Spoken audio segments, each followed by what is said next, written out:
What is up? Hello. I believe that we are live. Hi. How's it going? What's good? It's Critical Eyes, episode 86. Hello. What's up? How are you? This is Critical Eyes. I'm Megaphone Man. I talk about Critical Eyes, Critical Role, and Daggerheart, and D&D, and maps also sometimes. And this is Critical Eyes. I am watching through Critical Role Campaign 1 for the first time ever. Before starting the series, I had never seen any Critical Role before, and I watched through it as a pretty experienced DM, looking at the positives, the negatives, things I like, things I don't, what we can take away from it, and have a good time doing it. Welcome. Like I said, this is episode 86. Taryon Darrington was just introduced. And I was thinking, I was like, the takeaway. You know, what am I going to say? What am I going to say? I don't know. Because I don't know what I can say for my takeaway of episode 85. Because so much of it overlaps with what I ultimately want to say as part of the as part of the Scanlan autopsy, or you know, more broadly, whatever the Scanlan specific video ends up being called. Right now, I'm thinking the resurrection, or maybe the resurgence. I don't know. So it's like, what do I say about the episode that will not just be a duplicate of what I say in that? And it's tough. I don't know. I mean, and so I didn't know exactly what to say, so I'm going to give a very somewhat shallow, I would say, version of what I think my core thesis in the resurrection video will ultimately be. Which is, regardless of my feelings on Scanlan, and like Scanlan as a character, and his flaws, and his arc, and what have you, regardless of all of that, I was incredibly, immensely impressed with Sam Riegel and the amount of intention. And that is, I was trying to think of like the word to use for it. And I do think it is intention. I was so impressed with the amount of intention that he put into that scene and the end of Scanlan. Was Scanlan ultimately right? I don't know. Well, I mean, I have some thoughts, but I will save those for the resurrection. How did the party interact? All the role playing? I'll save it. But the big, broad strokes takeaway from that episode, the reason that I think that episode was so wildly effective is because of the amount of thought that Sam Riegel put in to that. And again, you can disagree with his conclusions, you can disagree with the way that he played it, or you can love it, you can hate it, whatever. But I think, and maybe this is too extreme, but I think it is somewhat inarguable that he put a lot of thought into that final scene. Frankly, more thought than I have seen from the depiction of Scanlan up until that point.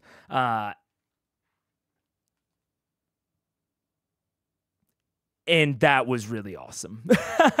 I was about to say more, and then I was like, I gotta save it. But I mean, I said it really early in that episode of he took a lot of the things that I had levied as criticisms against, frankly, like his play, like the way that he was playing D&D and representing Scanlan. I levied a lot of critique at that for seeming as though it created two separate Scanlans, like the Scanlan that characters actually interacted with, and the Scanlan that like the players saw and the players got to interact with and laugh at and love.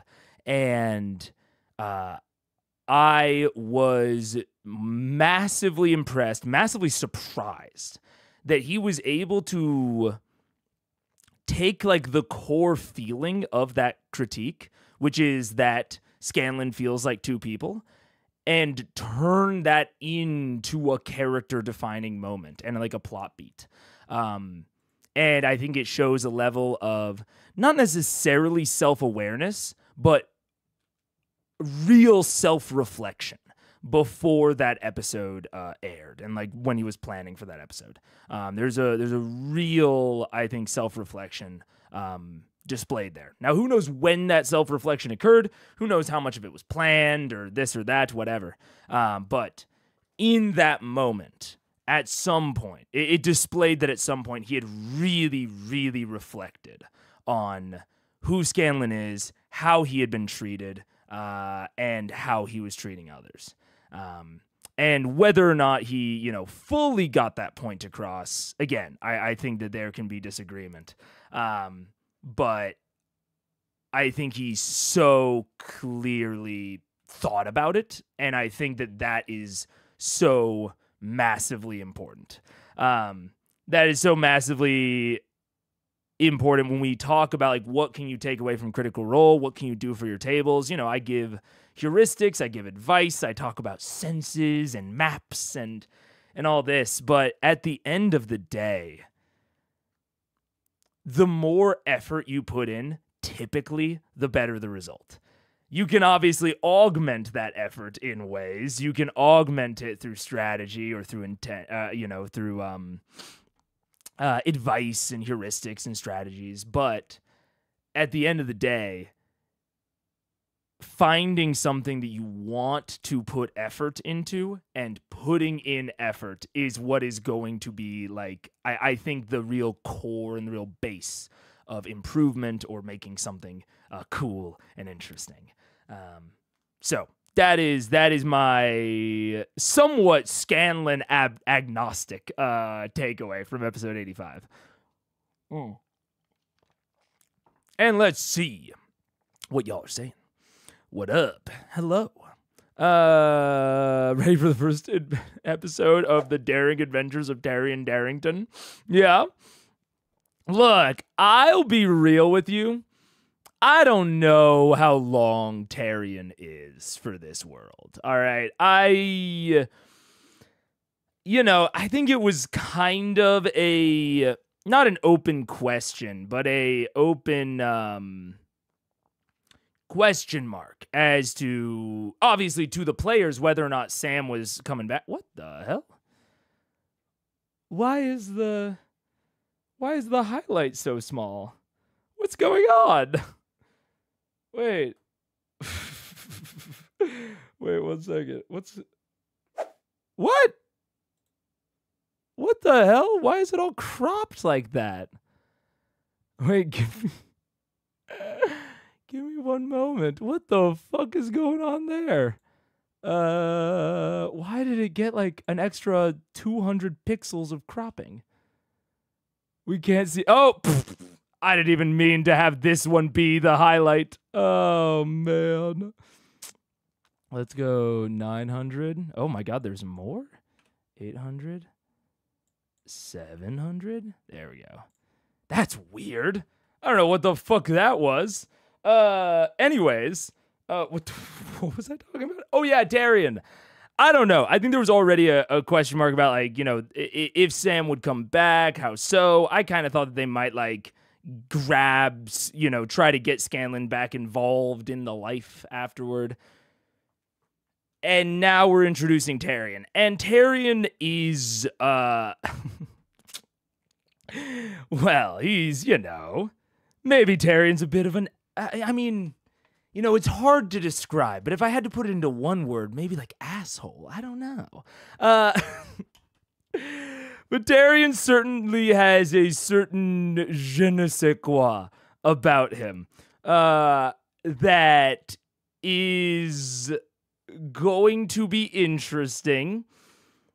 He's playing Artificer, ostensibly, which was in UA at the time. It was playtest material, which is certainly not bad, but it lends itself to some potential weirdness. Artificer is like kind of a I don't want to say a complex class, but I think it is one of the classes that benefits the most. Well, how do I say this? Spellcasters in general, I think, benefit from length of time in the party, in terms of like play feel, essentially. Like getting to know the other party members' spells and like their options in combat, out of combat, etc. Like now at this point, people know about like Keyleth's Tree Stride, and like they generally know each other's spellcasting capabilities. And that is a hard knowledge to ingrain without just time at the table. And that's why starting at a higher level is, I think, personally, harder for spellcasters than it is for marshals, because that level of like knowledge of each other's capabilities is harder to get without time at the table for spellcasters, both for themselves and for like the others, like the marshals knowing what the casters can do.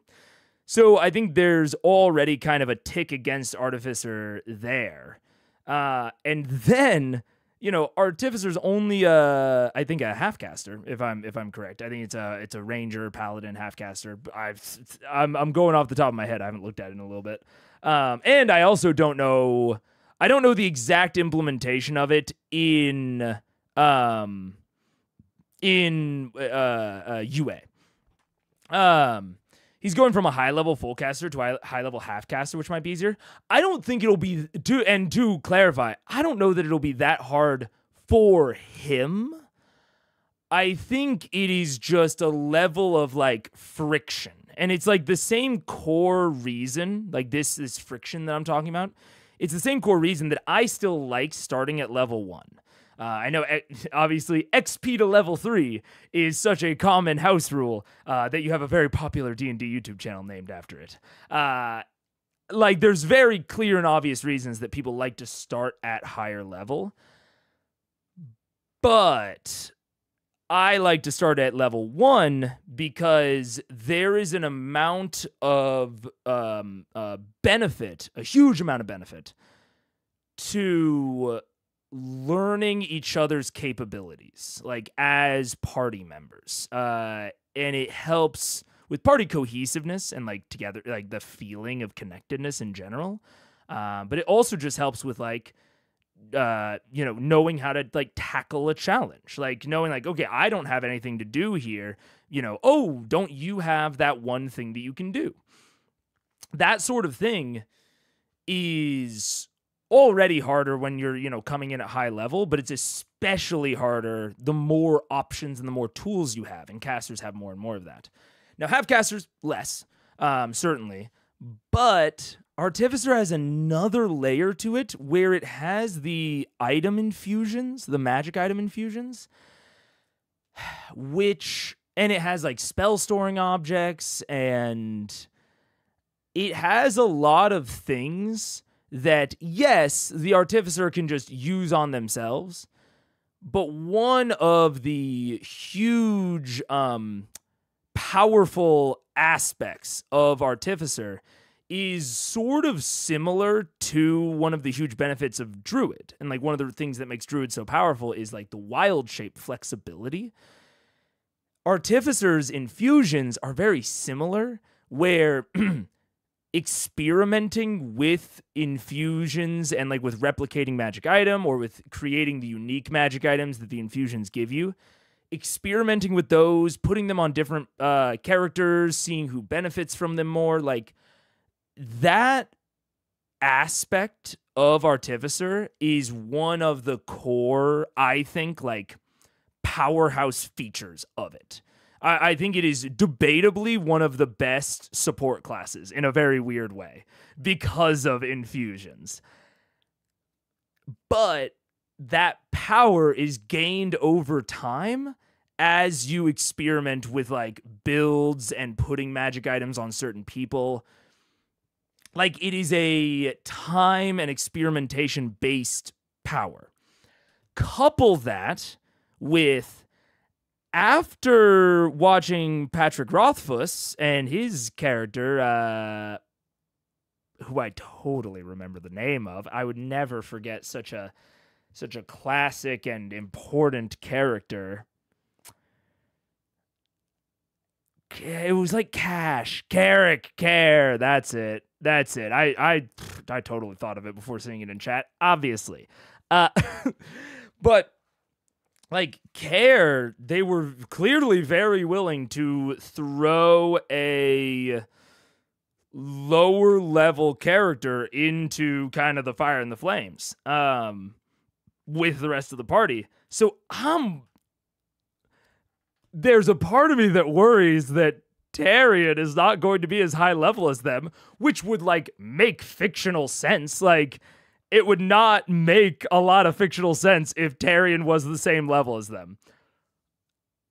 But so it's like, there's just so much about Taryon that is like, man, the class that he's playing is a hard class to like jump in with. It's a hard class to jump in with at high level. It's a hard class to jump in with, given that you haven't had as much time with which to derive its power from. There's I think there's a big possibility that he comes in at a lower level. Now, what kind of challenges are they going to be facing? I don't know. Maybe they're going to be facing some lower level challenges. It'll allow Taryon to like realistically, maybe Matt can like level him up. Maybe at like double XP or something to try and get him to catch up, and they can do a couple of ant stomps, make Vox Machina feel very cool, level up Taryon very fast. That could work. Like, there are certainly ways for this to work.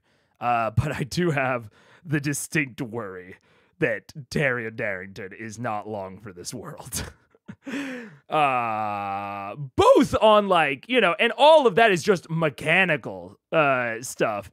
That doesn't even get into fucking his attitude and the party dynamics that might make the party more likely to leave him behind if they had to. I don't think they're going to go through the same effort to revive Taryon as they would Scanlan. So we're going to see. I don't know what to think about it, really. And that's why the title is what it is, Will it matter? Will it last? Will the fact that Taryon is here just be kind of basically an extended Sam bit where Taryon doesn't really do much and he doesn't really, contribute much. He doesn't go on much of an arc. Because that's also the thing, is like, Taryon is someone who is so in need of an arc. It just sucks. And one of the things that I have liked so far about Taryon is the way in which Sam introduced him. I liked that a lot. I think that there is like a very obvious direction you could take an arc for him, is this sort of innocence lost. And for Taryon, his innocence of the way that the world works seems to be a driving factor in his not cruelty, but in his elitism, his arrogance. At least the way that I've interpreted him so far, it seems that his innocence to the broad way that the world functions is one of the baseline kind of contributors to what makes him such a him. And so it's like there's a super clear arc there. That's like that's not even like I don't even want to call it like a good arc. It's like it's maybe the arc that is the most naturally solved by just playing D&D. Like by just like doing the things that D&D wants you to do is going to naturally solve that arc. And naturally like progress that arc. So if you were going to come in very late with, relatively few episodes left, it's a decent one to pick. Like, it's a good choice. doesn't mean it'll work, and it doesn't mean that he'll do it, and it doesn't, And out of the people at the table, despite the incredible nature, I think, of episode 85, Sam's still not necessarily the one that I would, if I had to pick one member of the CR cast to speed run an arc, like a character changing arc, and have it feel good and natural, Sam wouldn't be the one that I would pick. At least just based on what I've seen so far. So, are there ways it could succeed? Very much so. There's a huge gradient here, but I am definitely worried that this will certainly not be the daring adventures of Taryon Darrington, and that Terry and Darrington might be dead pretty quick. Yeah. He did take the time to memorize the characters' parents' names to make a point. Was very clever. Absolutely. Yeah, going back to the takeaway and the amount of effort that Sam put in, it's like, and that's what and this is a good example of what I mean by intentionality. Because memorizing their parents' names isn't that difficult. Like, it doesn't take that much effort. But the fact that he did it is very demonstrative of the fact that he is really thinking and considering, and in a very, very good way. So that's why that is my overall takeaway, is like the intentionality and the thoughtfulness that Sam displayed was really top notch. Yeah. We can't see the highlight comment. Oh, right. You should know that Age of Umbra will skip a week for July 4th. Oh, cool. All right. I will keep that in mind. Yeah.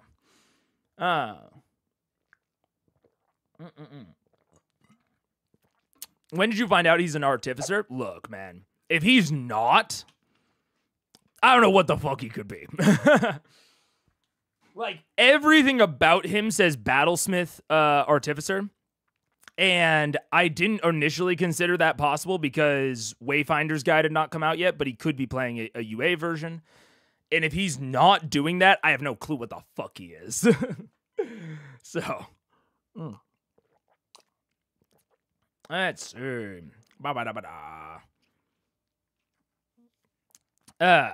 And remember, this is Sam's first campaign. It is Sam's first campaign. Yeah. You've heard of a shopping episode. Now get ready for a shopping arc. Oh my God, kill me. We will be watching whoever complained about us watching in 2 times speed last time. If it's a shopping arc, get ready for 2 times, because I cannot stand the shopping episodes. I don't think they're bad. They're not the way that I would run them, but even the way that I would run them, I would still hate watching. So I don't blame those for existing. But oh my God, I am not, I would not be psyched for that, we'll say. Taryon does kind of scream guy who dies brutally almost immediately. That's what I'm kind of saying, Rainbow Dragon. It's like narratively, he gives those vibes. Mechanically, it feels harder for him to survive than the average. There's just a lot of things that make me like, I don't know. Or gets everyone else killed. Also kind of true, yeah. I wonder why he's adventuring if he's so rich and his family was not killed like Percy. Well, I think that's like the interesting question, right? And that's why I think I'm maybe even a little bit more forgiving of Taryon. He clearly has a drive or has a desire to be out there doing the things. Like, he told the story about, like, I killed a beholder and, like, his, like, men, like, holding it down or whatever. And he clearly doesn't see anything wrong with that. But there's also, at least to me, seems like there's this desire to go out and, like, experience the world in a way that he couldn't back in his, estates. And that, I think, is somewhat commendable. And that's, like, the start to losing that innocence and like to losing that elitism. You're not going to lose it overnight, clearly. But that is like the first step towards doing those sorts of things, you know? Technically, he already has with his last party. Well, yeah. We at least know he creates an RPG board games publisher. It's so true. So he must survive. He must survive at this point. You're so right. Taryon and Dodie are actually Scanlan and Kaylee using illusion magic to skip through the group. That would be very funny. I feel it should be the other way around. No way Kaylee would be content being this silly flunky in the background. That's fair. That is fair. What's up, Sawyer? Some of this, I've watched campaign 1, but I'm very intrigued what y'all think. Hell yeah. I think most people in chat are in your boat that have seen campaign 1. This is more of a zoo experience where you watch me be surprised and shocked and closer to Liam's reaction to Larkin than any of the other casts. I could not figure out Larkin. But also, you know, I talk about, yeah, like good, bad things, story stuff. I'm hoping, honestly, we've been doing a lot of Age of Umbra recently, because I'm keeping up with that live. And I've sort of been feeling not unable, but like broadly uninterested in theorizing. And theorizing such a huge part of this series of Critical Eyes, of like theorizing about like what comes next, what are all these crazy adventures that they could get up to. And so I kind of miss that. We haven't done it in a little bit. And we're about to go into the start of the next arc, which I think is when a lot of the theories normally take shape. So I'm really selfishly, from like a personal perspective, I'm hoping that we get some amount of plot direction this episode, like get not necessarily like an inciting incident, but like a plan from Vox. You know, right now they're just kind of taking care of the little small tasks, which I think is fair. Like from a GMing and player advice standpoint, the way that they're operating is A-okay with me. It makes total sense, especially after the giant Chroma Conclave arc. But from a personal, like, theorizer perspective, I kind of want them to get on with it so that I can start theorizing wackily. But yeah, good to have you here. Hope you enjoy. Terry's my guy. That is a good counterpoint. I'm not telling you spoilers. I wish I could watch it for the first time again, though. I think that is a decent like amount of the sentiment from chat. I think that's part of the reason that people are here, yeah. Is like that kind of experience of watching it for the first time again. But this time it's like watching it on the couch with a bunch of friends, which I like. And also, I don't know if anyone put it in chat yet, the exclamation point Discord, I'll put it in. There is a spoilers chat in the Discord where people will chat while I'm live and like while we're doing Critical Eyes, and I assume I don't check it for obvious reasons. I assume that they have a good time there, pulling out their hair as I refuse to see the very obvious plot point right in front of me. Oh man. He is writing the book. I guess he's a Don Quixote type, wanting to go on adventures. Man, Don Quixote has been compared, like, I think, who was it? I want to say Keyleth. Marisha. Marisha in Age of Umbra, her character, Brixton, was compared to Don Quixote. And I was like, oh, I like, you know, I know a general vibe of who Don Quixote is, enough to, like, fake it in casual conversation. And people were like, how often is Don Quixote coming up? And it's like, it comes up a weird amount. I need to read it, I guess. Because to me, my first instinct is like, oh, Taryon's a Volo. Like, right, he's a Volo's guide to everything, or a Volo's guide to monsters sort of character. Which, that might be a Don Quixote type of character. I'm not really sure. You want the juicy lore to dig your teeth into? Yeah. Watching AOU and CR1 at the same time, are you seeing differences or fun similarities or things like that between the two, 7 or 8 years apart? There is definitely like it's very interesting. It's still like I was really happy that it still really feels like Critical Role.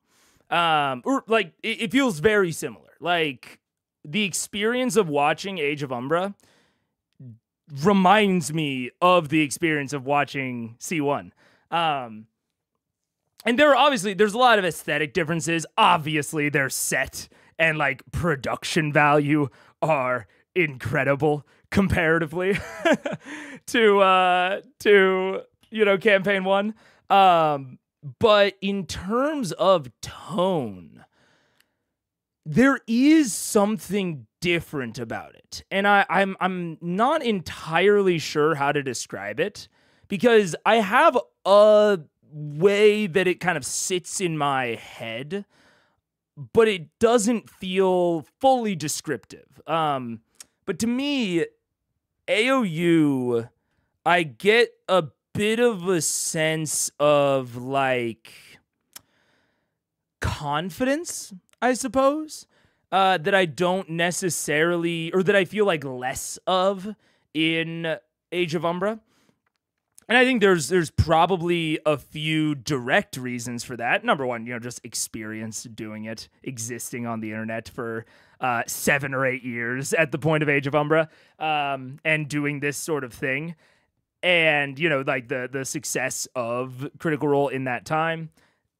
There's also like them pre-recording it as opposed to like live streaming it, where like, it seems as though at least they pre-recorded all of Age of Umbra, like all at once, and now are just releasing it. So they're not getting like internet feedback sort of shit between episodes. So I think there's a big difference of feel where sometimes when we're watching campaign 1, there's a slightly frustrating thing. And I'm not frustrated at Matt. I'm frustrated like for Matt because sometimes they will do things, either the players or Matt, that I obviously can't be sure of, but that really feel like they are a result of internet critique. And critique is great. Obviously, I'm doing critique as, a core part of this show. But the kind of micro adjustments of a vocal minority on like, Twitter, Reddit, whatever, those can really take you away from like your natural talents and your natural inclinations as a storyteller. And I've said, if there's one huge compliment that I can give to Matt that I think he does maybe the best of any DM I've ever seen in person, online, wherever, is his like narrative timing. I think the sense of timing that Matt has as a storyteller is really like second to none.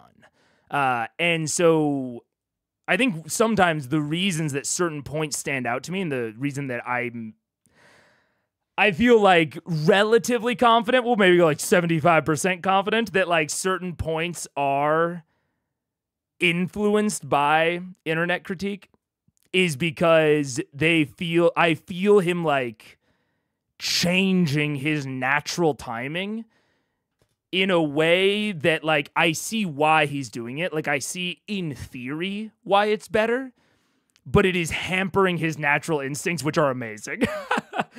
And I feel about 0% of that during Age of Umbra.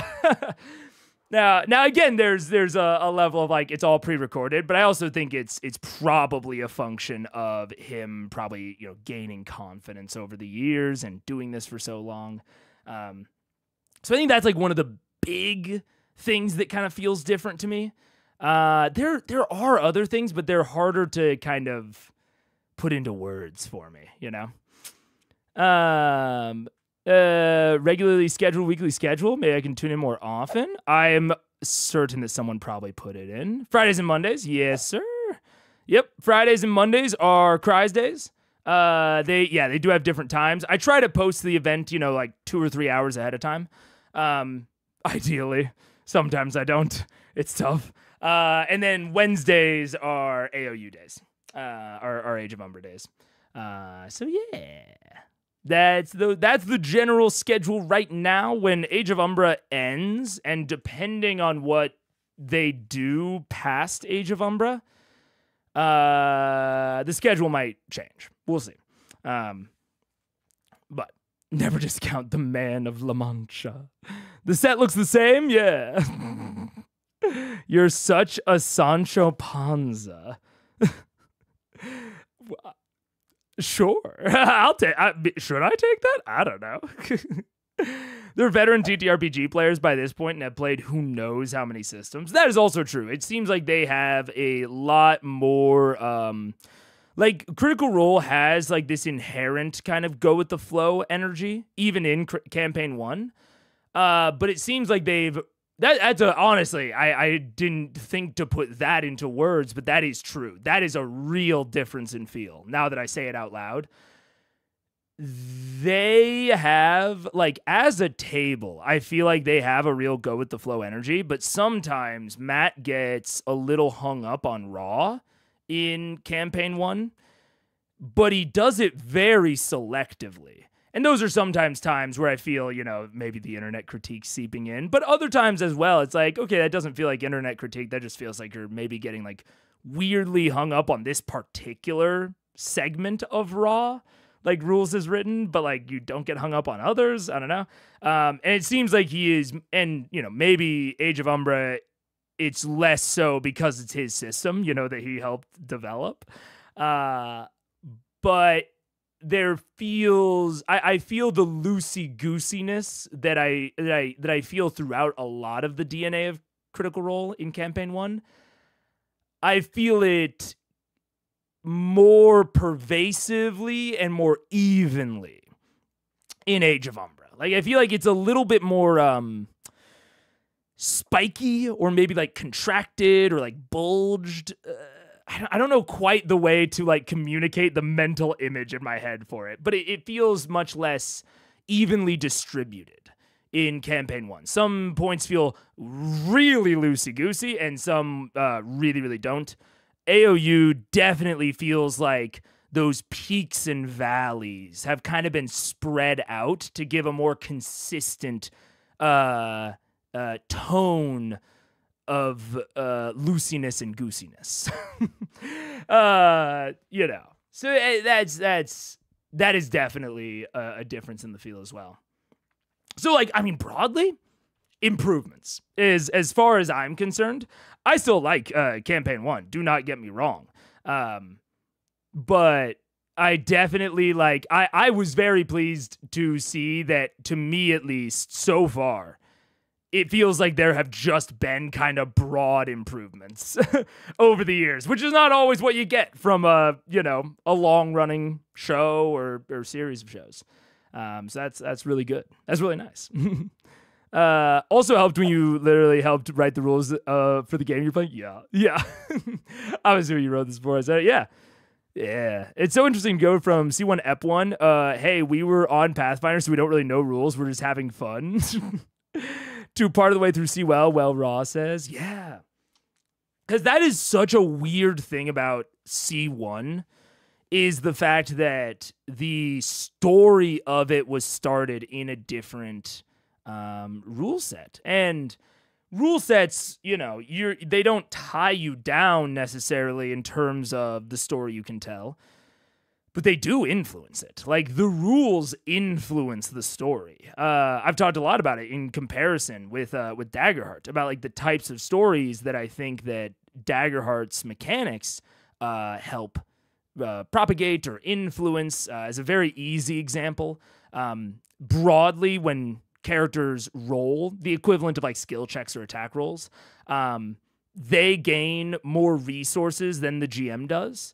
They broadly, it is broadly better for them to roll than it is risky, essentially. They get more gain than loss every time they roll, on average. And that encourages action, right? That encourages them to roll. Or at least it doesn't actively discourage it, like other systems might. And that is not like a good or a bad thing necessarily, but for Daggerheart, which is self-described as wanting, as like being themed around like heroic adventure, I think promoting action really helps promote that theme of heroic adventure, of heroics, you know, action-oriented stuff. And every system has its differences that all go towards these different feels and these different tones. So it is weird, like considering that for campaign 1 of the story and the world and like everything about campaign 1 was started and like not insubstantially developed. It's not like they just did like 1 or 2 sessions in Pathfinder. They did quite a lot of story in Pathfinder. And then they came over to D&D, and that's a different rule set with different promotions and different themes. It's close, you know, so I think that's why it can still work. But it is really interesting to consider that for campaign 1, because that is not something that campaign 2 or 3 or any of the miniseries have as a factor to them, you know? So it's very interesting to consider. C1 was crazy. 4th edition to oh my god, I forgot that they started in 4th edition. You're so right. So like the major, like the bottom layer is 4th edition, then they developed it in Pathfinder, and then they went into, like you're saying, heavily homebrewed 5e. Percy is like an entire homebrew subclass in a system that they had never played before. Yeah. It's and so it definitely has an impact on the tone, I'll say that. I think in terms of like really comparing like how has Matt and the cast's like overall campaign design sensibilities, storytelling sensibilities, how have those changed over time? I think it would be much more applicable to compare something like Campaign 2, which don't, because I haven't seen it, and I will see it eventually, probably sometime in like 2026, given how fast I go. But I think it would probably be more applicable to compare like C2, which has, I'm assuming they play 5e the whole time. I guess I could be wrong. To like a future thing like Age of Umbra, to really get like a true comparison of like their storytelling sensibilities and how those have maybe changed or maybe not. Yeah. Do you have a favorite C1 episode so far? Like cool DM or PC move story points? Sorry if it's been asked before. I'm new here. No. And I you know, that list is always updating. You know, what is my favorite thing is often updating. In terms of role play, I mean, I think it's probably pretty, you know, I think I can see it being a common opinion. But in terms of roleplay, man, episode 85 was killer. The scene between Scanlan and the rest of the characters after he's resurrected is just so killer in terms of roleplay. Again, whichever side of the argument you actually fall on, whoever you agree with, man, the roleplay was killer. And Matt had some, like, it's funny, he had some pretty killer GMing by staying the fuck out of it. Like, that is, speaking of, like, dramatic timing, Matt, I sometimes wish that Matt would jump in more with his NPCs. But man, he has restraint in times where I could not help myself. And that's one of them. Like, I would have been itching at my seat to get involved, and that's bad. I should not get involved in a scene like that in the slightest. I need to, because like there are these like moments of silence where you want to encourage them to keep RPing, and so then I think, oh, I need to do something to encourage it, and you don't. That's one of the things that Matt is really good at, is just keeping it chill and letting them expand and contract and make these very natural discussions. So man, episode 85 is pretty peak for me in terms of role play. Combat design has been seeming. I mean, unless I am very impressed later in the campaign, Kevdak. The fight with Kevdak has been really tough to beat. I loved the battle arena so much. I liked the lead up to it. I wouldn't say it's like necessarily my favorite lead up to a combat, but the battle arena was awesome. The adversary design was really good. I have sometimes said, like, I think that Matt overuses or maybe shouldn't use as much PC stat sheets for NPCs because it can have some weird consequences. But if you're going to, Barbarian is the perfect one, especially Totem Barbarian, like Bear Totem Barbarian. So the adversaries are great. Having the magic casting lieutenant, having all of the little Griblies around, like, man, that fight was good. Second favorite, honorable mention fight is City of Brass. Even though I was largely pretty meh on the City of Brass arc, I loved the fight at the end of it with the Pit Fiend. I thought the battle arena was cool. Again, adversary choice pairing with the battle arena was awesome. I thought the way that we went into the fight itself was really good. So yeah, those are probably, in terms of fights, those are my probably favorite. In terms of arcs, Chroma Conclave, despite, containing so much cool stuff within it, I can't list as like a favorite arc of mine by any means. It has some really terrible pacing issues, in my opinion. And so if it's, whole party arcs, which this is kind of a funny one because it's a party arc and a player character arc, but Briarwoods so far in terms of party arcs, I think it's Briarwoods for me. I really liked the introduction to Whitestone. I mean, it probably goes without saying, but the Sun Tree is one of the most effective environmental storytelling pieces in the entire campaign. Not one of, actually, the best.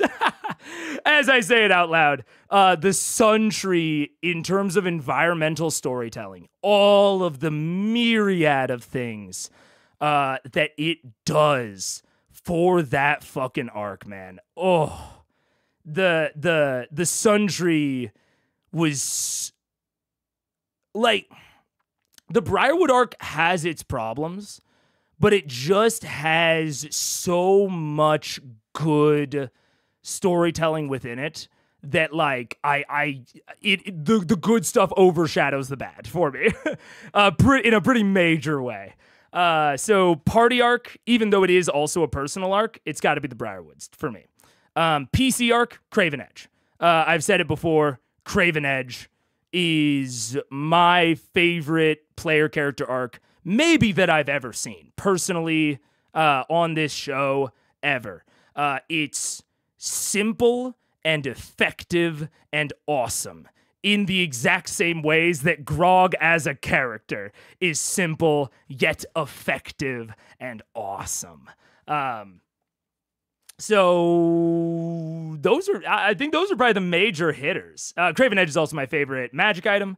NPC is probably Silas Briarwood, which I think maybe a slightly deeper cut. I think people he might not stick in their heads, but in terms of like adversary design, I loved Silas, especially when combined with Craven Edge, which I was a part of his design originally. Because all of the dragons are a little bit iffy for me. In terms of like a singular plot beat, not necessarily an entire arc, it's the Raishan surprise. Not the Raishan surprise. Raishan fight part 1. Part 2, not nearly as much. But the part 1 fight, in terms of what all of those actions and like the way that they went down of them betraying, betraying is maybe a charged term, but them attacking Raishan, and like all of the things that did for the plot of the story, A+. Like that's maybe my favorite singular beat from the entire campaign. And then best environmental exploration section, Feywild. Moonbrush, Shademerk. You know, I think the Feywild in general had a weird place in the story. It goes to part of the pacing issues that I have with Chroma Conclave arc. But the Moonbrush especially, but also the Shademerk after it, I think was by far, to me, the most engaging exploration sequence that I really, really loved.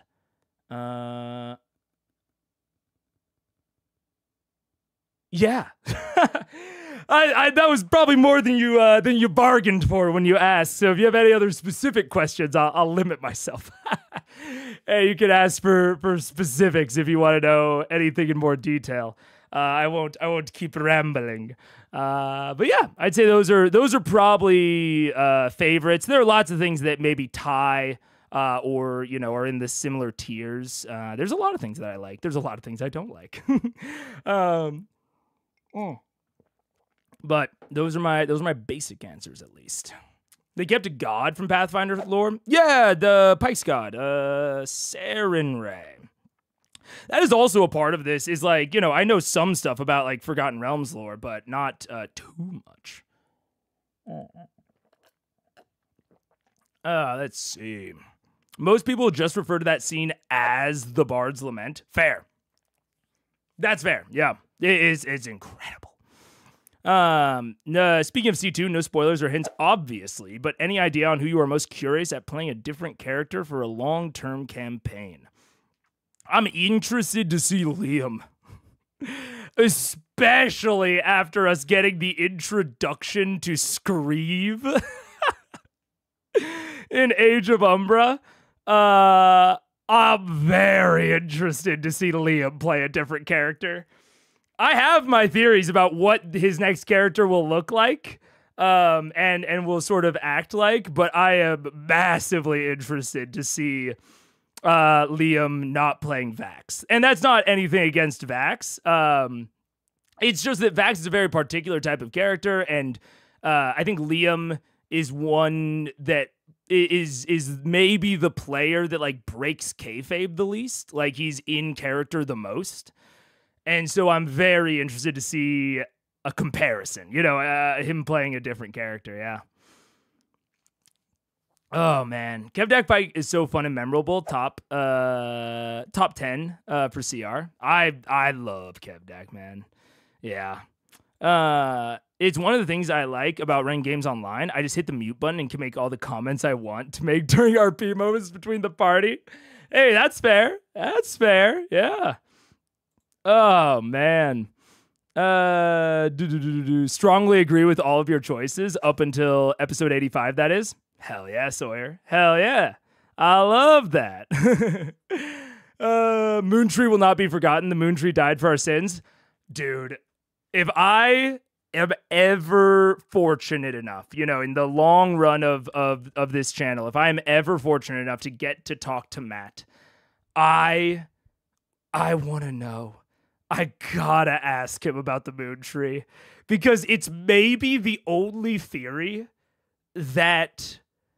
It's maybe the theory I was the most confident in, and the theory that I still think could be true, or could have possibly been pre-planned but then retconned in the moment, or ignored in the moment. Like, everything about it seems to lead to that. And like a lot of my theories either get proven or disproven. Rarely proven. Mostly disproven. But the Moontree was very, like, noticeably not disproven in the moment, and even seemed to be having some additional evidence given like the title of the episode being the Echo Tree. And I'm just like, man, what? That would be the question. If I could have Matt answer one singular question, it would be, was the cancerous tree in the Feywild supposed to be connected to the sun tree in Whitestone? That would be my one question, because I still think it could have been. Oh, you were spot on in your immediate distrust of Kima. That hasn't been disproven at all. Yeah. Kima hasn't been a totally chill dude in a chill mood for the entirety of the campaign. Oy, oy, oy. What about Silas made him your favorite? I thought that his kit was one of the most evocatives, or the mechanics of his design, I think, evoked the like flavorful and narrative description that Matt gave, like the most one-to-one. Like, I think his mechanics and his flavor were the most tightly coupled out of any adversary we've seen. Thordak was a fucking chump. Like, I'll say it. And I have, my sort of rationale that makes that work. But Thordak was a chump. Vorugal was fine. Like, most Umbrasyl was close. I actually really liked Umbrasyl. I liked that he used the potions. He had like one like hiding in his jaw, like a cyanide capsule. That was fun. But I think that Silas is the adversary that is the most one-to-one with, like, this is how he's described, this is how his mechanics make him feel. They're right next to each other. And that is what makes him my favorite. Yeah. Mega's Liam prediction extra. Yeah, I think he's maybe not even necessarily edgy. But I do think, yeah, he's an alcoholic ex-detective wizard. Very, like, if you've seen JoJo's Bizarre Adventure Part 5, he's very, oh god, I can't remember the name of the character. 1 second. JoJo's, because it's a very specific reference. JoJo's, that will, if you've seen it, it'll really communicate what I think his character is going to look like. Bizarre Adventure Part 5 cast. It's Golden Wind. It is no, not Guido. Abacchio. Leone Abacchio. He has the stand Moody Jazz. Moody Jazz is his stand. And I think that Liam's wizard powers would be similarly like divinatory in the same way as like Abacchio's Moody Jazz stand. Golden Wind is awesome, by the way. If you are going to start JoJo's and you're not like and you just like want to watch a good story, and you don't like necessarily like care about seeing it all, Part 5 is great, Part 4 is great. Yeah. But especially Abacchio. And that is really what I have in my head for Liam's C2 character. I can't tell you exactly why. I think I explained my thought process when I first came up with it, but now I've forgotten it entirely. The whole list is pinned in the no spoilers. Oh yeah, I forgot. Yeah, all my predictions are pinned in Discord. Yeah. What about Ripley? What about Ripley? Oh, in terms of mechanical and flavorful, she's fine. Ripley is a very interesting case.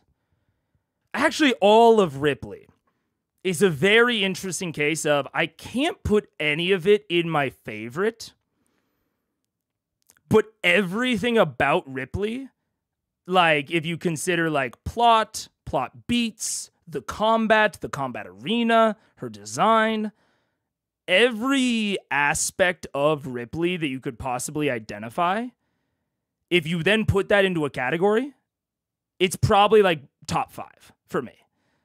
but I don't think it's top 2 in any of it. It's a weird scenario. Like, I liked so much of Ripley, but it just didn't quite get there for me. It was very close. And I think that if we learn more about Ripley post-death, like if we investigate the names on Animus, which I would love if that would happen. Run ads. Okay, we have ads in a minute, and then we will get into the actual ads episode. Incoming. Take cover. Take cover. But yeah, if we investigate the names on Animus and we possibly learn more about like Ripley's motivations and her intentions, maybe parts of her could move up in my estimation. But it feels more rude than I mean it to say that she felt underbaked.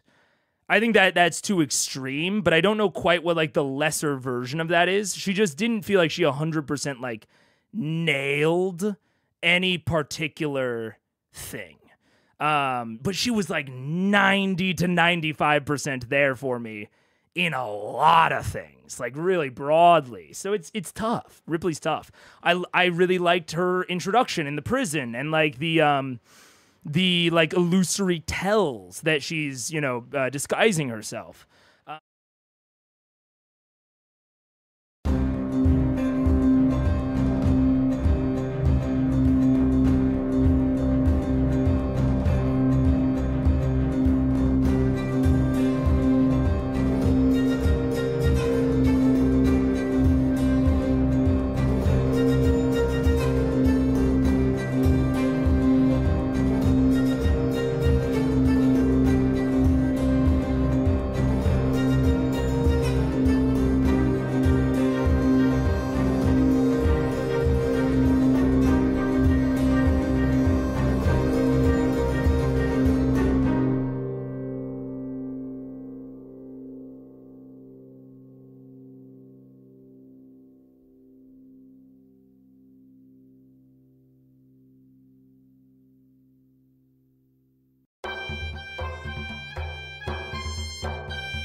What's up? I don't know why this camera is cropped so low on this scene, but I can raise it up. It's fine. Actually, I'm not into that either, so we're just going to manually raise it. Nope, that didn't work. All right.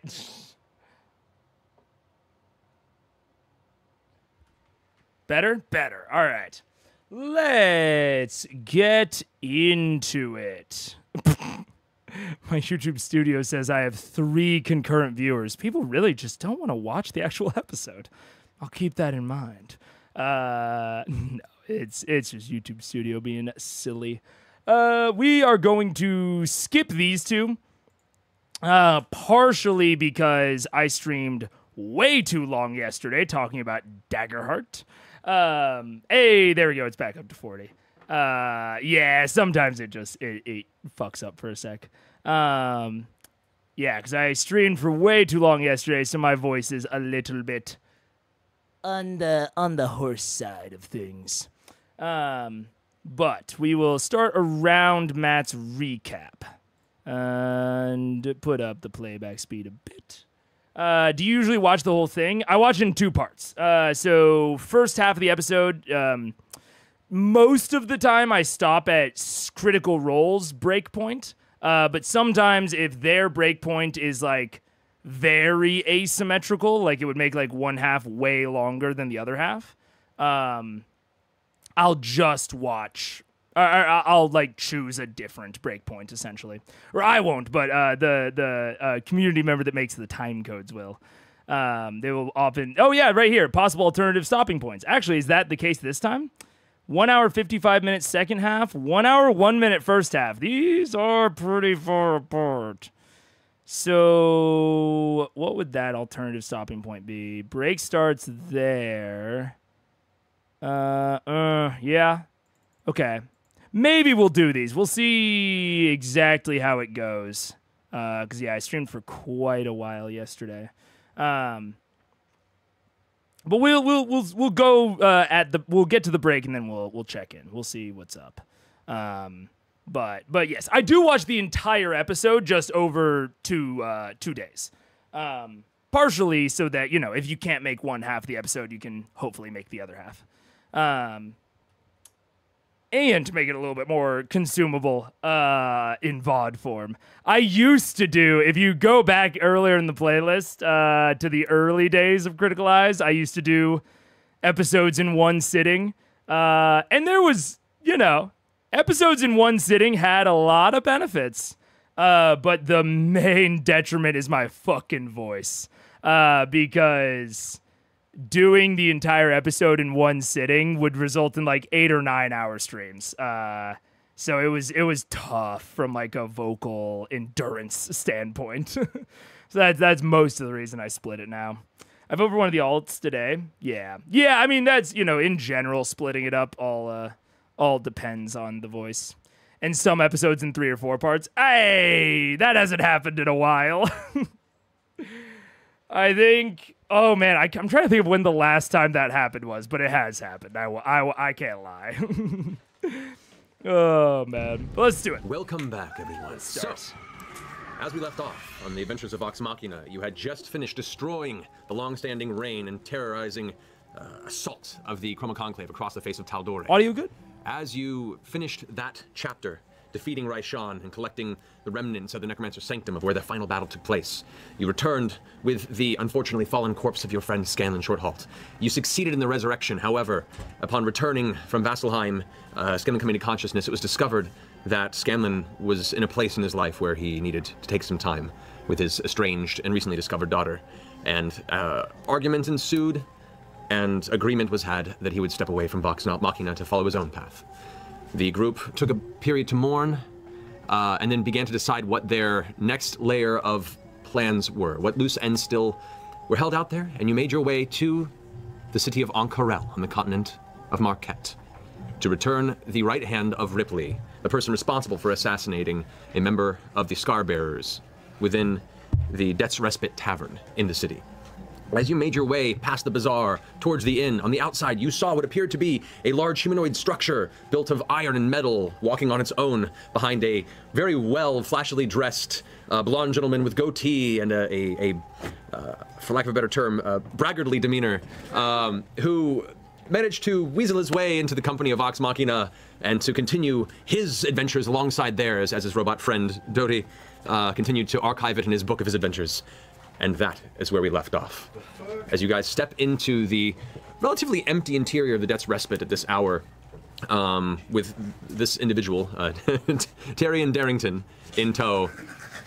Is his name? Still his name? Darrington. Still his name. My God. So We agreed to bring him along because he's paying us. correct. That's an important That is a fact. very important fact. Friends call me Terry, Jumbo. Terry Jumbo. No, you're Jumbo. I'm Terry. Jumbo, I'm Terry. Can you spell out your name for me on a piece of parchment? Sure. Do you write Frequently. TARYONDARRINGTON? No, I asked you to spell it out on a piece of parchment. Oh, you want me to write it down? I study handwriting. I understand. A scholarly mind is not a thing to shirk. Doty, write out my name in the finest calligraphy and give him a page, will you? And the hand seems to pick up speed and start rapidly whipping across the page. Tears it out and presents it to you rather forcefully, just over Terry's Oh, wait. head. And it is. Hello. How's it going? It's hot. You are. I agree. I had the earrings. Level. Yeah. Paige just got home. Level 13. So indeed, there is he's a little bit weaker than the average. Infusible magic alchemy. Interesting. Stat Sheeler, do you see Tart's stats? Did they show it like more distinctly than that? Okay, no, I don't think so. Yeah, interesting. I mean, almost certainly Artificer, but I mean, 106 max HP, that's nothing to scoff at. I mean, he's gonna be certainly more defensible than Care was, no question. But those, they're in tier 4 of play and he's in tier 3. He is solidly in tier 3. And they're all, kind of in tier 4 at this point. So, I don't know. We'll see. We'll see how long he lives. And the hand seems to pick up speed and start rapidly whipping across the page. Tears it out and presents it to you rather forcefully, just over Tyrion's head. And it is pretty fine calligraphy, actually. Not that you can appreciate it. It just looks like a goddamn scribble. Scribbles. Yes. Aha. Thank you. You're quite welcome, Jumbo. Oh my God, behind you. What is it? There's nothing. I'm always looking out for this group, though. I thank you. Are you the leader of this collection of individuals? You are the biggest. No, Our leader isn't with us right now. yeah, just the biggest. All right. And can you?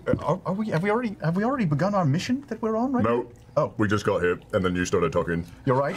I'm getting drinks for everybody. I assume we've got a table at this point. The entire establishment pretty much is full, except for a couple of individuals that you remember before who are kind of masquerading as patrons, but each, while they have the drink in front of them, they haven't touched it, and they have their hands on the side of their sword belts. At the bar, there's nobody currently manning it, and as this conversation's occurring, you do see the familiar face of Treve Bonebreaker, the bronze dragonborn who is the scar-bearer head here within the facility. Turn the corner, enter the room, looks like he's wiping out what looks to be a large tankard, as he kind of like gives it a shine, looks over. Oh, look at that. It's like the old return. It's not often you see folks who are at least trying to stick to their word. Well, that's us. We've been here before. Promise keepers. Yes, dear. Oh. We're trying to stick to our word at the very least. Key word is try. Mainly by avoiding death at this point. I would recommend that. Yeah. Yeah. Vex? Who has Grog. grog? Or maybe Oh God, don't point to me. I unless forgot you we were meant ever to even say here. me, and you said Vax. No. Because why would Vax have anything? It I'm the one with a actually- bag of coaling. This was one of those instances where it sounded halfway between Vax and Vex. It was not. It was a Worked Vax. For either of us. I'll definitely. I'll it's stand like behind that. Like a long egg, like a Vex. bat. It was not a Vex. What's your name? I'm a bit confused at what's going on here. So, what's your name? Treve, what's your name? Taryon Darrington. You may have heard of me. Friends call me Terry. Well, you will once my book comes out. I don't think that... no. Who's this fucker? We don't know. Jumbo. He just sort of found us outside, and he had, honestly... Just ignore him, really. How We're about not that? entirely sure what happened yet. There's some fancy garb you're wearing. Oh, yes. Quite fancy. Good to know. Deadly as well. Anyway, he leans forward. So what, are you here to talk? Grog? Drinks? Are you here to talk Shall we just business? bust it out here, or do you want to talk in private? He does a quick scan of the room. It's my people and you. Might as well. Should I dig I into the don't bag even of remember holding? being here. Okay, I'm gonna just reach to the bag of holding and pull out the hand. Okay, you find the mechanical digits of Ripley, some of them partially bent from the combat. Yeah. No, I still don't have it. I'm just trying to. It's good. We have the human hand as well. So we have the mechanical hand and the human hand. Yeah, we took both. We took both. We figured we'd have options, if I recall. Oh, that's right. I put the regular hand. Did we? We took both. We took the robot hand and the... I mean, to be fair, I was dead at the time, so I... Terry, we work on very strict rules. If you fuck us, we take your hands. You have more than one hand with you right now. You have a lot You of stuff in wouldn't that bag. even. Huge collection. Really no way You to don't know. want to see in there. Lots of body parts. Pretty gruesome. Wow, okay. Yeah. If you have to ask. Just tell me when to start swinging the sword. Thought you had to. Oh yeah, and it like extends. Sure. Do you pass over the hand? Sure. While this is happening, you kind of slam it down on the table. The giant bronze dragonborn claw reaches out and grabs it and rakes it forward, picks it up, and the fingers kind of fall limp in the grass, and he turns it around in his vision. That's a strange contraption. Certainly looks like Anne. She was a strange woman. So you're telling me this is the one that took out the Mistress Ashara? I put the retort pistol on the table, so she used one of these devices. Right, right. Very well. Takes the hand and begins scraping the pistol back with him as well. The pistol was just for show. It wasn't a gift. All right. Real, dude. I was thinking it in my head, and I was waiting to see if Matt did what I anticipated, and he absolutely did.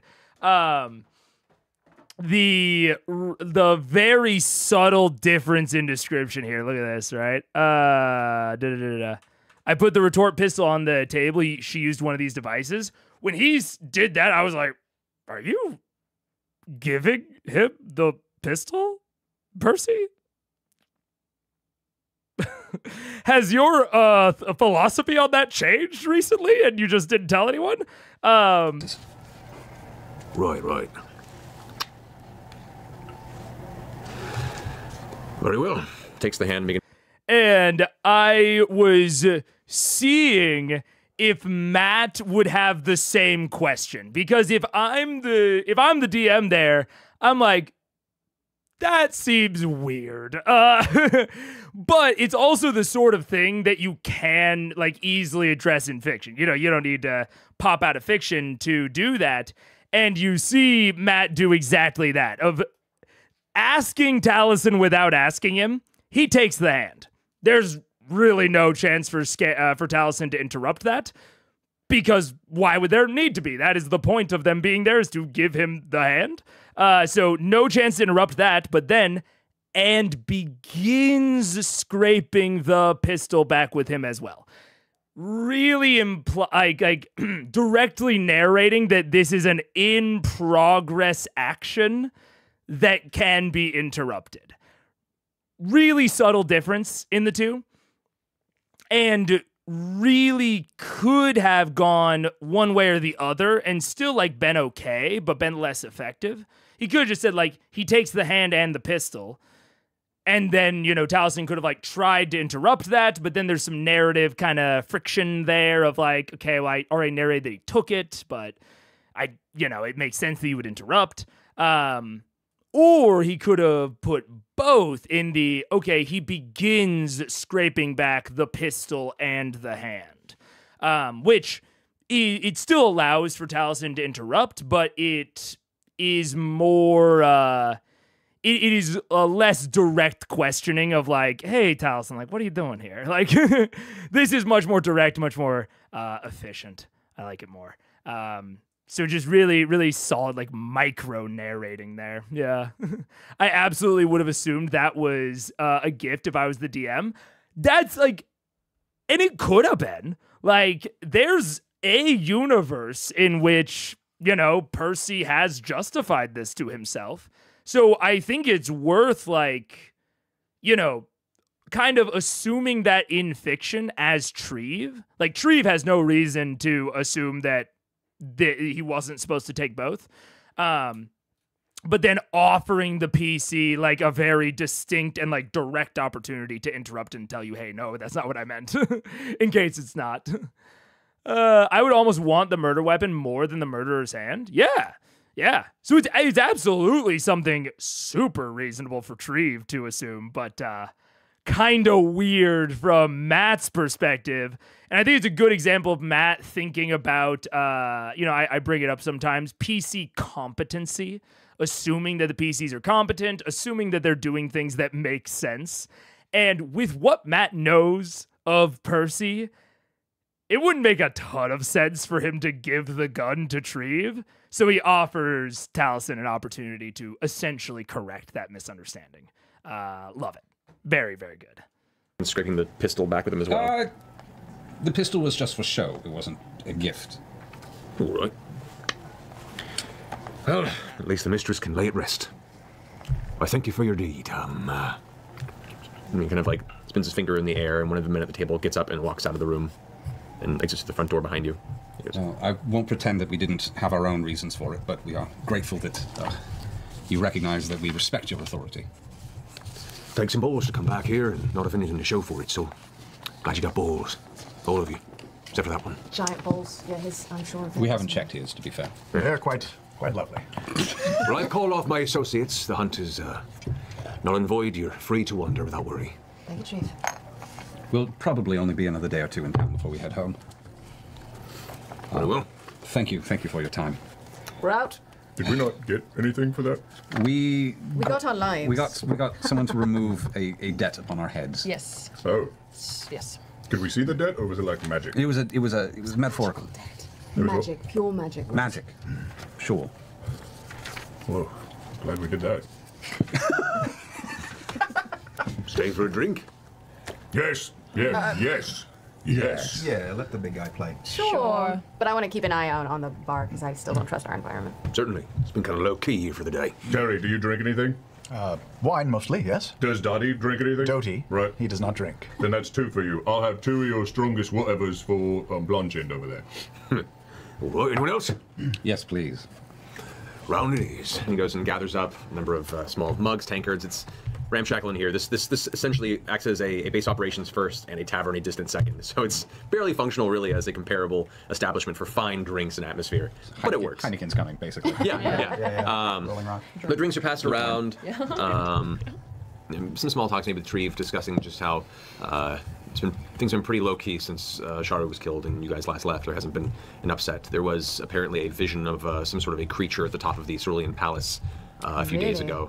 But people are wondering if that was a sighting of Devosa, and some of the rather intense historians and younger believers in the myth of Devosa have been up in a tizzy, and Treve just kind of shrugs it off and takes a drink and goes, that's what we need, is another bigger fucking dragon. Not for a long time, one would hope. Aye. So, Terry? Yes. I have to admit, I'm curious. I mean, okay. So that is most likely that is not a lore drop, right? I'm gonna write it down just in case, but more likely that is just good DMing. More likely that is just Matt working in the consequences of the player's actions upon the larger story, you know, showing the rippling sort of effects of their story on the wider world. Let's see. But I am gonna copy it just in case, because it's just vague enough to potentially be a lore drop.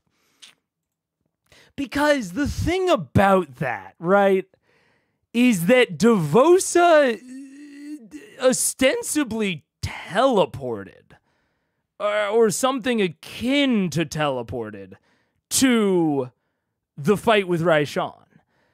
Now, who knows how his teleportation works? Maybe he can't be inside of his like bowl at the top of the palace. Maybe he has to like be outside, or he has to like transform first, and maybe the interior isn't big enough. No, wait, the interior is big enough.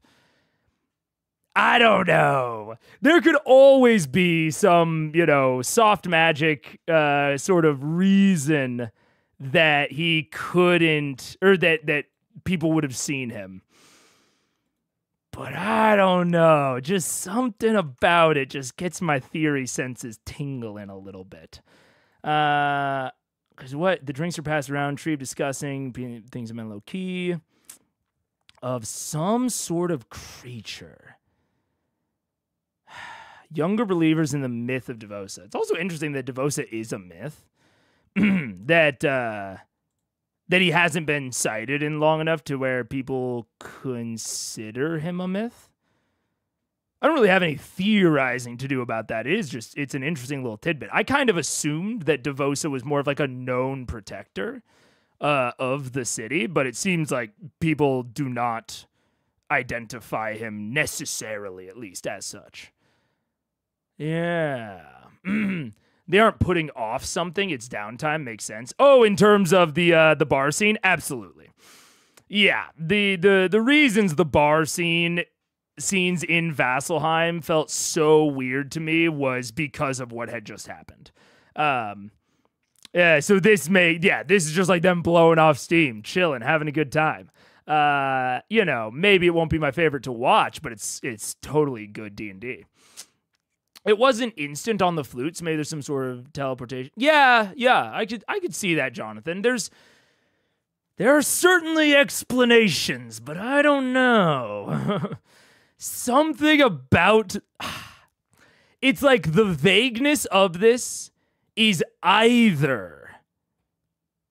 Like, the vagueness of the wording here is either a lore drop and Matt being sneaky, or it is Matt, you know, like I said, acknowledging their actions, but also on top of the acknowledgement of their actions, giving them a little bit of a, not necessarily superiority complex, but I think there's an interesting aspect when the players know like the truth and the reality of the situation. I think it's really fun to then represent what happened like in a slightly distorted way, you know, like create rumors, and the party all knows what really went down, and they get to see how the reality of that propagates out. That's really enjoyable for me to do at my own tables. But I have witnessed it, at least again at my tables for my players, be something that they really enjoy. Like, again, they know the reality of what happened, and they get to see how that reality distorts over the rumor mill and the web of discussion that falls out inevitably from any event. I think it makes everything feel a little bit more true to life, which isn't always a necessary goal. But in this case, I think it's fun. Yeah.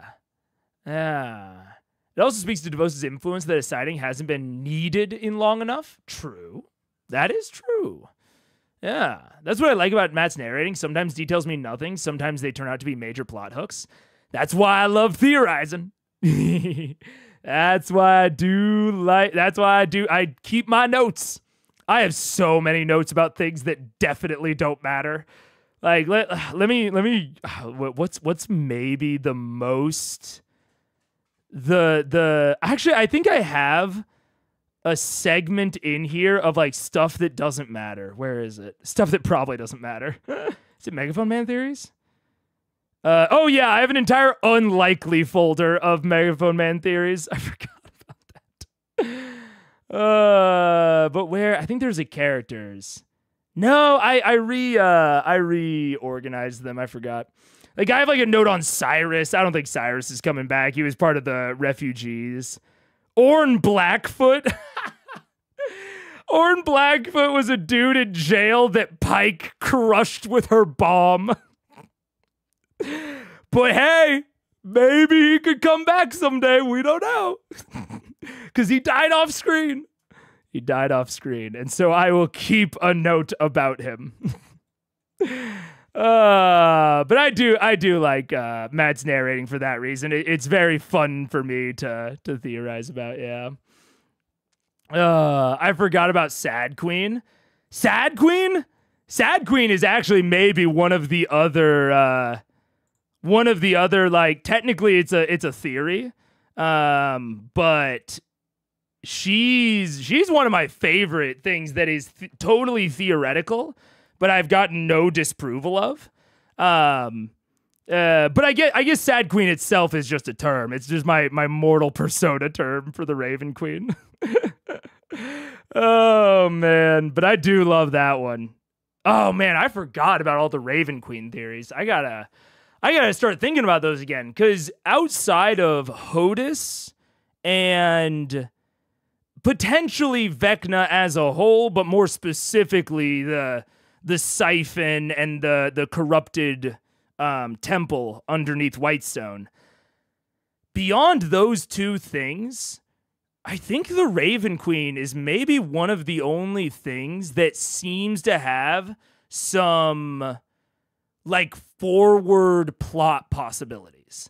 Because we got during episode, I think it was 84, but possibly 80. I know they talked about it at least in episode 85 of Vax has this really distinct feeling that there's more that the Raven Queen wants him to do, and there's like reasoning and rationale for like why they are still around and why she brought Scanlan back. And so like clearly Vax has a very clear feeling that there is more to be done related to the Raven Queen or possibly her goals. So she is one of the few things that has like foreshadowing in terms of plot possibilities. So I do need to start thinking about that again, because there might be some stuff there. Yeah.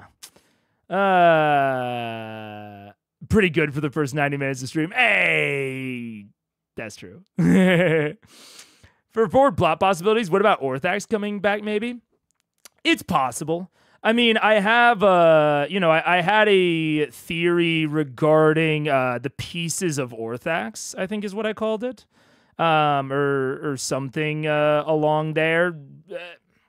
But Orthax is a very weird and maybe not weird, but he's a somewhat unique entity in terms of like how he interacts with the story, or how he has interacted with the story, in that he is always tied to someone. And specifically, the way that he has existed in the story is inherently tied to Percy's arc, to Percival's arc.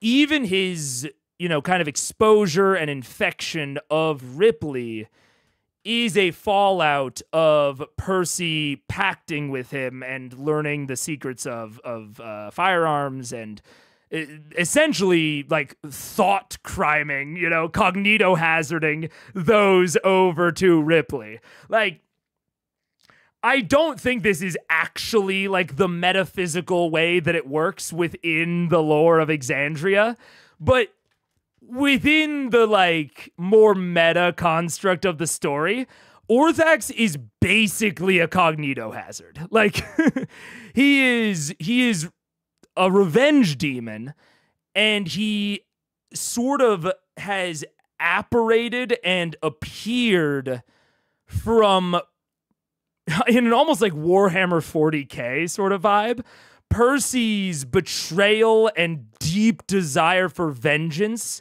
essentially materialized a tool with which to enact that goal.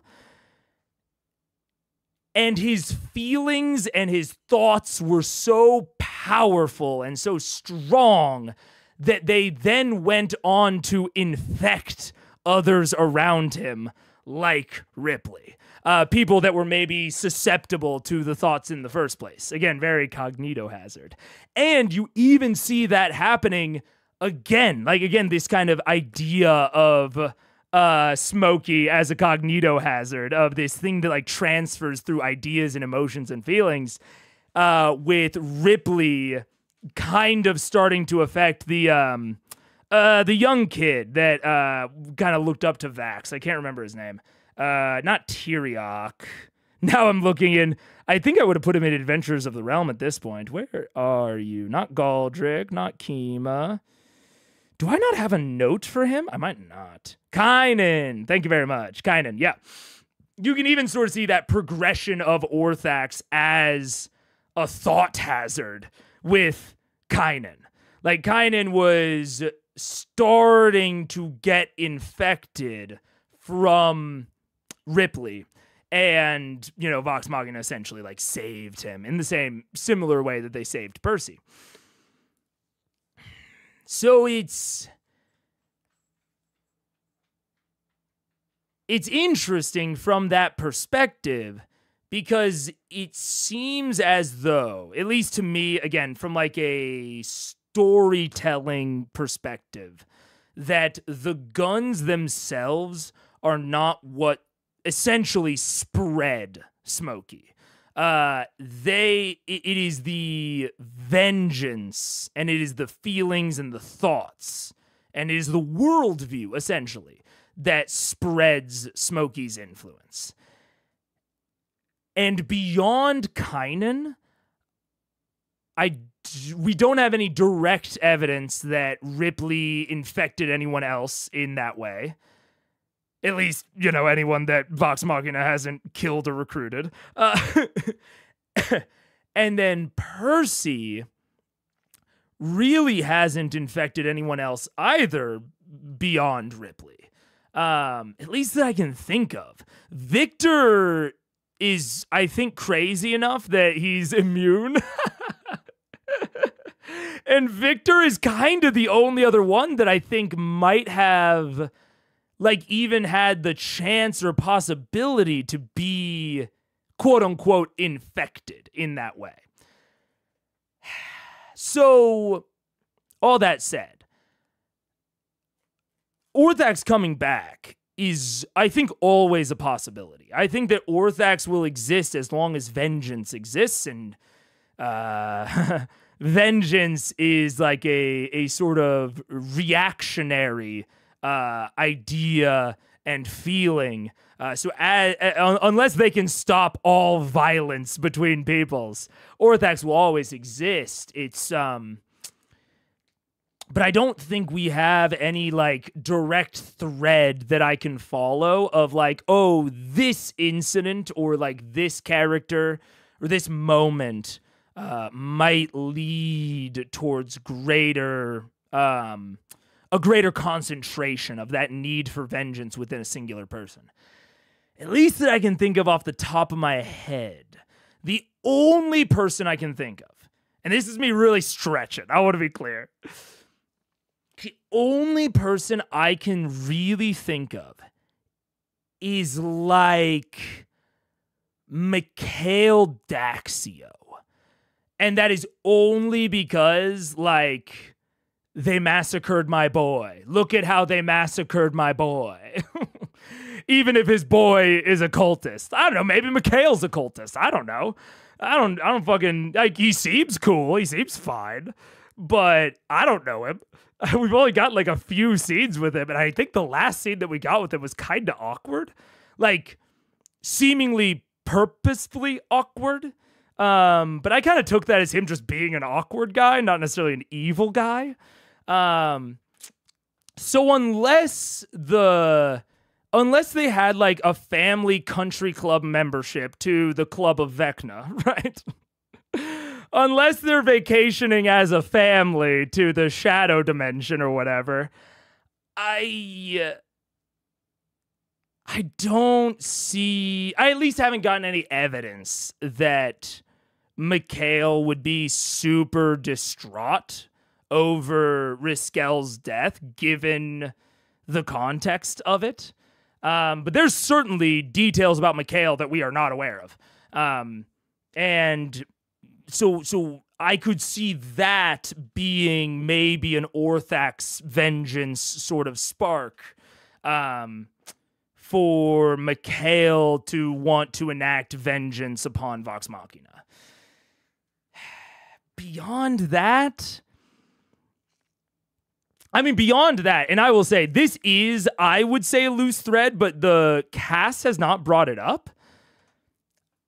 I would say this is a loose thread of the names on Animus. It seems as though Ripley wanted vengeance on the names on Animus. We assume to a similar degree that Percy wanted vengeance for the names on the list. And if they did things to Ripley that were strong enough to essentially like attune her to Orthax and for her to get Animus and all that, maybe they're doing it to other people, and so we could see maybe that of like someone else, manifests an Orthax infection. I could see that. I don't know. But we also don't know exactly how Orthax works. Can Orthax only be attuned or manifested through one person at a time? Can he sort of pact or connect himself to multiple people at a time? Because the only things we've had so far have been sort of sequential. It's like he was with Percy and then period, and then he was with Ripley. So we don't know if it's a one-to-one thing, a one-to-many thing. It's hard to say.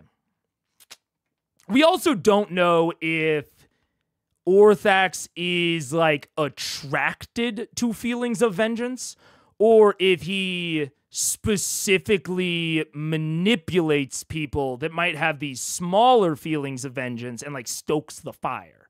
We don't know if he's like a Spren from Stormlight Archives, where he's attracted to the emotion, or if he is specifically stoking the magnitude of these emotions within potentially vulnerable persons.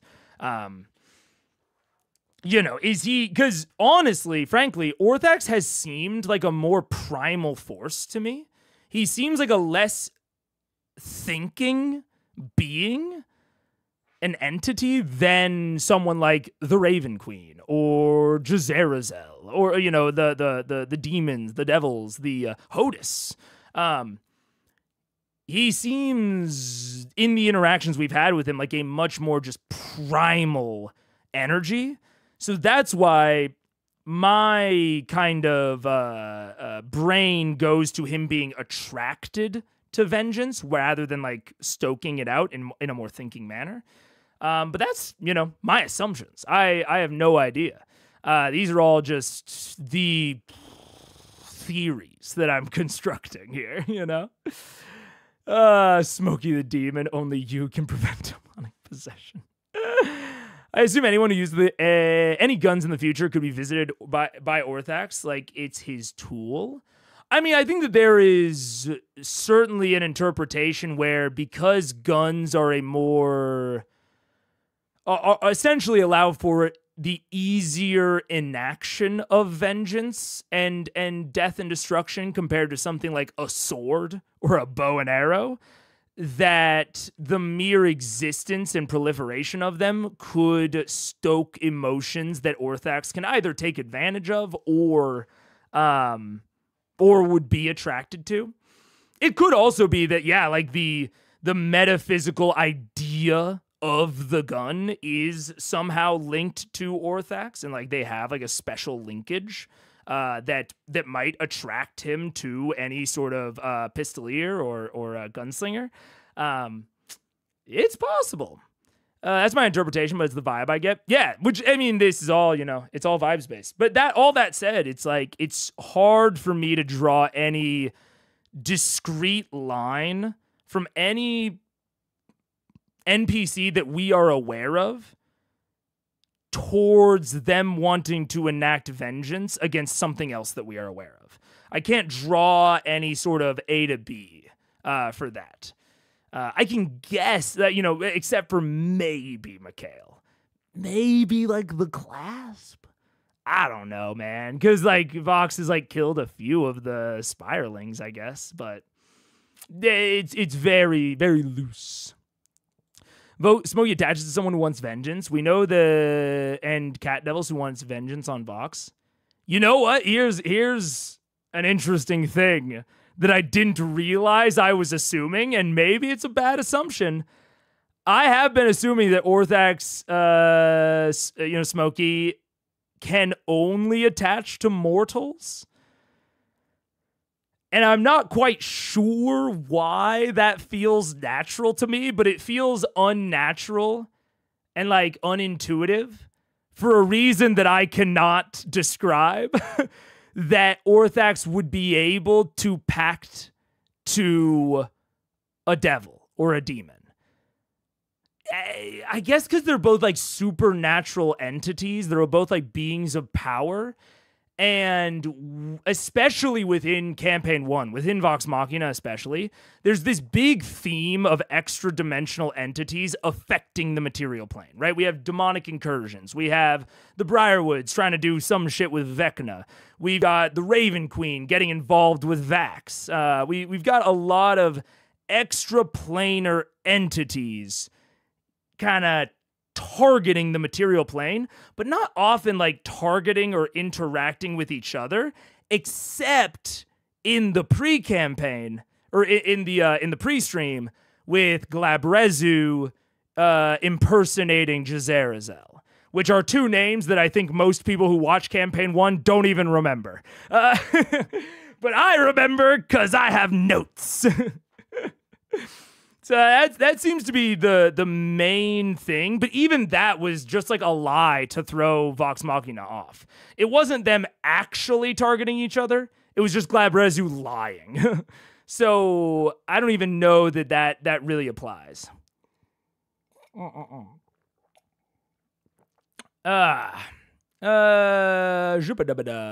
VM is very tribal. They may not be interested in the names on Ripley's gun. I kind of think they might not be, which is sad because I do really want to know more about the names on Animus.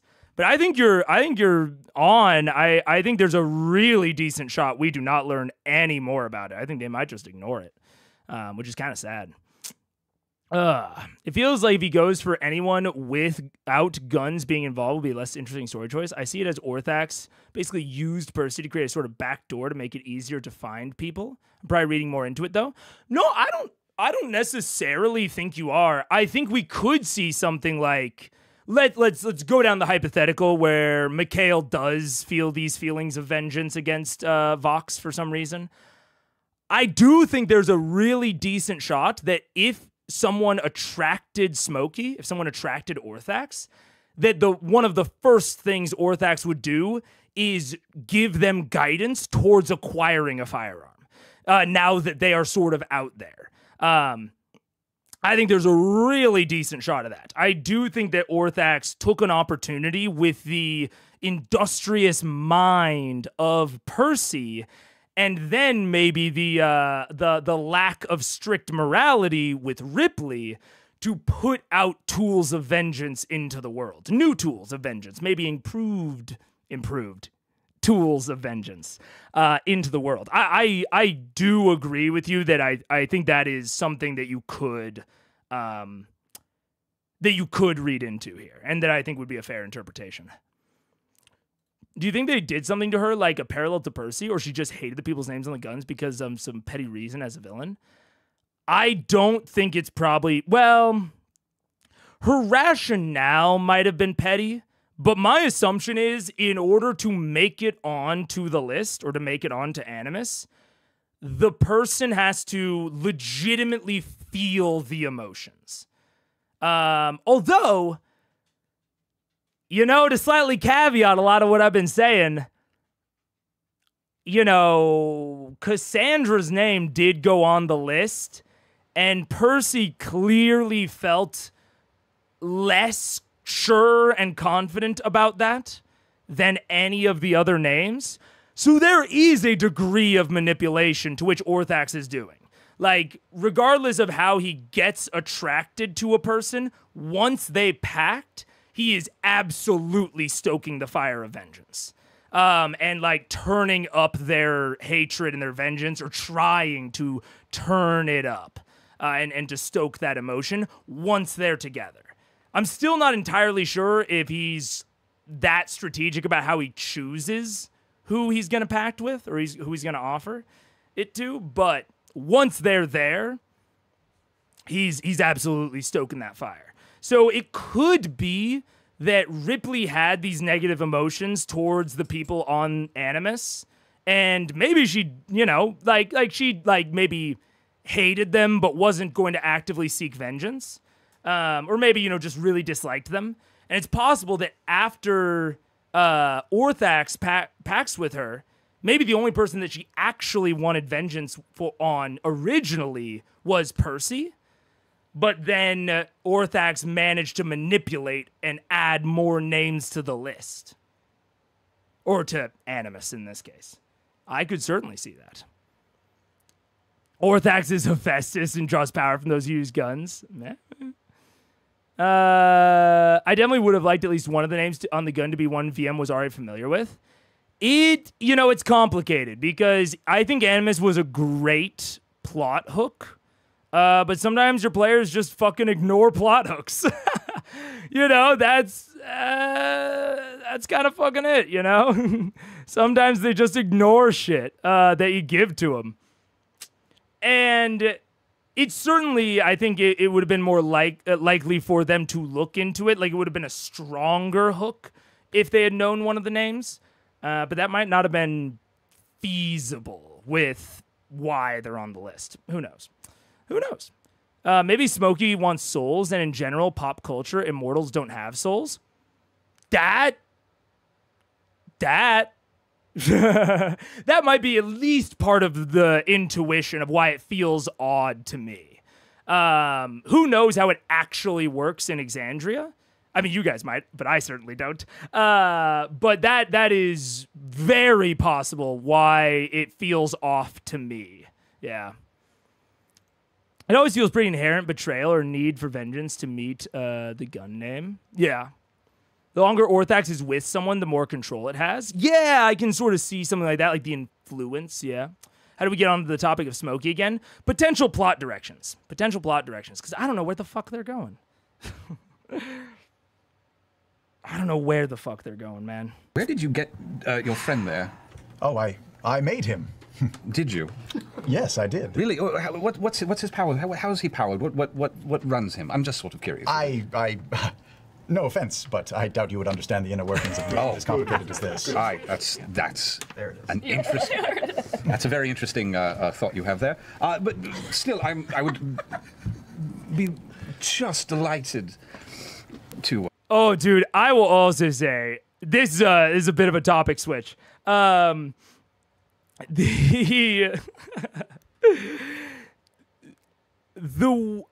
talked before about how I don't really like whispers. I'm not a huge fan of withholding information from a subset of the players, right? If I give information to one player, I'm giving it to all of them. And I have talked about, the benefits of it. There are certainly detriments. I think there are certainly advantages to going the whisper route. That if you want more talk on, those are earlier in the series. But I think that this right here is a really distinct example of the sort of benefits I think you have when players are all aware of the information together and are willing to roleplay their characters as if their characters do not have that information. They're avoiding metagaming as the characters. Because Sam obviously knows that that Percy would understand how Dottie is powered. And is able to specifically play up, I want to say Tyriok. It's not Tyriok. Darrington. Terry and Darrington. Is able to specifically play Terry in a way that is comical to the players, but is still very interactable within the fiction. Like, as opposed to someone like Scanlan, right? Scanlan would often do things that were funny to the players, especially in early C1. Not as much towards the end, but in early C1, 10s, 20s, 30s, he would often do things that would make the players laugh or would be funny to the players because they had this information of like how ridiculous that thing was to do. But the characters wouldn't. And this is similar, but the characters with Scanlan are harder to roleplay into, as opposed to this. This is really easy to roleplay into for Percy. Like, they are very aware of the like dramatic irony here of like the audience knowing something that the characters don't. And it's a really interesting comparison because Sam is still making Terry the heel. He's making Terry the heel and the rube in this case, sort of at the same time. But he's doing it in a way that is very reasonable for the other characters to interact with. Like, Percy can easily interact with what Terry is saying in a way that is consistent with Talison's knowledge. Whereas with early Scanlan, again, 10s, 20s, 30s, when he would do something that was just like hyper ludicrous or absurd, if the other characters would have interacted with him in a way that legitimately acknowledged how absurd it was, it would have started to defy realism. Like, it would have started to like defy investment of like this character actually existing as like a cohesive person. Whereas Terry not only feels like a cohesive person still, even though there's still this like, dramatic irony sort of rube relationship, but he actually feels even more real. Like, it's super reasonable for Terry to assume that the average person he's talking to would not know how Dottie works and like would not be able to understand what powers Dottie. And I said it a lot during those early episodes, but there's a difference between a character making jokes or like a character that jokes or a character that is funny and a joke character. A joke character that purely exists for the audience that is consuming it, not the other aspects of the story around it that it's actually interacting with. Terry is interacting with the story in a really reasonable way, and he's very funny while doing it. This is exactly my type of like a funny character. This is way more in my like preferred wheelhouse of like what that sort of thing looks like. So I'm into it, and it all hinges on the players all having an identical pool of information, but the characters having separate pools of information, which, kind of works into the whisper discussion. Catching up on 2.95 speed. Can you say something extra slow so I know I'm close? Ron Quixote D3. I wonder how that'll sound. Where would you put a turning point? Are Scanlan's being funny to the player audience? I think it's Kaylee. I think his interaction with Kaylee is a huge turning point. It's possible that it's earlier than that. I think he kind of started to take a turn in the Briarwood arc with Scanbo. But I think the real, moment that you can peg to character growth for Scanlan is definitely Kaylee. Yeah. Bringing a new guy in is always a great opportunity to reflect on giving character traits flaws that we, the players, have gotten used to. Absolutely, yeah. It's very anti-metagaming. It does. It requires an amount of anti-metagaming. Absolutely. Because players are both writers and audience. which is it's a weird but very cool thing about the TTRPG medium. Of they are writers and actors and directors for the show that they are that you are simultaneously the audience of. The players have a very unique perspective on the story in that way. And if you can separate those things and act as though, like, when you are writing, act as if you don't have the information of the other writers, I think you can write some incredible drama, right? You can write some really, really fun scenes, some really good drama for your... ads in 1 minute. Ads in 1 minute. You can write some really good scenes, some really good drama for your characters that you have, like, kind of the sole job of writing. But you have to be able to, like, make that separation, which is what a writer, you know, normally has to do in a television program or a play or whatever. They have to write the characters as if they don't have the information that the writer has. And if you can successfully separate those things, I think you can write some way more compelling stories. But it is like an active thing you have to do. It's not like a thing that just naturally happens. You have to actively, like, pursue that separation, which is sometimes hard. And people sometimes don't want to do in a game that's a hobby, which I get it. You know, if you're just focused on kind of the more, like, beer and chips fun aspect of D&D, like, as just like a hobby to participate in, you're not necessarily focused on it.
what's up? Hello. Hi. How's it going? We're back, and I'm not going to finish my earlier thought. I'll let you imply the rest. I was basically done anyways. What's up, what's up, what's up? Let's get going with it. Hear your attempt to simplify it for me. Well, all right, I will. Are you familiar with levers, things that can move up and down? Yes. Yes. Yes. Some of those. There's also a machine called a pulley, where you can apply force and it will sort of amplify it with a wheel and a string. I've heard. I think I've read about such things. Some of those before. are in there. Yes. Also, an incline is another simple machine. You didn't build it, did you? I did build it. Did you build it? I did build it. Did you build it? I did build it. So. One would assume there's an access panel somewhere on him where one can make adjustments or otherwise, or fix him if he breaks Pretty out. fancy technological speak. Thank you. Where would the access panel be? Why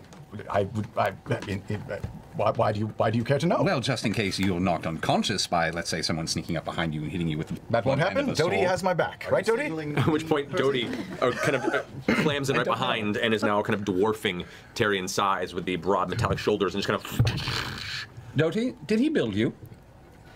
No response. Sure. We'll see. I'm a bit of a tinkerer. I can show you a few things if we have a quiet moment, not in public. Can you? Holy. That would be excellent. I look forward to the lesson. I look forward to giving the lesson. Wait, I'm curious, Ross, as well. What's my perspective on how Critical Role presents D&D? I want to know as well. I don't know what my perspective is. I mean, I guess I have an interesting way of watching it. I do. Man, I think what Ross is probably referring to is I pause a lot. I talk a lot. It is certainly not a, watching this show is not an efficient way to watch Critical Role. I think we're about 15 minutes into the episode, because I did not watch all 44 of this. I started at the 30-minute mark. And it's been, how long has the stream been? About 2 hours. Mega talk a lot? No. That wouldn't be me. Things that work for CR will not work at most tables. Ooh. This is interesting. I mean, that is interesting that is how my perspective has come across. Because I mean, I can certainly see how what I have said has indicated that might be my perspective. But a lot of the things that I talk about, I think probably the reason it comes across like that is because I talk about the things that I'm critical of in more depth than the things that I like. Just because when I talk about something I'm critical of, I talk about why and what I would do differently. Whereas when I talk about things that I like, which has been most of this episode so far, I just say, man, I like that, and here's the reason why. But no, I think a lot of the stuff that Critical Role does would work at a home table. There are certainly things that they do because it's an actual play. Like, yeah, definitely don't get me wrong. There are positively things that they do or can get away with.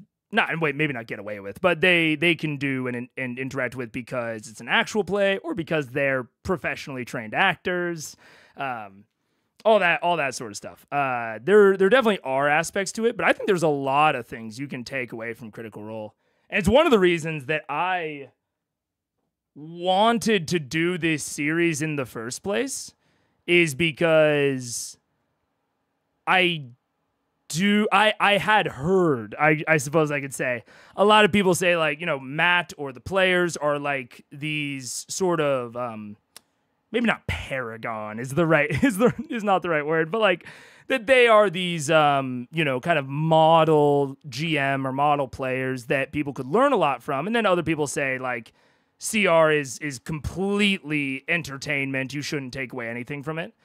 And I assumed, and I think I was pretty correct, that the truth is somewhere in the middle. I think there's quite a few things that they do that can certainly be modeled.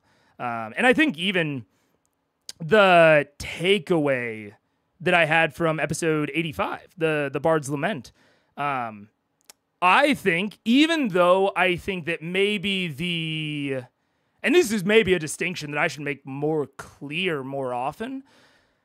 The Bard's Lament so far is one of my favorite role-playing scenes in Critical Role Campaign 1, period. Like very, very clearly one of my favorite scenes. And I think it would probably be not a waste of time, but it may be overly ambitious to aspire towards replicating that sort of scene at your table for many reasons. But the thing that I think you can absolutely try to replicate, and the things that I try to talk about in my takeaways, are things like Sam's intentionality with that scene. Like the sort of plan, or you might say like preparation, that Sam came in with to that scene, knowing their mother's names, like having a pretty, it felt like comprehensive view of how his character would feel after being resurrected in this way, and like having thought down a lot of those paths. That's something you can absolutely replicate.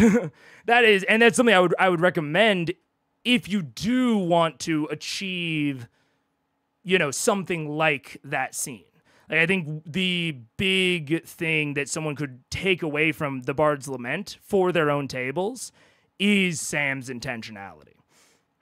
So, certain aspects of that scene, how like kind of accusatory they are towards each other, that might be, they're classically trained actors sort of situation where they are more comfortable maybe being aggressive with each other in a way that they know that it is not at the player, something that Orion did not necessarily mesh with. And that's, I think, part of the reason that a lot of bad things happened with him. That was something that is hard to replicate that they can all do. And that is more, a player-by-player thing, rather than something you could actually take away for your own table.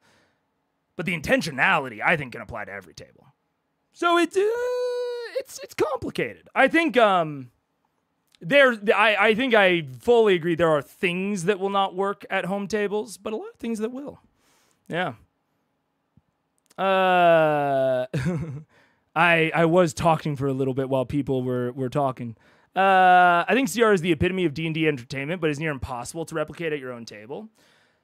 I do think that the CR experience is probably impossible to replicate at a home table. There are a lot of lightning in a bottle aspects to the players that clearly some of the starting players couldn't keep up with. Like this cast, it does have aspects to them that are unreplicatable, and that allows them to tell certain kinds of stories. But there's a lot that I think you absolutely can replicate. Yeah. You agree, yeah. So critical role models. Ooh, fucking get them. Yeah. Really feels like lightning in a bottle. Lightning in a bottle. D&D experience because of the cross-section being actors and entertainers, Matt being an actor and also a DM of 20 plus years, etc. I mean, yeah, there are certainly like the final product is, I will agree, unreplicatable, but there are things that you can learn from it to sort of strive towards this if you do find this sort of experience to be aspirational. Like, if you would like to have the CR experience, I think there are things you can do to get your table closer to that. But some things you certainly can't.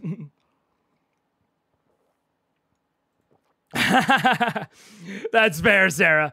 I think we said it at the time that was one of the longest periods of pure silence during an episode, yeah. Expectations of new players that their games will be like CR when people think the actor or the character. Yeah, it's the Matt Mercer syndrome, yeah, which is... The Matt Mercer syndrome, quote unquote, is one of the only things I knew about Critical Role coming into this. So that has been one of the focuses, like one of my mindset things over the past, how long have I been doing this series? 1.5 years? Oh my goodness, how the time flies. But that is the Matt Mercer effect is something that has kind of always been top of mind for me. And I do definitely think that there is, that people take away things that are unrealistic to replicate. Like, they are not quite parsing the difference between something that is accomplishable at their table and something that's not. And though there's a very big distinction sometimes between those things, yeah. I would say he also clearly planned with the GM and had a backup character ready. Also true, yeah, very clearly Taryon Darrington was pre-planned. Him and Matt had talked it out. That's a really good point of, like, not only was there a lot of intentionality from Sam kind of focused inward, but he also clearly worked with the GM to accomplish that, which is incredible.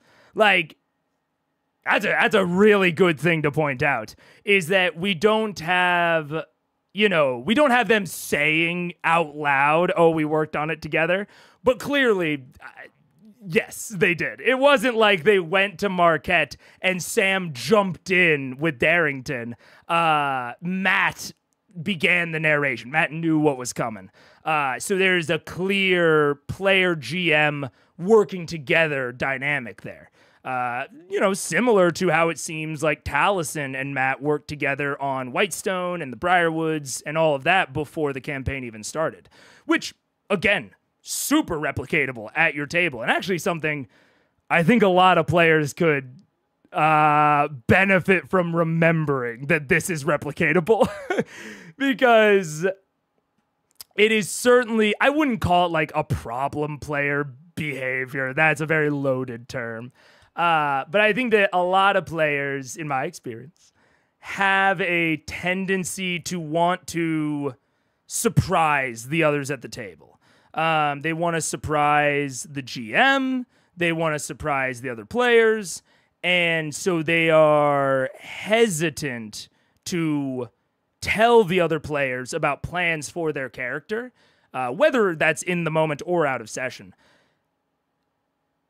Even in cases where telling that other player or working with the GM would really benefit the personal plot arc or the dynamics of the scene. And Terry and the Bard's Lament is a really good example of how much better the execution can end up being when you have that layer of working with your GM. I mean, this is more speculative, but even on a more micro level, Kaylee immediately agreeing to leave the room when Scanlan asked her to, I won't say it's necessarily out of character for Kaylee, but it's, it's borderline in character for her personality that we had seen thus far.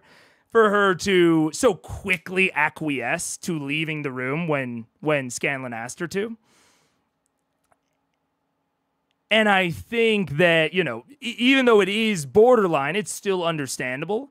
But there's a really decent shot that if Scanlan had not talked to Matt about his plans for that scene, that Matt might have had Kaylee argue more. It might have been less likely that she left the room.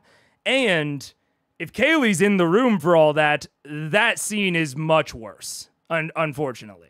Not only from the perspective of it's more like awkward for Scanlan to like deliver the point, but also because I praised Matt at the beginning for like his restraint on not getting involved. If Kaylee was in the room, Matt would have had much more of like a in-fiction push to get involved in the scene and not let the players like beautifully roleplay that. And again, all these sorts of points are ways that you can go towards replicating the Bard's Lament. But at the bottom of it, the incredible roleplay, that specific part might be unreplicatable. Yeah. So yeah. I think CR effect is overblown regardless of genre. Everyone wants to emulate what they love. CR is just the thing that sits at the top of the heap for D&D, but the same thing happens every art. Well, and I think that D&D and TTRPGs are a relatively new storytelling medium, at least on the grand scheme of things. It's a relatively modern invention. And it being played and broadcast for entertainment is an even newer phenomenon. But it is coming at the same time as like this social media information revolution where a singular thing can reach such a wide audience. And so when you have this, how do I say it? When you have something that is difficult to do, which is like playing D&D as entertainment, this shit is not easy by any stretch of the imagination to do it well. When you have something that's difficult that benefits from high production value, so in that sense, introductory like capital, like having a decent head start in production, when it benefits from that, when it benefits from having like very specific talent, like you can't replicate this effect with just anyone. You know, this is a hard thing to make. And if these people are continuing to want to make it, there's a really decent shot that it just stays at the top of the heap. It stays as the thing that people love rather than having a big diversity of things that people love in this medium and in this space.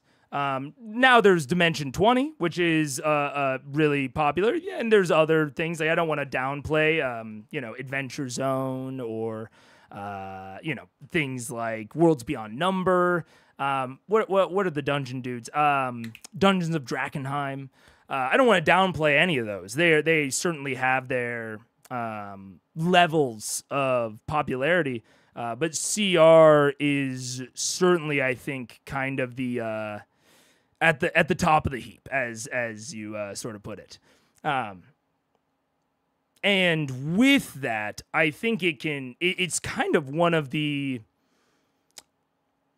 maybe one of the few remaining like cultural monoliths almost, where when you talk about D&D and someone just goes to look up what D&D is, there's like a better than average shot that they find CR, which is not the case if you are trying to describe to someone what television is. I couldn't even make a guess as to if they just look up good TV show to watch. I can't even make a guess at what TV shows would come up or what movies or what books, right? Whereas if you look up good actual play to watch, it is guaranteed that CR will be on the list. And so with that sort of like cultural homogeneity, I do think the CR effect is sort of a natural outcropping of that. You're right, people look to emulate what they love. And CR, if people like actual plays, there is such a high probability that they like CR. And actual plays are, if you're trying to get someone into TTRPGs nowadays, there's a really high shot that you use an actual play to do it. Unlike a lot of other storytelling mediums. If you're trying to get someone like, I'm trying to think. If you're trying to get someone into basketball, like to playing, like to shooting hoops on the weekends, I don't know that your first instinct would be go watch the NBA.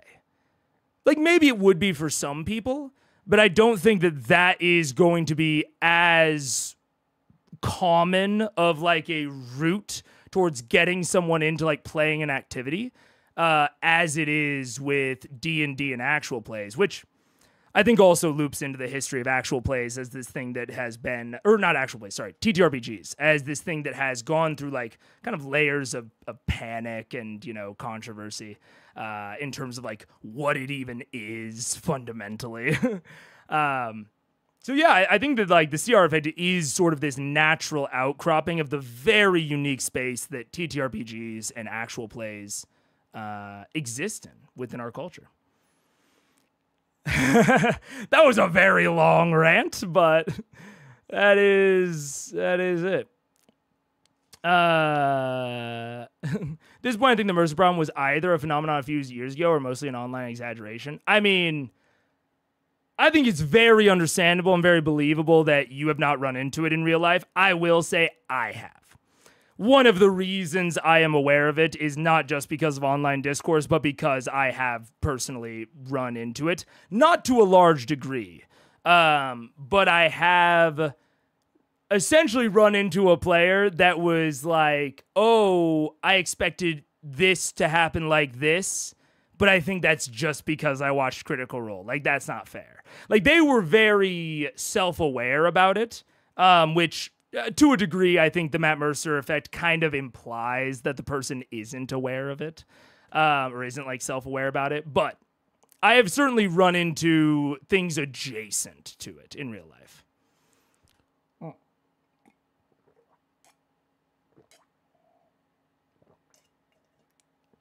Yeah. Anyways, I'm reading through it, but yeah. I think a lot of the CR audience is unaware of both the GMing techniques that Matt is using and the improv techniques that the players are trained in, which, like, not to... how do I say this? Not to, like, I don't know, pat my own back too much, but, like, that is the reason that I wanted to make Critical Eyes in the first place, is because... I had such a... I'd never seen anything Critical Role before, but I did have a lot of experience both in GMing and in theater and improv. And in, like broad acting experience. Not to, like, a professional level. Like, they are more professional than I am. But I have experience that the average critter or audience member probably doesn't have to be able to... ideally dissect those things easier. And that was one of the, like, because when I make stuff, I want to make stuff that I am not, like, fully uniquely suited to make, but, like, I don't want to make stuff that just anyone could make. Like, that's why I'm doing this and not something else, is essentially what I'm saying. So yeah, that is like one of the pushers for me to make this sort of show. Yeah. TTRPGs are also a highly word-of-mouth grassroots medium. Also true. High rollers, VLDL. I knew that I would miss some actual plays in there. And like I said, you know, I don't want to downplay any of those, but yeah. Also on the research front, it's so easy to find out about CR because the cast are well known before it started. Very good point. Even we can make that same comparison with Worlds Beyond Number, Dimension 20, Dungeons of Drakkenheim. A lot of the most popular actual plays had people that were popular for other things ahead of time or came in with an existing audience to sort of kickstart the entire momentum. I am positive that there are some that didn't. And I am positive that people in chat will know. But I do think that is certainly a factor to which actual plays have succeeded. It's not the only factor, but coming in with pre-existing, you know, notoriety or prestige, I guess, is definitely a factor. Found out about CR from Reddit and people talking about a game with a bunch of voice actors from famous media. There we go. Yeah. I was hooked, and that was in 2016. Yeah. Versus Bleem, which feels like you would have to know online internet culture to find D20. You would certainly have to know a certain amount of online internet. Like, you would have to be, like, into Dropout or College Humor or what have you.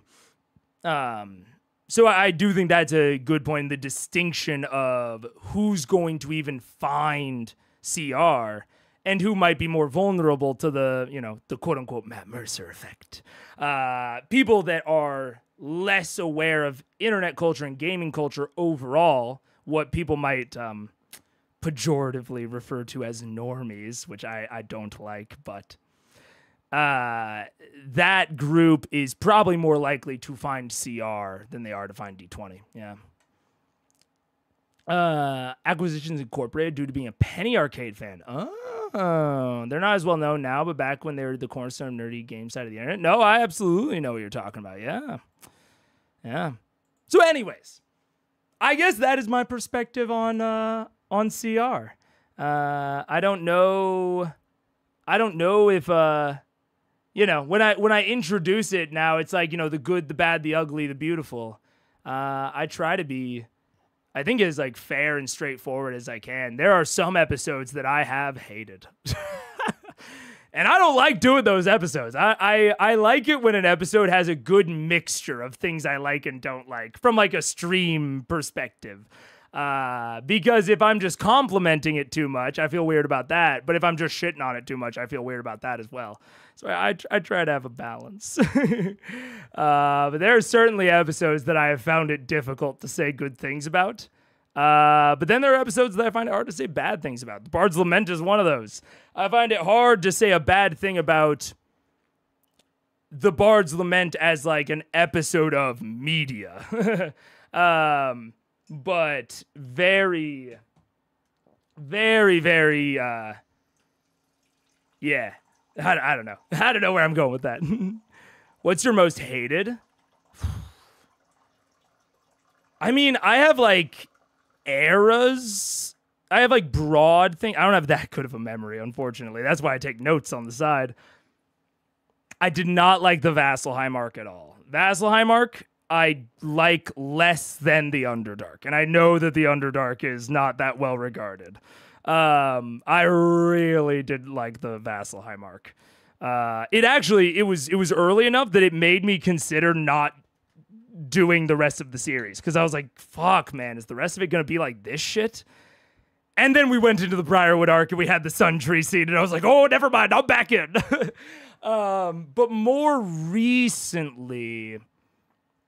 Oh, also, a lot of the stuff around Sphinx Mountain, which I don't know what the actual community calls Sphinx Mountain, because I know that is my personal terminology for it. The Kamalja Ori. So going from like Whitestone, stopping by Westrun, and then going into the Frostweald, and then eventually the dungeon where they meet Kamalja Ori. That entire sequence, like basically between Westrun, through the refugees to Sphinx Mountain, and then back to Westrun, it's tough because that also has some great beats in it. I love everything with Grog and Craven Edge, but that sequence in general, I was iffy on. And then most recently, probably Raishan Part 2. Viscon in general. Definitely had some great moments, but overall, I was pretty iffy on Viscon. Although, I don't even know. I'm certainly not a CR hater. I've really enjoyed C1. So there's certainly moments that I've really hated, but I'd honestly be curious if like a longtime watcher, just someone that's watched all of Critical Eyes, can think of an episode that I really didn't like. Because I can't think of like an entire singular episode that I was really down on. They've certainly existed. Right after the Chroma Conclave arc started, I loved the intro episode. I think it's called like Omens or something around that vein. I loved the intro to like the inciting incident to Chroma Conclave, like the fall of Amon. But when they go to Vasselheim afterward, I hated that shit. I did not like those episodes at all. And you can watch me have a pretty bad time during those streams. I mean, you know, I try to keep it light and entertaining, but those ones were tough. The Slayer's Take arc? Yeah, the Slayer's Take arc. Not a fan.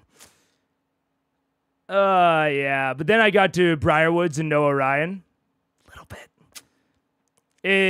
Was that where they face off with Percy's Demon at the end? The Briarwood arc is where they face off against Smokey. Not even 27. Oh man, I don't remember what 27 was. You'd have to give me a more description. Bring back Big Rock. Oh, that is right, because I did love that part of Viscon. I loved Big Rock. Big Rock was awesome. I just didn't like Raishan during that. Yeah, the one with the fast monster in the Underdark. I didn't like the fast monster in the Underdark. That is true. That is true. Yeah, I can remember specific specific parts of episodes that I didn't like, but I can't remember like one cohesive one. So yeah. 27 is Orion's Last, 1,000 Mirrors shopping. Oh, dude, honestly, I don't even remember how I felt about that. I think I was really largely confused. I mean, I'd have to go back and look. Thankfully, there's a historical record. We can see exactly how I felt. But in my memory, the Mirrors episode is largely a confusing one. Where I'm like, what the fuck is going on here? And then Orion leaves. So I don't remember really disliking it, but it's possible that I did. Recommend everyone start watching the campaign at 26. That's fair. I mean, I think that's a fair entry point. I'm glad I started earlier, and I'm glad I pushed through it. But I think that's a fair thing to tell people. Oh. I remember you saying it wasn't the worst, but you knew it. You also knew it was his last. Oh yeah, that's right. It was just uncomfortable to watch at points. A lot of Orion stuff was. You were really annoyed with the 1,000 Mirrors, was I? I mean, I hate shopping, so that's fair. I have a large swaths of episodes I don't rewatch. That's fair. I also broadly don't like a lot of the combats. So there are certainly combats that stand out that I really like. Off the top of my head, you know, it's Kevdak, City of Brass, or specifically Pit Fiend, Ripley. I really liked. Raishan Part 1 is really good. But broadly, I don't like most of the combats in CR. So there's also that. But there's a lot of like, I don't think I'm often very negative about them. Well, I guess it depends on what you mean by negative. But I think they're still interesting to watch. Anyways, let's watch. Yes. I'm also curious if we could, it was Ermagerd, right? I'm sorry? Ermagerd? My name? Ermagerd Swearingen, yeah. No, you misheard me, little elf boy. It's Taryon Darrington. Fucking don't like this. I'm curious, where do you hail from? Are you from, here? No, not from... Matt, we discussed this. Where am I from? An adult! You gave me 3 options. I did. And I was like, I don't know what any of those do. Necessary. Lots of necessary are currently equipped, motherfucker. That's great. That's beautiful. Okay. Let me go look up the information that I emailed you. I can also look it up. Who is that guy and what is email? Yeah. While Doty's got email. You were from the city of Deastok in the Etruscan Empire of Wildmount. What he just said. Wildmount, you're from Wildmount. Wildmount, fine. He's from Deus where? Deastok. Dear. From the Etruscan Empire. Deus Stark. Dock. Wild Mountain. Truscan? Yeah. Yes. And tell Have us you a been? bit. I haven't been, no. No, we've not It's been. quite lovely. Yeah. My family has quite a reputation there, and I live on a vast compound with beautiful orchards and... Wait. They're fucking... They're baiting me, dude. They're baiting me. Because when is it gonna happen? I can't. I mean, I'll write it down, man. Because I did, when we were talking about Terry, when he first got introduced, I was like, a bro's gotta be from Wildmount, because that is the only location that seems to have like a nobility structure that would make sense for Terry. And, but I can't do this. I can't do this. I can't get distracted. Because they keep distracting me with the casual Wildmount mention. They give me Animus with King Bertrand de Dwendal. that can only have been from Wildmount. The players fucking ignore it. They give me the Briarwoods and the siphon that's still there. They tell me that Vecna worship and Vecna's laboratory was in fucking Wildmount, and the players are like, la-di-da-di-da. And so something about it feels like to me that they might continue to ignore all of the plot relevant shit and continue to not go to Wildmount. And I can't get distracted again, chat, because I keep getting distracted. I keep saying, oh, they made a Wildmount mention. Clearly, with this additional Wildmount information or mention, now they can't ignore it now. The mountain of evidence, the mountain of quest hooks is too high. I swear, they're not. They're not gonna go. You can't convince me, chat. Unless they go to, like, unless the Water Ashari is, like, in Wildmount, and they go to the Water Ashari, so technically they've gone to Wildmount, and then they bust straight back to fucking Taldore.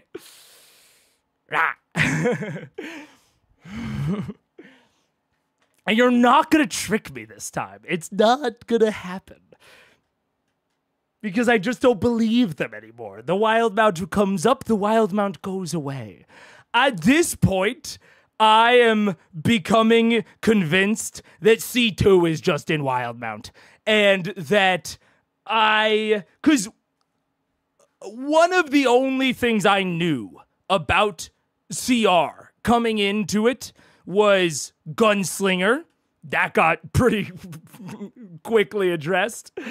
What was it? Blood Hunter, which I assume is going to be in C2. I could be wrong. Maybe it's a C3 thing. I don't know the exact timeline of kind of when those things happened. And Wildmount with like Graviturgy and Chronomancy. And so it's like they just keep tempting me with all of these Wildmount mentions. And at this point, I'm like, we're not fucking getting shit until C2. I'm becoming slowly convinced. You're not related to the Briarwoods, are you? I'm sorry, no, I don't know them. He doesn't look like a Briarwood. No. Have you ever heard the name Briarwood before? I have not. I'm sorry. Is Antlers okay over here? She's quite all right. All right. She seems a bit drunk already. She always does. All right. That's true. Especially these days. Bring back the history lesson, though. So, pampered, young, everything you could ever want. I wouldn't say pampered. All right. Those were my words. Go on. I had a normal upbringing, private tutors, classes. Right, as you do. Yes. Right. I wandered through the halls of our extensive library many nights. Read many books about adventure. Yes, keep going. Exploration, magic, alchemy. Is that code for masturbating? I mean, you know. Yes, it is. Kind of sounds like your upbringing, Percy. Yeah, no, yes, it was code for masturbation. My family runs a very prosperous business, and yes, I have received some benefits from that, but I am a self-starter in my own mind. Oh, God. And I've gone out on my own to seek my fortune. Oh, God. And, Universe is collapsing. and record my exploits. Did you purchase that armor all on your own as well, or did Mummy and Daddy buy it for you? I purchased it myself with my money that I can withdraw once a month. It was quite lovely. But it is mine, and it belongs to me. Terry, Jumbo, do you have a most dangerous conquest in that book that Dottie has? Dottie, I have a list of adventures that I am currently going through. Some of the adventures include rescue a maiden, Just any maiden? transport a treasure, escort a muckety-muck, a revenge plot, a classic dungeon crawl. Oh, this one I'm looking forward to. Solving a mysterious riddle. Ooh. The old-fashioned double cross. Teleport, haven't done that yet. Really? Shopping mission, but really, I can wait on that one.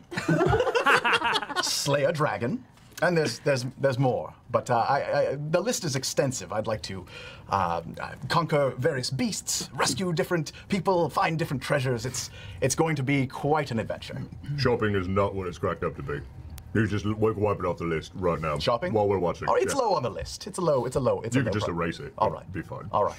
It's funny, that whole list, it seems like we've done all of it. I know. Yeah. Have you? Several times. Oh, yes. Also, How many dragons now?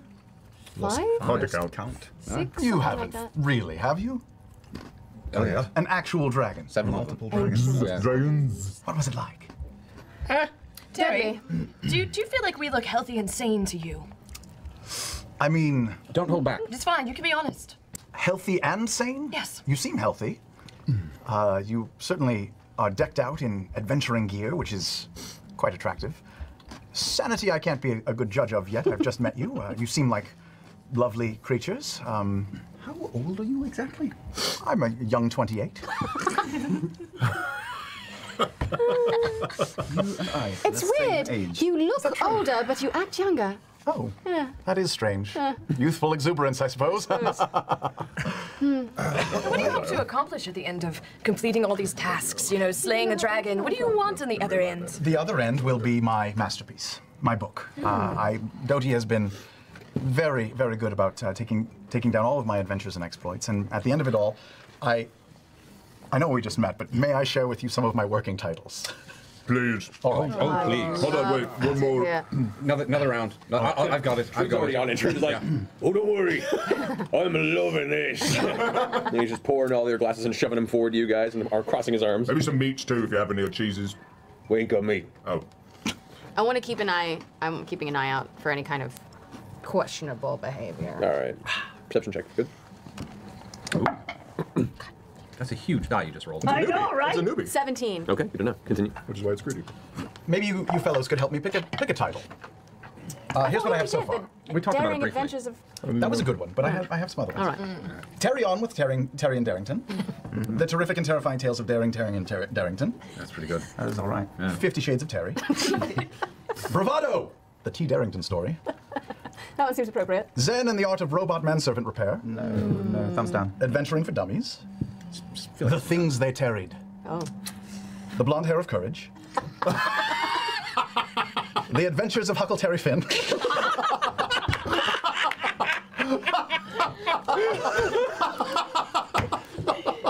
The Odyssey. Oh, classic. Seen it. Terry's Daring Do's and Daring Do Nots. Dungeons and Darringtons. Oh, wow. Oh my god. And this one just popped into my head. Critical Patrol. I'm gonna drag her off to the side. Why are we doing this exactly? Why are we bringing him Keela's with us just in the exactly? nosebleed, and she's not sure why. Do you think he can pay 50k an hour for realsies? Hey, Terry. How much money do you have in your account right now? In my account? In your account? I would not care to say. We're in public place. You can whisper it in my ear. I would not care to say. Here's what I need to know. Are you full of shit and you don't actually have any money, or do you have enough to pay our fee? Does this helmet look like it's something that didn't cost a shit ton of money? It looks like it did, but for all I know, you spent all your money on it. All right, well, if you don't want the money, we can break the contract right now and I'll go my way. How about you just show me some money, and that way we can be sure. All right, I will. Come with me over to the corner. All right. Well, that's That's a where the nice good little stuff Jerry Maguire happens. right there, especially considering the date. Very appropriate. Tavern corner.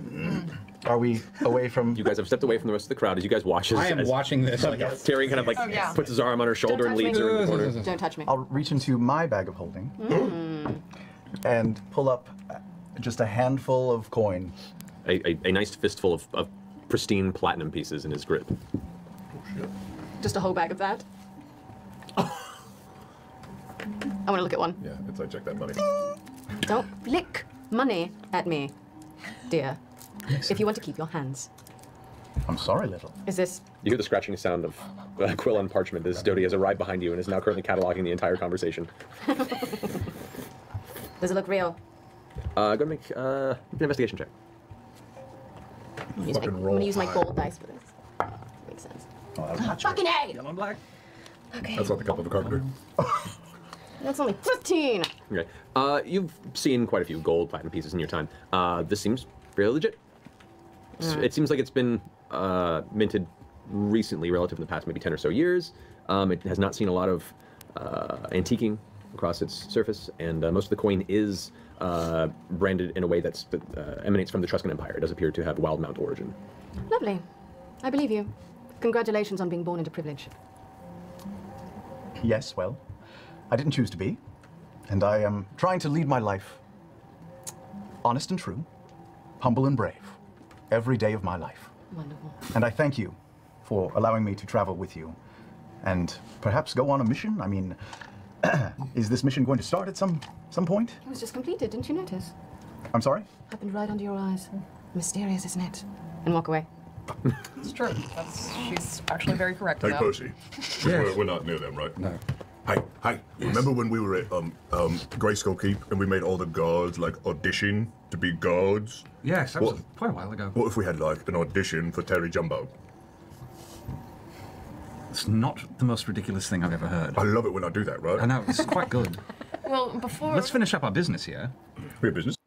Dude, is it crazy to say this? It might be. I'm thinking through it and how it will sound coming out of my mouth.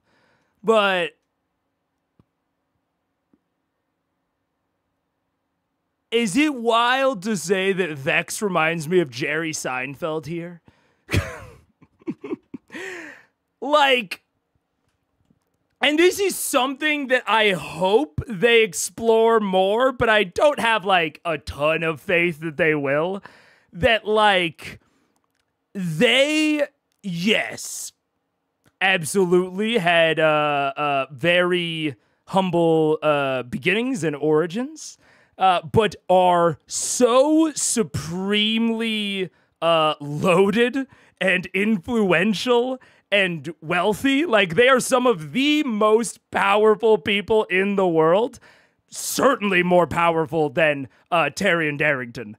And I hope from that little interaction that they just had, I kind of hope that Terry continues to challenge them on their sort of attitude towards the rich and famous and powerful, because they are all three of those things now. Yes, they are self-made, at least, you know, especially these two. But, like, they're not normies anymore. And, like, they can certainly have negative opinions of people that are not self-made, for sure. But I don't know. I hope that Terry continues to challenge them on it, because it is something that has slowly been accruing. Like, we came into the story when they already had a castle in the capital of seemingly one of the biggest countries on the planet. They were already part of the governing structure of that, or at least very involved with the governing structure, the equivalent of, like, the Oval Office of that large country. Like, we came into this with them being some of the most powerful people on the planet already to begin with. And it has always been kind of, I don't want to say, you know, I don't want to say it disinvests me by any means. I think that this sort of attitude is realistic. It's very realistic. And that's why I said Vex kind of reminds me of Jerry Seinfeld. Someone that, you know, when he first started doing his comedy, he was doing observational humor, and that kind of relies on observing things that the average person observes. And now he's like one of the richest comedians ever, and can't really do observational comedy anymore because he's super fucking rich. And that is a little how Vex is coming off to me here. Is like, yeah, certainly be skeptical of the rich asshole when, you know, you're struggling and coming up, but I don't know, man. You had the entire wealth of a nation at your fingertips, and the GM told you could take as much as you wanted. He did not put a cap on how much wealth you could accrue. And also you have the access to the treasury of a small city-state. Simultaneously, totally separate from all of the other treasure you have accrued over your, you know, career as a very successful adventurer.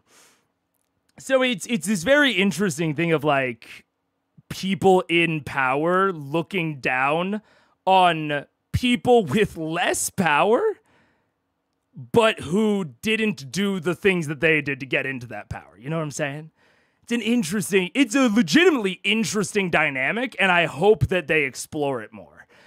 Because especially for someone like Vex, whose player arc has really revolved around this sense of like belonging and the aesthetic or material signalers of belonging or status or acceptance. I think it's an interesting thing to confront her specifically with. Like, I think Grog would just kind of shrug it off and be like, bro, I don't know. And Percy is too self-aware about his, potential privilege. And, Keyleth is the scion to an ancient order of eternal elemental guardians. She was born into power as much as the next person. So I think it's a really interesting dynamic for these two specifically to really dive into and explore. And I'm somewhat worried that these two specifically may not be interested in diving into it. But I hope they do. Terry's a self-starter. He said so. Right, I forgot about the account that he can pull out of monthly that we all are absolutely born with. Grog goes to dad, Percy behind mom's back. That's true. Do you think their reception of Terry had been less hostile if the separation from Scanlan were more amicable? Like, they are trying to mess with Sam on a meta level, or do the PCs genuinely hate on Terry? I don't think we'll ever be able to know the nitty-gritty of it, but I think there's certainly a level of meta antagonism here from both sides. I think Sam is certainly playing Terry in a way to specifically kind of poke at them on a meta level, like telling Percy that he won't be able to understand Dottie's interior. So I think Sam is absolutely playing up the dramatic irony of everything that's going on here. And I think they're kind of giving it back to him in kind, which is a bit of the reason that I'm a little bit worried about this not actually being like fully explored, is because I think a lot of the current antagonism will sort of fade as the meta antagonism fades. I guess if it does. A little bit of both, yeah. Seinfeld is a real person. I thought that was the name of the sitcom. No, his real name is Jerry Seinfeld. Yeah, the sitcom is his last name. Yeah. It's a fictional story of his own life, kinda. Yeah. The only member of VM that aren't highborn are the two gnomes. Yeah, because that is also true. It's like, yes, they had a period of their life where they, lived more average than the typical, more average, more like the typical average person in Exandria with their mother. But then they went to live with their foreign ambassador level father, which I think, again, is why I'd be so interested to see this dynamic between Darrington and Vex specifically. Because Vex seems to have, kind of broadly made peace with his relationship with his father. Not to say it's good or that they have, resolved it. But it seems to be pretty low on his list of things to resolve. It seems like he doesn't necessarily, need resolution or any more sort of emotional processing of his relationship with Sildor. Or is Sildor his name? Their father, Vesar. Ambassador Vesar, we'll call him. Oh, I got one more minute. But Vex clearly does. That's a large part of the Feywild arc, is her unpacking, her relationship, not only with wealth and title and status, but specifically her father, who I'm sure, Terry doesn't not remind her of in at least some ways.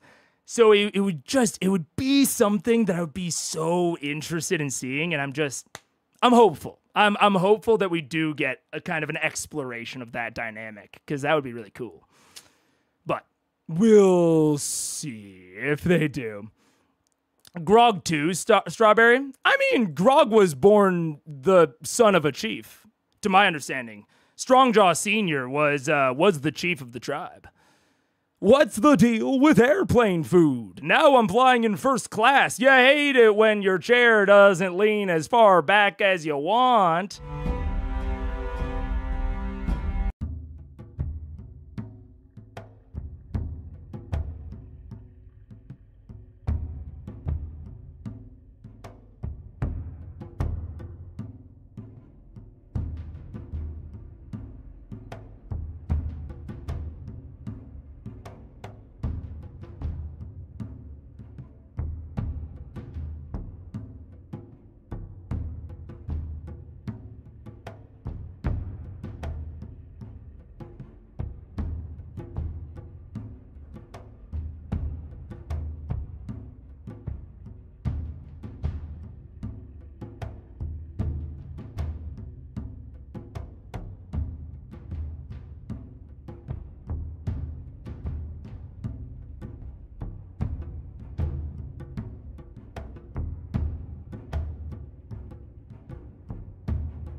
What's up? Hello, we're back. It's so funny. I one of my friends asked me at one point why I don't have the brakes be manual. And I was like, that would be easier, but they've just got a certain essence to them. Because they're on a 1 minute timer. So theoretically, I should be able to clock that, but 1 minute is just long enough for me to not quite be able to tell when it's coming. Oh, man. Anyways, let's start. Well, I think we should talk about... Oh. Does anyone not understand? We had a mission here that we just completed. We just did it. We were also going to go to the Civilian Tower and have a quick conversation. Yeah, no, we need to do that. We need to do that. But we did just finish a mission. Which one? Yes, we have to talk to I am not taking him to Japan. That's probably wise. You know, I can stand outside with We're him. like special, you know, trained and proven ourselves warriors who got permission to How see. about I audition him outside while you go have your convo? Like, we make him beat somebody up or something. Audition who? What are you talking about? Like, I've seen we should, like, initiate old Terry J. Like we did back at Greystone. That's what the letter that second word starts with. Yeah, Yes, you did good. Impressive. Yeah, good job. I thought you were going to learn G's. What? Terry G. I would. Let's. Our business concluded. We actually have some business at the Cerulean Tower, so we should all perhaps head there at this point. Not to be a pest, but Too late, but yes. I paid for adventure. Oh, we're heading. There will be adventure. Okay. Well, you didn't actually pay for anything. You Well, had paid. I understand. Yeah. I We also didn't offer access to every contact and person that we know on this globe, all right? Understood. Inevitably. You're a tag-along. Inevitably. And happy to be one. Plus, these are like... Hey, thank you for the membership, St. Clark. I'm glad you're enjoying yourself. I appreciate it. Oh man, the energy in chat is good. Don't you dare change the brakes. I would not. You also used to forget to take breaks when they were fully manual. That is also true. But anyways, we gotta make progress. What are we? We're 3 hours in. Okay, we gotta make progress. But thank you for the membership. I appreciate it. Several subtle steps, right? We don't just chunk you in the furnace right away. We got to, like, temper you a bit. Yeah, that makes total sense. Cool. Besides, things just seem to happen around us. Inevitably. So if you just hang out long enough, I'm sure someone's gonna want to beat our ass over Like, something. most boring day ever now that Terry's here. Like, we don't do anything fun at all. Set up a craft fair. Critical craft there. We all sit down and start knitting. I will. Go to the post office, check our PO box. Laundry, magazines. So yes, we would love to head in that direction. Yeah, Cinnamon Tower. That sounds weird. I want to live in that world. I would also like to quietly on the headphone. I would really like to know where this machine comes from because I'm finding it just a bit creepy, and I would love to get that information out of him before he disappears. It's roughly 8.5 feet tall. So just a bit taller than me? A bit taller, yeah. It's a little larger than that. It's kind of hunched forward as it walks. It probably could stand taller if it Was he wanted to. kind of like Fassbender size-ish, or? Not as Fassbender was broad. bigger, right? It's tall, but it's kind of lanky in its construction, and it seems to be thicker at the feet and the kind of arms and fists, but the actual structure itself is proportionally pretty thin. Got it. Yeah, Percy. It's group. Yes. I vaguely remember you talking about... We were talking to someone, I don't know who it was, but you were talking about plans you had for sort of a walking, automated something. Dabbled in the Am I notion. imagining that? No, I've talked about it. It just always seems so impractical, and now I'm looking at one and I'm irritated. Yeah, I can see that. I can see that. Irritated, or was inferior the word you were looking for? Vexed. Vexed. That's a good word. It is a good word. That's her name. To be honest, you seem like you got your ghoulies burnt there just from I the know. conversation a little bit. He didn't build this thing, and I'm worried about who did. Okay. He didn't build this thing. Percy. What? Well, you're the Percy. expert. No. Yes. What? Look, Fucking worst mouseketeer ever. you can turn this to your advantage. Brain drain him for all the knowledge you can. I think we've already done that. All right. I think that was an oyster we've already supped upon. I trust your judgment. Oh, yes, that got weird. I'm gonna flip on the cloak, by the way, now that we're well out of that area. I'm flipping off the Is anybody following us from the Scarbearers? The eye that you've been coming out, you don't notice anyone Okay. giving chase or following you. Walking with Keela, you know, I don't know anything about any of that shit. But in my experience, talent and skill have nothing to do with whether you're a douche nozzle or not. He seems like a schmuck. Oh, he's definitely a douche nozzle. Yeah. I think that's the first time I said douche nozzle. I think it actually. He called you antlers. Yeah, How he many- called you little elf girl and little elf boy. I don't like him. I like what's wrong with my antlers? Nothing at I cut all. I know my hair is shorter, so it makes the antlers look No, bigger, they're which I was very concerned about. Attractive. I'm sure you've Is heard. it okay? Okay. It's like your best feature. Thanks. I like your face more than your antlers, but both are nice, dear. Definitely the antlers. All right, you know what? Let's move off this conversation. As you guys have made your way. Sorry. No, So, I just wanted to ask Terry. Oh, yes. So you're Doty? Yes? Dottie. Dottie? Doty. Sorry. Doty. Duty. Got it. Does he fight or does he just write? Does what I tell him to do. Is he competent in a battle? I would say so. Has he ever been in a battle? Doty has been in a battle. Does he look like he has any battle scars? Glancing over and getting a quick look. Make a perception check, actually. I'm just doing some. Roll your new dice, redeem it for that shit. Should have done it. No, at least it's not a 1. 20? Okay. Glancing over and kind of giving a once-over of the giant mechanical creatures walking a few feet behind you, you can see there are a lot of signs of repair. You can see there are a lot of places where bits of metal have been rehammered, elements have been patched over, and additional layers of armor have been added to it. You do see what appear to be some scrapes and areas where it looks like it has sustained various weapon attacks, that whole circumstance. So yeah, it looks like it's seen some scuffles in its time. Doty looks worn. Doty. Doty, my apologies. He looks worn.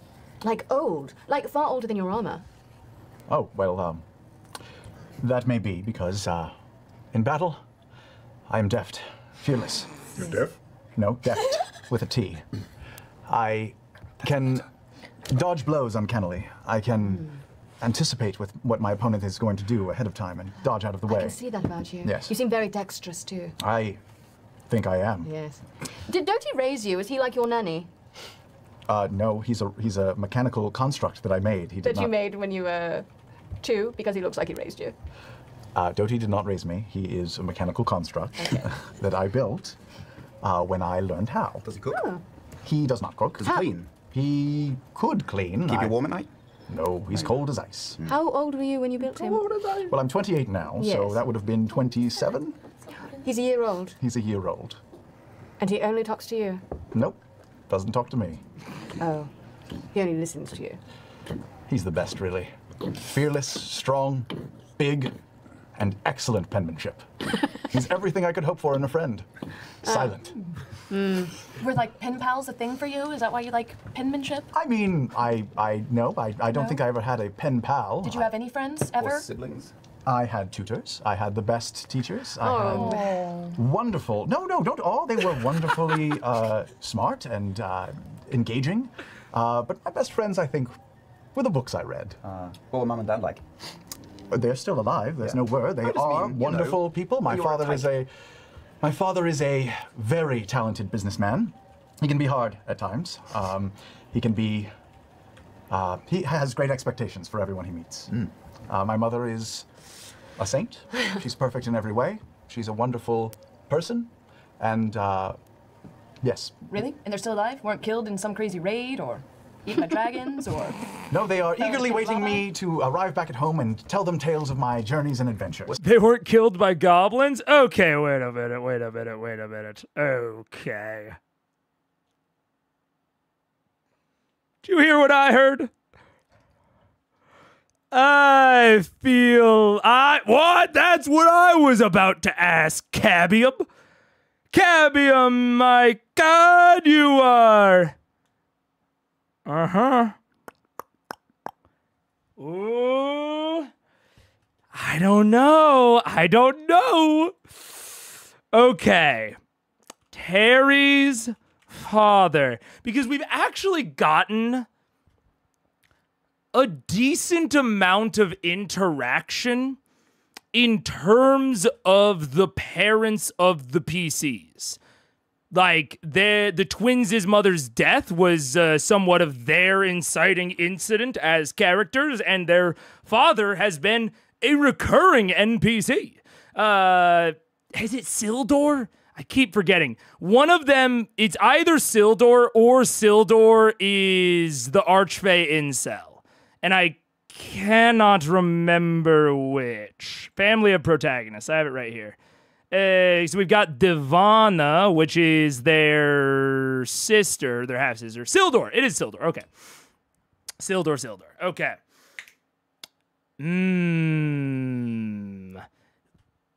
Like, Sildor's been around. Strongjaw Sr., who I can never remember his full name, has not been relevant in the streamed game, but was relevant to the pre-stream game. Him and Grog both had, like, the phylacteries put into them. Keyleth's dad has been a on-screen character. Stonejaw, Strongjaw. I forgot about that. Yeah. Right, Stonejaw. Oh, man. It's... Okay. So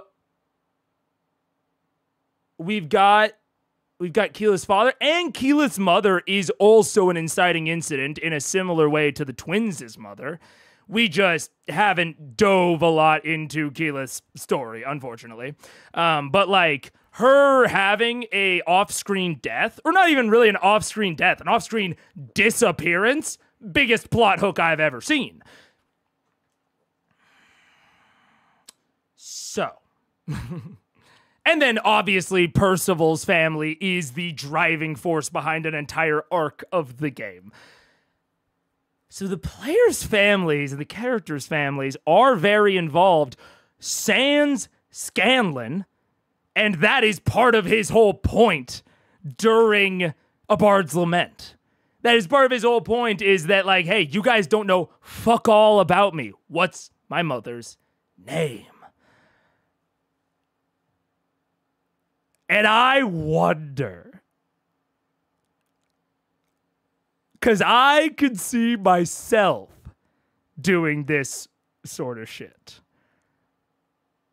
I wonder if Sam asked Matt to make his mom a bad guy and see if the players would ask.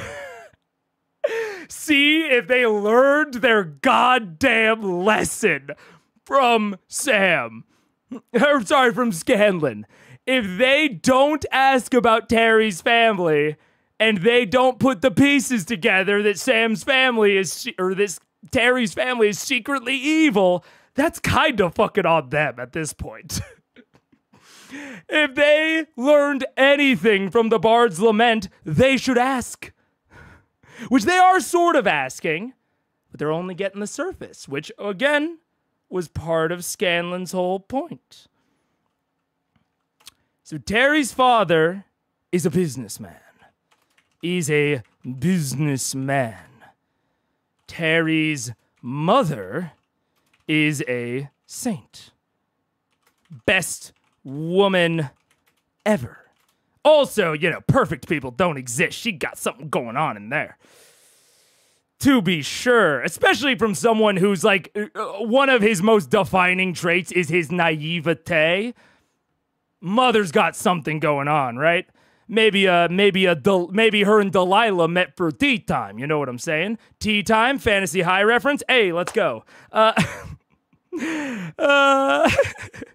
Anyways, let me copy that. Let's see. Your father's 106 in the transcript. I gotta go back for a second. They are asking about his father's business, which I think is important. Let's see. Okay, do you have any friends, etc.? They were wonderfully smart and engaging. What are mom and dad like? All right, he's hard. My mother is perfect, and they're still alive. All right, let's copy all of that. I'm not saying that anything's going on here, but I am saying that I'm keeping an eye out for things that might be occurring directly under our noses. All right, you got to be suspicious. And we are, I'm sure, going to learn more over the course of this conversation. Oh, man. We're like 30 minutes into Terry. Give it some more time. No. If I give it time, I'll forget about the other things. If it's not become clear yet, I have to write down and talk about things immediately. Otherwise, my brain will let them go like dust in the wind. Oh, Travis, how could you forget such an easy name? Oh, my God. How does he do it? But wouldn't you call your mother a saint to be nice? No. I mean, hey, look, I'll be honest with you. Hey, sometimes my mom watches the streams. Mom, if you're out there, love you to pieces. Truly. But come on. You're no saint. Let's just be real with each other for a second. I don't think you would say you're a saint. No way. No shot. She's perfect in every way. She's a wonderful person. And, yes. Really? And they're still alive? Weren't killed in some crazy raid or eaten by dragons or...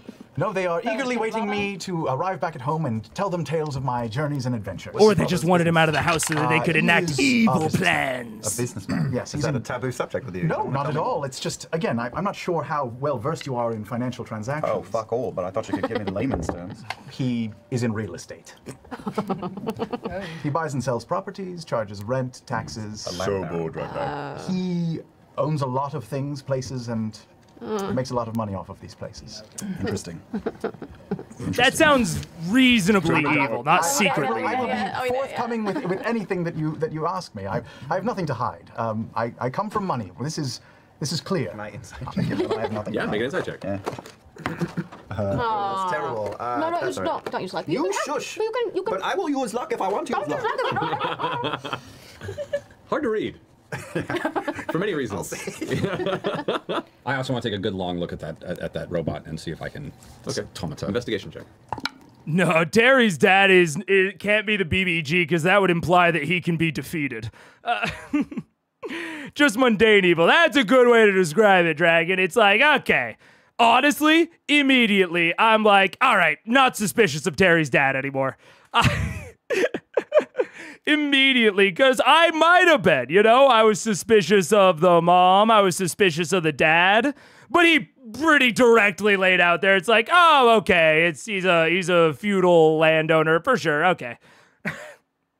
He laid it out there. Look, the mom being perfect, that means she's got something to hide. If his dad is like out there and we know what's going on with him, then he's not hiding anything that I need to be suspicious of. But the mother. Come on. Okay. 13. What are you trying to ascertain about it? How old it is, how it was built, where it was built, just to get a sense of it, like looking over a car, a classic car. Best that you can tell from its construction and your understanding, there is a lot of ingenuity in its design, but it exists and moves through a combination of decent engineering and enchantment. Oh, thank God. Okay. Feel better. Yeah, you can see very, very faint engravings of various runic glyphs that are similar to some of the ones that you saw on Fassbender. All right. I feel better already. Thank you. Ego restored. You guys make your way to the Sand Herald district, and there you can see the distant towers of the Cerulean Palace, the large central one that leads up into the chamber of Jmon Saord. As you approach the outside, you see the familiar faces and armor of the Hands of Ord there guarding the exterior of the palace walls. As you approach, one of the guards steps up with their same kind of brass and sapphire emblazed armor, and one of them approaches and steps forward. I'm sorry, do you have business at the palace? Yes. Question. The symbol? Scanlan? Oh, that's what I thought. Got it back, though. Did he give it back to us, or did he not? Right now, there's a big screen to our left the with people flute? screaming the answer. We're talking about the There was a symbol. Remember the symbol that was... I think he still has the symbol, doesn't he? Friends. I have his flute. I had the flute because I picked it up last. Yeah, that doesn't have a symbol on it, though. Thing. We do bring news, though. So. Fuck. We are friends to the man on top. Jmon. I misspoke. We need to thank him Vox Machina is here. He knows us. and return this, and I show the flute. Maybe they'll recognize it. The guard takes the flute. I take it and I kind of like dust the ash and drug use off of it, and then As best you The can. guard takes it and looks at it, confused. Please to be patient for just a moment. Of course, be turns pleased. around. Be pleased. Turns around and walks back up the stairs to the front of the palace, enters through one of the side doorways, and about 2-3 minutes pass, Once they do where that, I will be the guard just keep a view out, and then eventually you see an older woman in familiar ceremonial robes exit from the doorway that the guard went into. This is the Grand Maven Agmeshiga, who you met and escorted you up into the palace originally. She walks up with her, her bracelet still jingling as she kind of steps down the stairs, her long robes kind of trailing behind her a good 2-3 feet. Her headdress still has all the brass quills that streak down past her shoulders and into her mid-back as she steps up. It is good to see all of you once more. I do not believe we have met. I'm sorry. What is your name? Taryon Darrington. Nice to meet you. Taryon Darrington. I am a friend of Vox Machina. It is a pleasure to make your acquaintance. Jmon would like to extend their greetings to all of you and respect in the wake of the news of the destruction of the Conclave. You've aided in closing a far too lingering chapter in the history of MARQUET and the ruin of the Cinder King. Thank you. You're welcome. We were just wanted to make sure that they were aware that all of the dragons had been dealt with, and that the Conclave had been completely vanquished. This information did make it to the ears of Jmon. And we thank you for your time. Of course. Anything else? I guess not. Well, could I take you aside for a moment? Of course, my dear. Just kind of walks alongside you as you pull her off a little bit. We have in our service, in Amon, a wonderful man who has been of great aid in battling the Conclave as well, and we learned recently that he was expelled from MARQUET due to crimes in his youth, and was wondering if we could maybe speak in his name and his regard to you to clear his name. I can see what I can do. What is the name of this gentleman? Jarrett. His last name. Hallworth. Hallworth. Landshark. Jarrett Hallworth? Hallworth. Hallworth. You have Jarrett it, Hallworth. Yes. Of course she does. Holy Killer. yeah. Everything down. I didn't know that he had a name. Jarrett Howard. Yes. Okay, I will go and take this into the archives, discover and see what can be done. Thank you so much. If you find out anything, will you please send word? Yes, should we be sending it to Iman as well? If you could send it to Whitestone, To Whitestone. that would be wonderful. Okay, very well. We have not sent anything to Whitestone before. We will find a way to do It's an so. up-and-coming city, very prominent It's on on Tal'Dorei. It's Very on the well. move. Would you send Jamon? Would you send them our thanks? I will do this. I apologize, Jaman is not currently taking audiences. Totally fine. But I will continue to pass this word on to them. Thank you so much. Thank you very much, and good day. Be pleased. Beep, beep. As the Grand Maven turns around and heads back up the stairs, the guards take their place, and the palace is at rest. Well, You must be sick. probably. Yeah. Flu, perhaps. It's been going wrong. Lots of travel happening. Happens when you travel. It's I guess. true. Yeah. Anytime you fly. So I think that concludes this little jaunt. It might be back home now. Oh, jeez. Well, I think it's about time that we see what Terry Jumbo's worth. I'm sorry? One of your things on your list, right? It was like to get no kerfuffle. There's no kerfuffle on the list. Riff-ram, but bazoo. we are going to have an adventure. Is that right? So Some many. point? All yeah. of them. Buddy boy, you're buying in for shit you're not really ready for. Yes. All right. We gotta know, like, how. So far, we've delivered a dead body part to someone and had a brief conversation with a guard. It's only been like Is 2 this hours. what you... It has only been like 2 hours. Terry, have some patience. Okay, all right. Either everything is very normal and this conversation gave me the same energy as when Treve mentioned the creature at the top of the Cerulean Palace. A vibe that is either lore hints or good DMing, and I can't tell which. Because on one side of things, there is the conversation with Treve, showing them their actions have consequences on the wider world around them. Great, passe, I say. And this is a very reasonable way to not have this RP segment explode into the entire length of the session. Like, this is a incredibly like, they don't need to go and see Jamon about this. This is something that the Grand Maven can easily and very reasonably handle. Jamon's a busy person, assumingly. But it tickles at the weird, I don't know. It all just seems just barely off. I'm gonna grab this again. Where is it? The flute, perhaps? It's been going around. As the Grand Maven turns around, the guards take their place at the palaces at rest. All right. We're going to go to the beginning of the Grand Maven conversation. We're just going to grab it all. Maybe I'll look at it later. Taryon Darrington, nice to meet you. The ceremonial robes, be pleased. Because I kind of remember being a little sussed out on the Grand Maven when we first met her. But then nothing even remotely suspicious happened with her. So then I was like, okay, maybe she's fine. But now, I don't know. It's just a little bit. Respect in the wake of the news of the destruction of the Conclave. Something about it that I think that kind of tips me a little bit is that it is a little surprising to me that information could of the like death of Raishan could have reached Marquette this early. However, we do know, I think we have like proof, or at least some evidence that Marquette and the Hand of Ord specifically have a pretty robust information network. So, very possible that they have an informant in Whitestone that, you know, got them the information faster than a typical, you know, organization.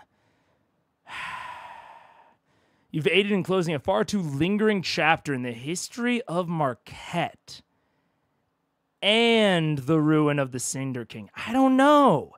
Something about this, the chapter in the history of Marquette, like, if I'm being super suspicious and super skeptical, this could be read as the reign of Devosa. The reign of Jamon is this chapter in the history of Marquette. Or, right? Because, like, this chapter in the history of Marquette, yes, it could be a reasonable reference to a, you know, a seeming, you know, beef between Jamon and Thordak. But then she mentions Thordak separately. And Thordak has not really bothered Marquette in any way. Like, he certainly bothered Marquette 400 years ago when him and Devosa originally beefed. But since then, they didn't even think he was alive. They thought that Thordak was on the ocean floor slowly decomposing like a whale. So I don't know. Also, Game Shiga. I don't think I had her name before, did I? She's probably in Figures of Authority. Let me see. Did I have Grand Maven anywhere? Probably not. It's been a while since I did a good amount of, organization within here. So it's very, very possible that I do not have her. But I don't know. Something about this just strikes me wrong. I don't know what it is. Don't know what it is. I wouldn't be surprised if the world saw the end of the Chroma Conclave as Thordak's death, since he's a big figure. That's a reasonable thing to say. All of this is very reasonable. The informant could be Gilmore. The informant could easily be Gilmore. I don't know. Marisha is proficient in note-taking, yeah. If you can't tell if it's lore or good DMing, it is both. That's what's... I don't know. And what did they say about the creature again? It was just a creature at the top of the Cerulean Palace, right? There wasn't anything more detailed than that. There was apparently a vision of some sort of creature at the top of the Cerulean Palace a few days ago. I mean, you would assume that it would have to be, if it was a coup d'etat, it would have to be, you know, post Devosa coming to help them, or, you know, simultaneous with. So I don't think that the timing of things can't really help us there, because we've seen Devosa live and in the flesh recently. People were wondering if there was people were wondering if it was a sign of Devosa, and some of the rather intense historians and young believers in the myth of Devosa have been up in a tizzy. Treve just kind of shrugs it off and take a drink. Just what we need is another bigger fucking dragon. And see, this, like, I kind of assumed that, again, I mentioned that I assumed that Devosa wasn't necessarily like mythology to them. It also seems like Treve doesn't really fuck with Devosa, which is also a little interesting. I mean, you know, he's crime adjacent, and Devosa seems to be Devosa and Jaman and Ord in general, the name of Ord, seems to be somewhat synonymous with law and order, and law and order seems pretty fucking brutal in MARQUET. So I can see it being, you know, somewhat reasonable that someone crime adjacent might not have a good view of Devosa, but all of it just stinks.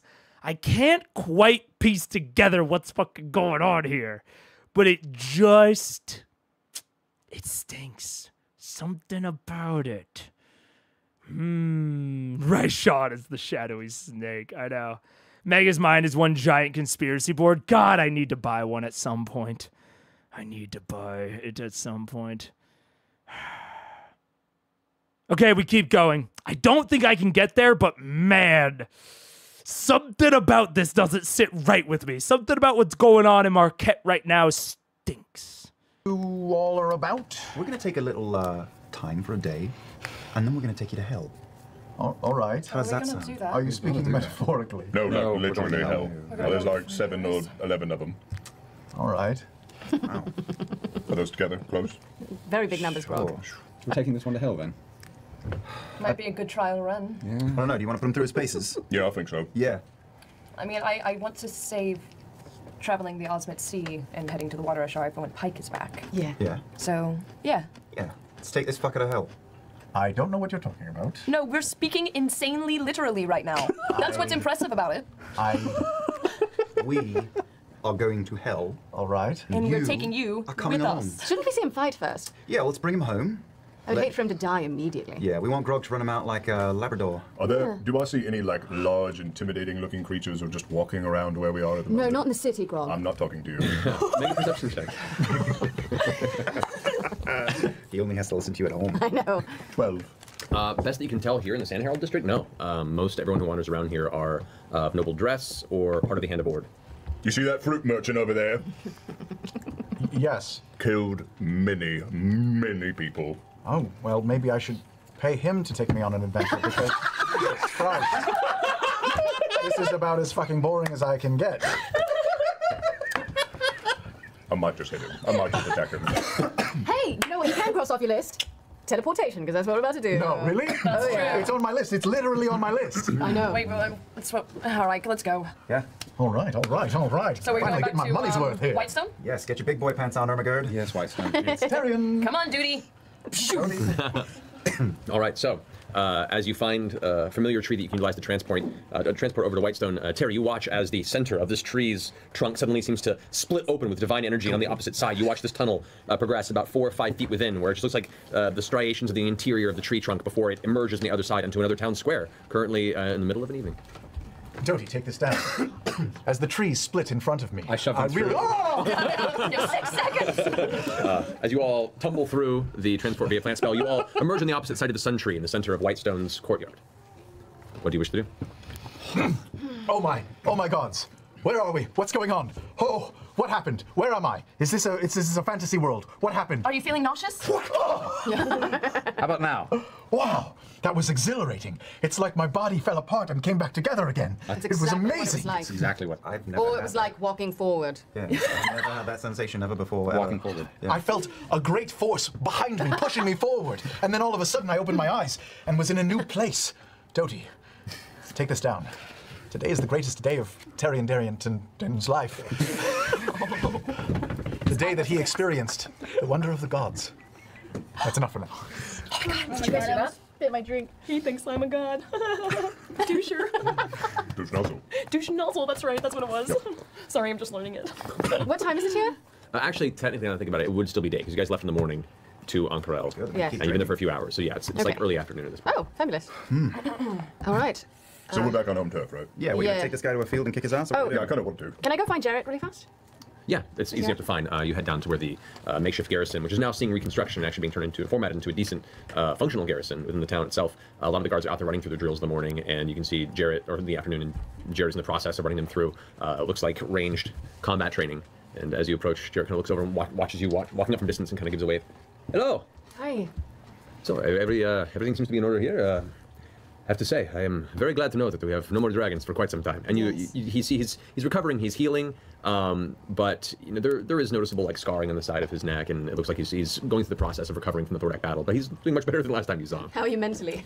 To be perfectly honest, very happy to not be anywhere near that terrible city. I never thought I had the sense for the slower part of the countryside, but I don't know, I've come to like it here in Westtown. It is quite nice. Well, you're welcome to stay. I just intending to. We are planning to rebuild our home in Amon as well. So it's Yes, up yes. to you where you'd like to be. Really, you employ me, so it is more up to you, but I mean, I kind of like the change in temperature. I do too. It's a bit chillier up here north. Well, in case you're wondering, we just came from MARQUET. Oh. Where we spoke with the Grand Maiden Right? of Jamont Sword. Spoke very highly of you, and she's working on getting your name cleared. Really? Well, she said she would. I don't know what you did, dear, but hopefully it wasn't anything too terrible. Serial killer. He doesn't look nervous at all. He looks kind of elated. He's like, well, thank you. I hope that comes to a fruitful end. I mean, I've been living here long enough where it's not a huge deal to me, but it'd be nice to occasionally return. See home. Yeah, you know. That's nice. Thank you. I appreciate that. Of course, and you may not have heard, but our resident bard has left us, possibly for the time being, possibly for more. So you won't be seeing his face around here. I'm sorry to hear that. I only tell you because I saw you speaking with him several times and thought you might want to know. This is good to know. I look forward to his return. That being the case, can I ask a favor of you? Of course. Could you hold this? And he reaches back and pulls out a small pouch and puts it in your hand. I don't feel comfortable holding onto this. And What is it was requested by your small bard friend, and I probably should not have it on the person. Yes. What is it, like components of a potion? I don't... One that you should not probably drink. What is it, Jared?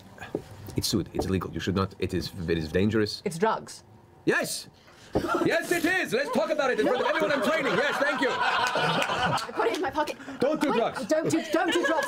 Scanlan was doing drugs. Jared, you sold Scanlan drugs. No. I Is that why you procured were- them for him at his request. Is this why you were expelled from MARQUET? No.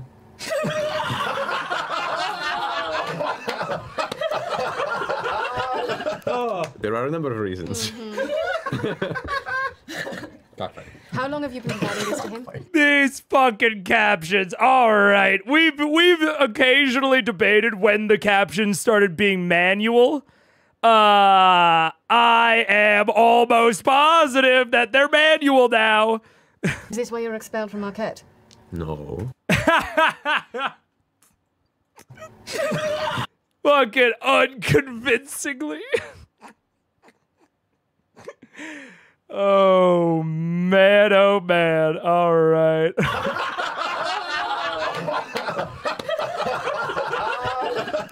There are a number of reasons. How long have you been providing this to him? This was only the second ship. I did not want to do this. He is a very convincing person, and he looked like he was going through a hard time. And look, I understand that. And I warned him. He knew full well the dangers involved. He's a much stronger man than I am. Who was I to tell him this? And he's very persuasive. When was the first time you gave it to him? Not more than maybe a week or two ago. Thank you. Thank you for giving them to me. Yes, it just burning a hole in my pocket, and I went to hold on to it. Sorry. I appreciate your service, Jared. I appreciate your understanding. Get better. Keep training. Yes, I should do that. All right. And he turns around. You'll not hurt nothing! Like you crossbows. And slaps one guy back of the head. All right. Focus up on the targets. And you hear him begin taking a few volleys off in the distance as you walk your way back to the castle. The rest of you, as you walk through Whitestone, Terry, and you watch this beautiful, wonderfully, slightly backwoods city. It's amazing. It's charming. Yeah, and quaint, really. Yeah, and there's a castle. It has a castle. Tourists must love it here. We do quite well. In the on-season. Yeah. And years ago. Do you mind if you come to the outskirts of the city with us? It's a big Krampus fest. I literally know nothing about the city. Great, yeah, come with us. Just Vax knows the way. Vax, will you, the spot? The most beautiful parts of the city is the countryside, the woods around. So it's kind of drab in the middle. I paid for adventure. Yeah, it's out there. An adventure you shall have, right, my friend? So can we find our way to a fairly open and not populated part of Whitestone? Yeah, your best bet probably at this point would be to probably make your way to the unclaimed gardens in the back of the castle. I was going to say. Castle courtyards. The reclaimed, yeah, because it was, I mean, for a while there was no greenery back there. The processing and disposing of the excess acids led to the green fume that was billowing behind the castle when you first arrived here and destroyed most of the plant life. Through your aid and the people who kept the castle, those have been filled in, and it looks like the castle grounds are starting to recover. There is now a fresh growing season of green back there, and that is closed off, it's protected, there are guards around, and it is away from the original populace of Whitestone. Nice. This looks like a great place. Now, if you want your first taste of adventure, you need to bring Dottie and come over here. Dottie? I have to whisper it because it's very secret. Four Eyes, shall I trust Jumbo here? Because he seems a bit shady. Yes, no, you should trust him with your life. He's very trustworthy. I will roll an insight check. Grog and I just waiting. What do I add to it? Your insight skill. I've forgotten how to play Dungeons and Dragons. 18. Travis, I would like you to roll a deception.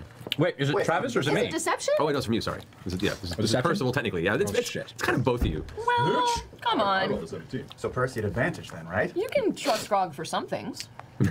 You can. Go on. Plus, I do want to take I feel like Grog is getting far more trustworthy. 12. I agree.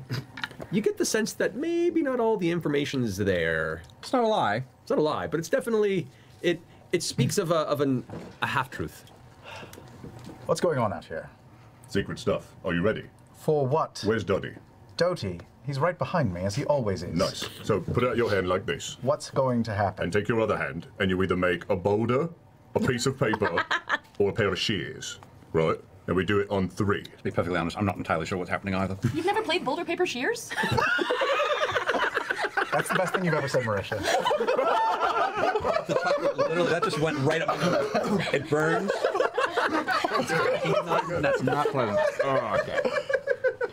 Of course I played boulder, paper, shears. Right. It's just to see who goes first. Ready? 1, 2, 3. And on the third one, I cast enlarge with the Titan Stone And knuckles. I sneak attack Ermagerd. And I smack Dottie. Fuck, I'm dead. Pummel side. Okay, You're behind him. Okay, and you're going after Dottie. Yep. With just your hands? Yeah, just a backhand. Okay, both of you guys will attack. Oh my gosh! The parchment shears. Boulder, parchment, shears. 24. Natural 20! Why do you want a natural 20? You're gonna kill him! No. Pummel side, man. Okay, Flatten pummel. go ahead and It's do your sneak non-lethal. attack damage Non-lethal. and double it because you rolled a natural 20. That's non-lethal. You go ahead and roll the backhand. It's one. It's 4, right? Oh, no, as just a backhand, I would say do just it's 1 damage plus your strength modifier. Vex, where did you get that amazing armor? 8, no, so 9. Okay, so 9 damage. You're My automaton. strength modifier is 8. Yeah, so it'd be 9. I made it. Just like the best. Dottie is going to use his reaction to attack Vax, Okay, yes. right? Because Yep. when attacked within 5 feet of me, he gets to react? Yep. To defend me or to attack? To attack the person who attacked you. See, this is a real good way to figure shit out. I'm already True. excited by this. This is smart. All right. Thanks. After this round, actually, for the smart. attention basis of this and for the arrangement for the circumstance, I want to take a break and come back to this so we can get this the real feel we want to. So after this round. All right, so after okay, so you do 7 damage, you just backhand Dottie. 9 damage, yeah. And the head kind of turns to the side, the tome falls to the ground, kind of open on the ground, so the pages kind of hold a little bit, and the metallic creature is kind of back to you, stands up, and now it goes like a full 6 inches taller than you, and then rears back with its fist, and right as it's about to swing, it sees from behind Vax creep up and whack it. So how much damage? 86. 86 points of damage. 86 to me? Yes. Great. Plus, I'm enlarged, so I am probably taller than Dottie. Actually, yeah, so even at that point, you're still probably a good 1.5 to 2 feet larger than Let's Dottie. say I hit him. He looks back and he's looking at my nipples. I'm not. Yeah, Oh, yeah, there you that's go. cool. As you're going. What happened? Goes to punch towards you. However, out of the corner of Dottie's eye, sees this half-elf show up and whack him right square in the center of the neck and spinal column, and then the fist just goes wide and slams towards you. That is going to be a 23 to hit. Hits. You suffer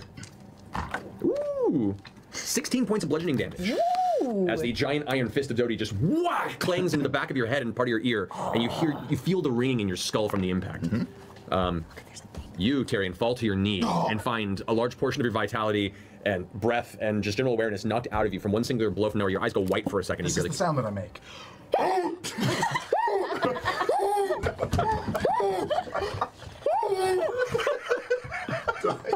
What's panic? So, Do I get a shot? When knocked out, you would fail. that That was a surprise round because you were not aware of this circumstance. We're going to continue combat after this break. So I'm getting in on this. Yeah. Good idea.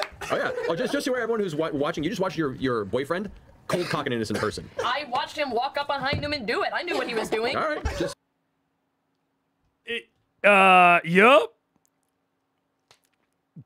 Mutual assholery. Look, we're not gonna litigate the definition of asshole a second time. However, I do think that, yeah, I would maybe agree with Jonathan that there are maybe varying levels to what has happened so far.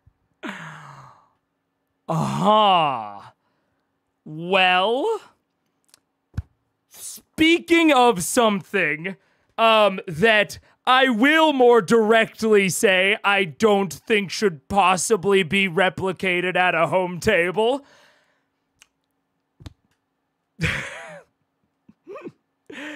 This is, I mean, it even is related into what I was talking about in terms of Bard's Lament with the players are much more, are much cooler with being like with their characters being aggressive to each other.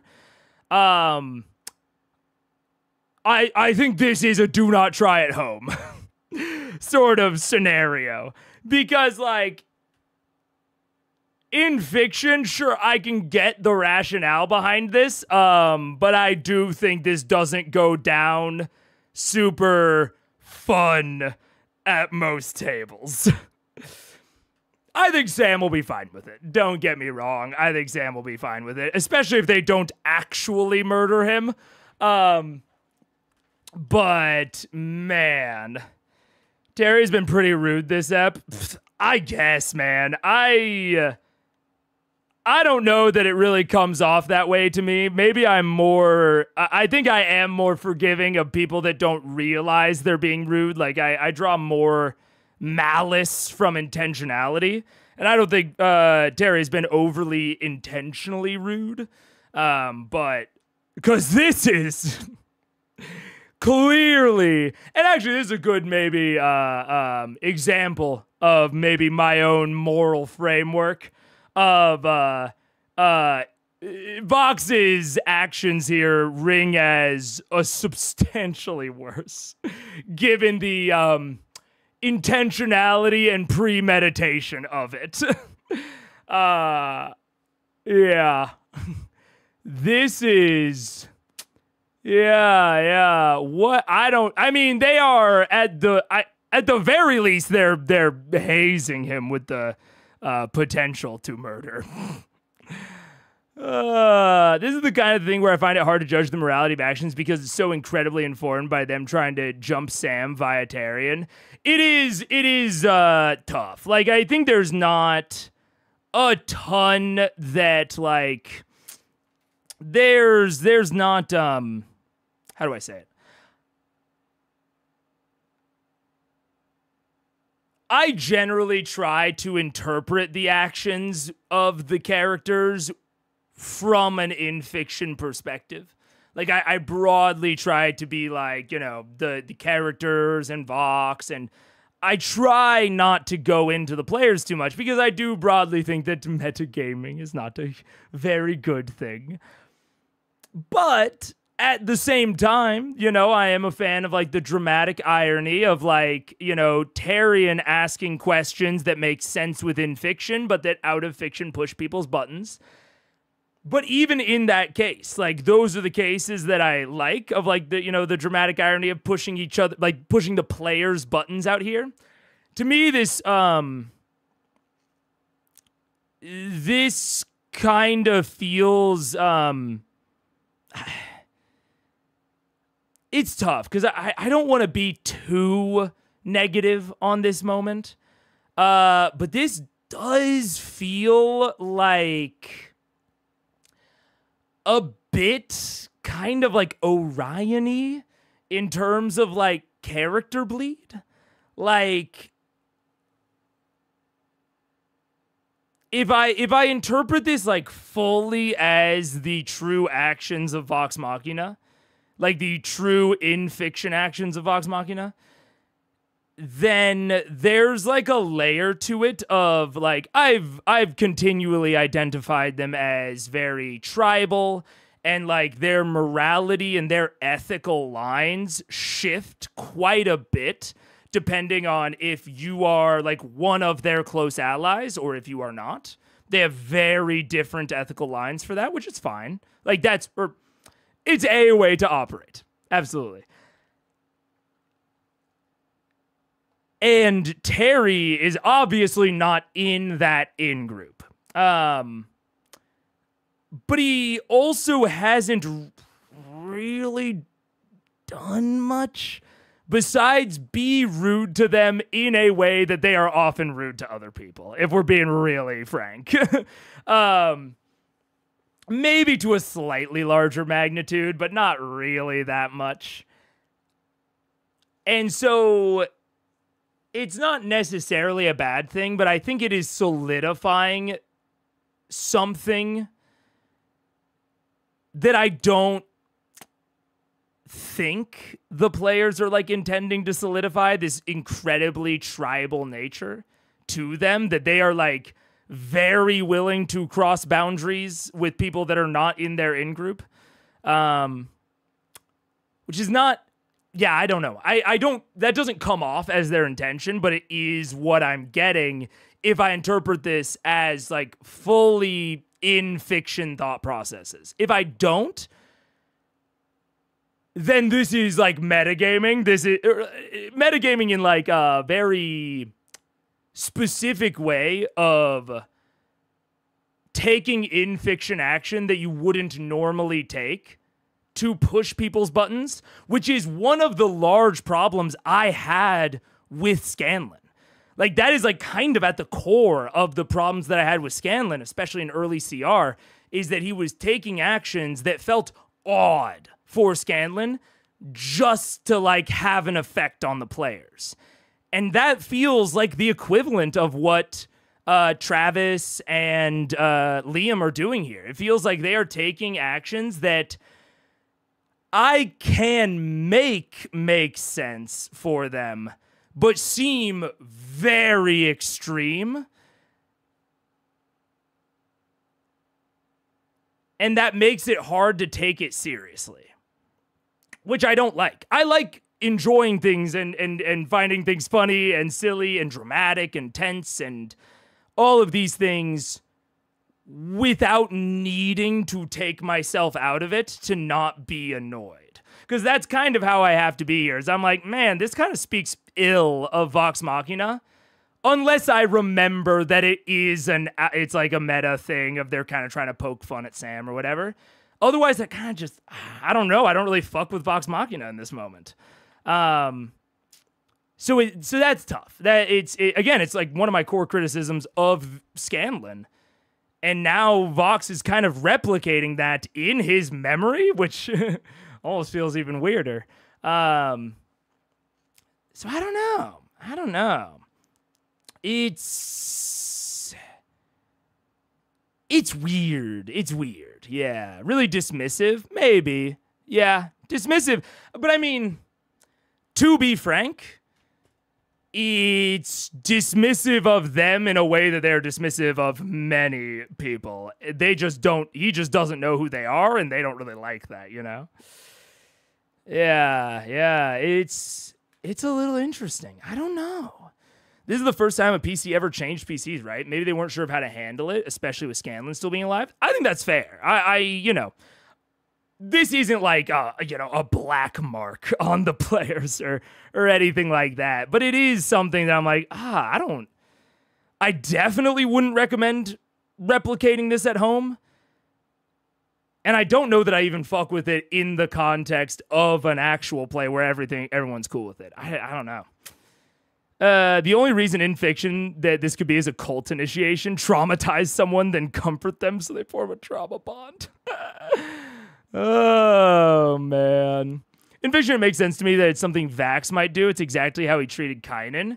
Yes, But, okay, the problem with that is I think you're right if we also assume that Vax learned nothing from the Kynan experience. Like, we have to remember what the fallout of Vax treating Kynan like that was, which is him joining Ripley.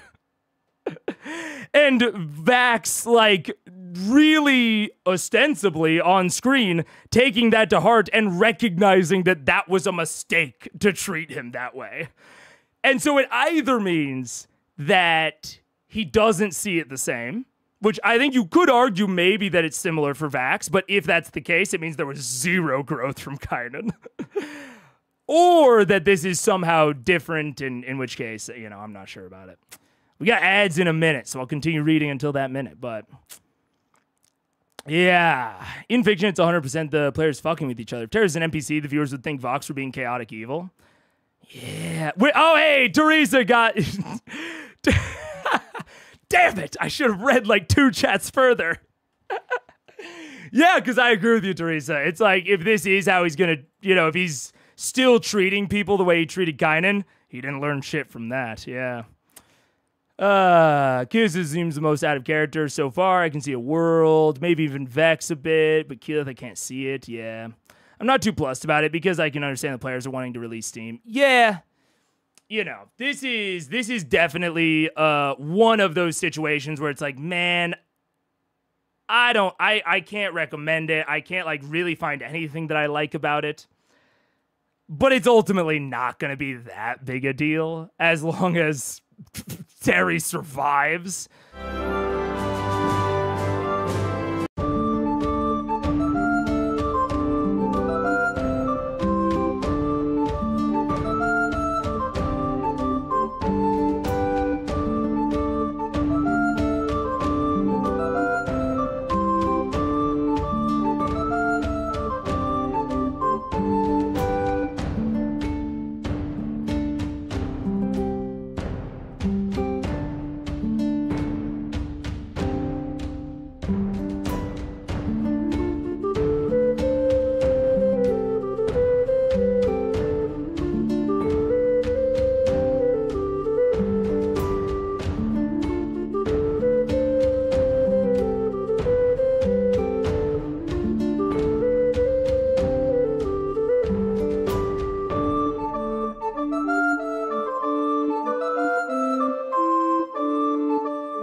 What's up? Hello, I'm back. All right, and I will kind of sum up the conversation with this and why it's a little bit different for me. Like, to me, this is different from what Sam was doing with Terry, but it is similar to what Sam had done with Scanlan, early Scanlan especially.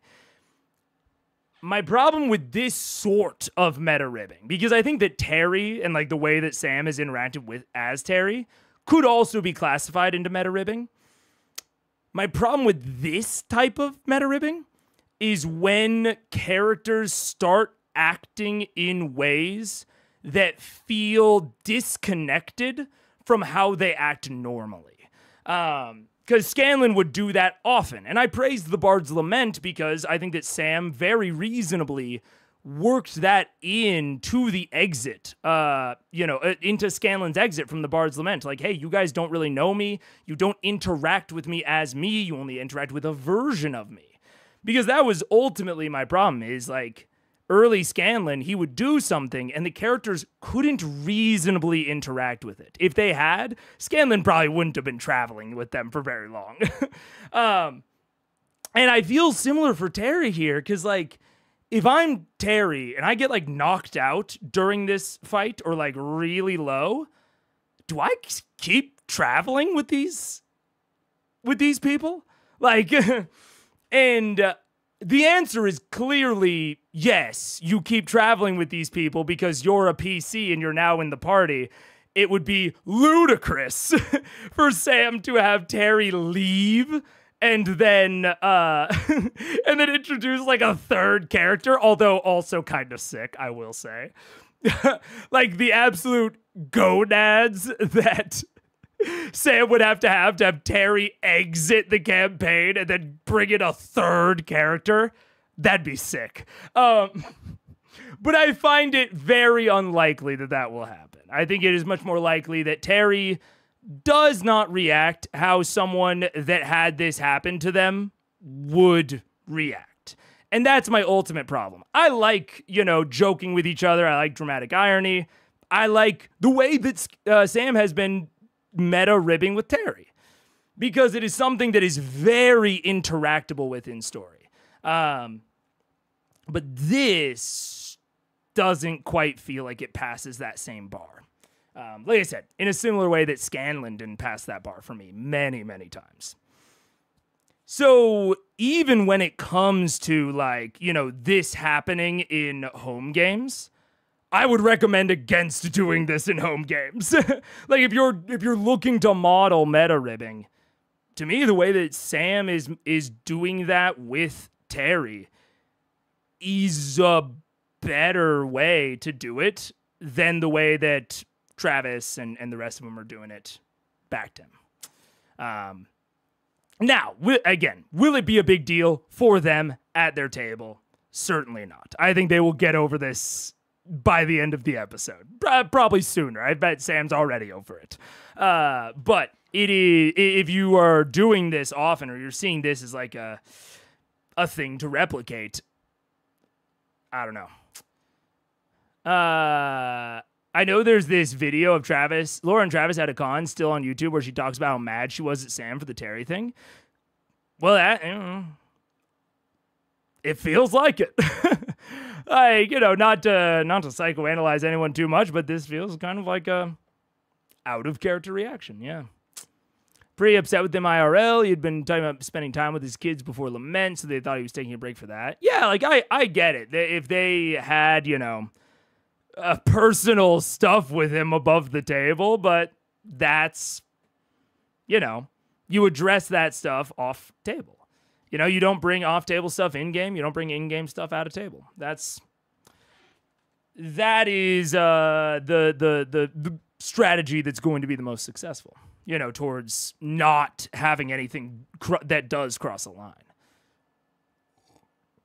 The more you can keep those things separated, the least, or not the least, but the less likely you are to cross the line into the point where this gets actually bad. because again, I don't think by any means this has like crossed a line for Sam yet. But avoiding this sort of thing is how you avoid potentially crossing a line. Yeah. What's the stopping point for this ep? Any more CR past the break? So the break starts right about where we are. What's the alternative stopping point? Wait, timestamp for after the break is 150. Alternative stopping point is 213, 218. You know what? Honestly, my voice is feeling good. I think we can get there. It's the worst kind of meta ribbing. Okay, yeah. I think we're on the same page there. Because, yeah, it's incredibly out of character, and in the context of the story, it's incredibly fucked. All right, yeah, I think we're on the same page then, St. Clark, yeah. How does he do it? What, about Sam having a third character? That'd be insane. And it'd be even more insane for them to name Darrington Press after Terry, unless Terry, like, comes back as an NPC, which I guess I could see. But that would be ludicrous, guys. There's no way. Also, if you're new here, HDI is how does he do it? And it is both used legitimately and sarcastically, and I never know which it is. I also think that this is consistent with how the players figure out how new mechanics work in character, like with Fassbender in the basement of the mansion, but it would be insane to claim that that's the only reason that this is happening. Well, and I think someone mentioned it earlier, like, it's reasonable to, like, set up a duel and to not cold cock him, right? Like, it's reasonable to set up a fight and not, intentionally fuck with him when he doesn't know what's happening. I can definitely see that, yeah. They have to deeply know and trust each other for it to work. It can go wrong so quickly. Yeah. Yeah, and I think maybe the thing that I haven't said is I don't think there's a lot of benefit to doing it this way. I think that there is more benefit to doing it other ways. And less risk as well. Are we going to watch the one-shots too? I've watched one-shot. God, I still need to put out that video. Dude, I've had the screw job filmed and 90% edited. God, my hair will look different. Everything will look different. My set will look... my room will look different. God, I've had the screw job 90% edited for like 8 months. I just hate editing, man. That's why I'm a live streamer, dude. I hate editing. But I really need to finish the screw job. Which, short answer is, I have done some of the one-shots before. I also did Diesel. I did Liam's first one-shot that he ran. That one was pretty good. Chat gaslights Mega on the reg. Facts. Saw the red logo for Super Geek Mike, and my instant unironic was, oh no, it's evil Super Geek Mike. It's the alter ego for Super Geek. Evil Mike. Grognaster was a fighting pit in Ankarel, so it has been something he wanted to do ever since he met Terry. When he talked about doing it outside of the Cerulean Palace, like, I anticipated them going at each other, but, like, I don't know, the whole feel and context of it is really, like, off-putting to me. Average jock Mike. Yeah. I don't gaslight Mega. No, never, Ross. Never. Yeah. The non-canon battle royale. Oh my goodness. Anyways, so, and I mean, this is also layered on top of, I already have trepidations about PvP. I think PvP can absolutely work, but D&D is not built for it. Even if they were similar levels, it wouldn't be built for it. But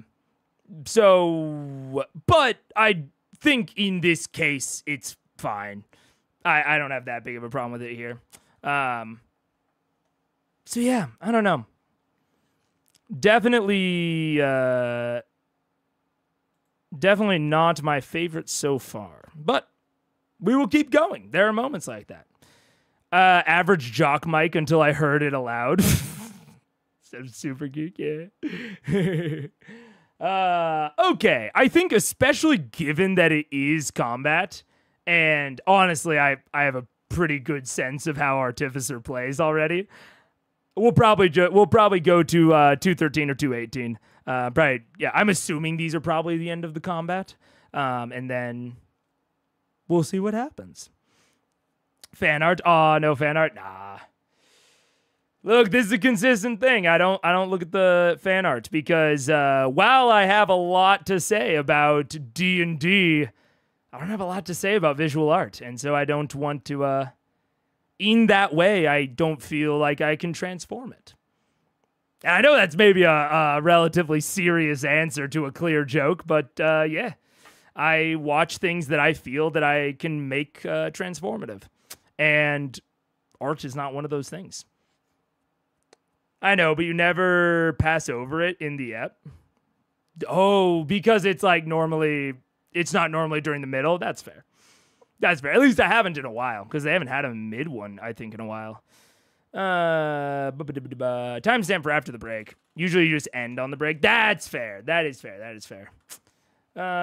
Okay. So 50-34, ready. Hello, everyone, and welcome back to Critical Role. So last we left off, in the middle of the Whitestone Courtyard, two members of Vox Machina decided, as part of the hazing process, to assault their new temporary party member. When you put it like that. That's literally the third time we have done this. I know. I'm not surprised by any means. It's just, I am surprised. I wasn't expecting it, but it makes sense. Well, sounds like us last week. Yeah, exactly. That being the case, anyone who cares to get involved in this, I need you to roll initiative. Am I there? I mean, it's not a surprise if you assume that they have learned nothing about the negative consequences of doing so. Speaking of something that I think is said for the benefit of the internet that they might not say anymore in the modern production, because that feels like a "don't yell at us" Twitter sort of statement, rather than something that is a true reaction. Although I could be wrong. I'm speculating, so who knows? Seems fair to test a new companion before going to hell, but surely there's another way. Yeah, exactly. Yeah. There's a brief discussion in the Discord within the art channel of the week's art, thanks to G. Hercub. That is true. That's a good thing to call out. Yeah, G. Hercub, resident art poster, often posts their favorite art from any given episode, and lots of times there's a little bit of a discussion about it. I think you're dead on with that one. Yeah. Yeah, so we move forward. Wait, you guys are all doing this to me? No, I want to be in initiative just to make sure that I can actually make sure that. Would you have gone with decisions? I want to have. Well, I was coming from talking to Jarrett, so it's yeah, you wouldn't be there actually. Yeah. Am I walking up as it's happening? You were walking up towards the castle. Yeah, this was a Whispering to Vex thing on a walk. So there is no Percival, no Keyleth then? Oh, I'm in. Okay. Percival's in. Yeah, Yeah, we they're didn't try there. to ditch them. I'm just saying. Yeah. It wasn't like an announcement. Yeah, so Vex is the only one who's not there. Okay, so for those who are present and wish to be part of this roll initiative, what have we got? So we have 8. Oh. 25. 16. It's over. Big 11. 18. Okay, Percival, you're up first. As you watch the Grog backhand this mechanical entity in the face, while Vax appears from the shadows and whack just beans the back of Taryon across the center of the neck and spinal column. He falls to his knee, making this horrible, horrible sound. That's my friend. Come on, man, pick it up, pick it up. I just draw my sword and stand on the sidelines, preparing for whatever's about to happen. Okay, Grog. Did Dodie go down, or no? He just stood there looking at me afterwards, right? Dodie turn, nice. And just look back at you slowly. Where is unblinking mechanical? Where is Terry Jumbo? Right here. Oh, good deal. About 5 feet from you. I look at him. I hold out my hand and I say, "Show me what you have learned." That's all you do? That's it. Okay, it's Grog's turn. Keyleth. Okay, first and foremost, I'm going to create a wind wall around us, like an arena. Like an arena? Yeah. Okay. Suddenly, the wind kicks up around.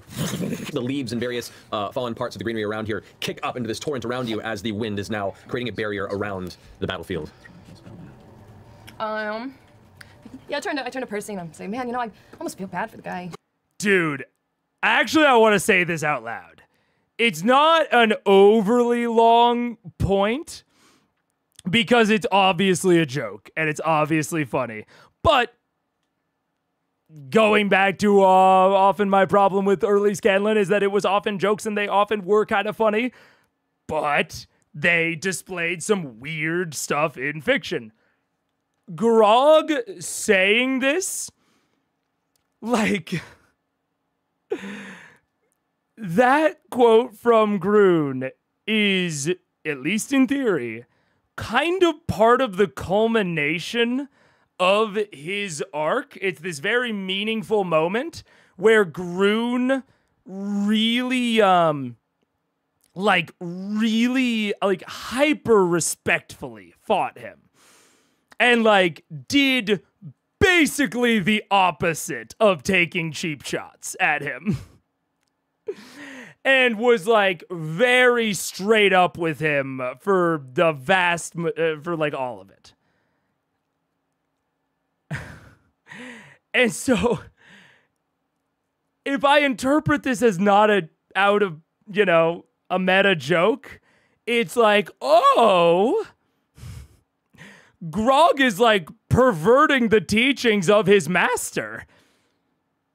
Like, not only did Grog learn nothing, he kind of learned, like, close to the antithesis of what Groon would have wanted him to learn. And that's obviously a little bit dramatic and a little bit hyperbolic, but it does gotta come off as like, ooh, not the point, Grog.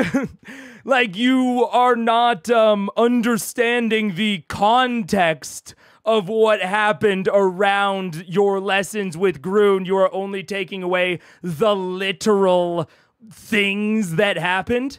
It's almost like the Matt Mercer effect. Was this the spawning of the Matt Mercer effect?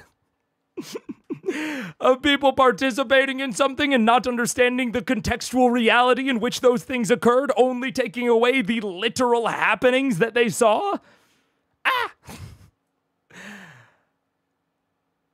Or maybe I'm overthinking it a little bit.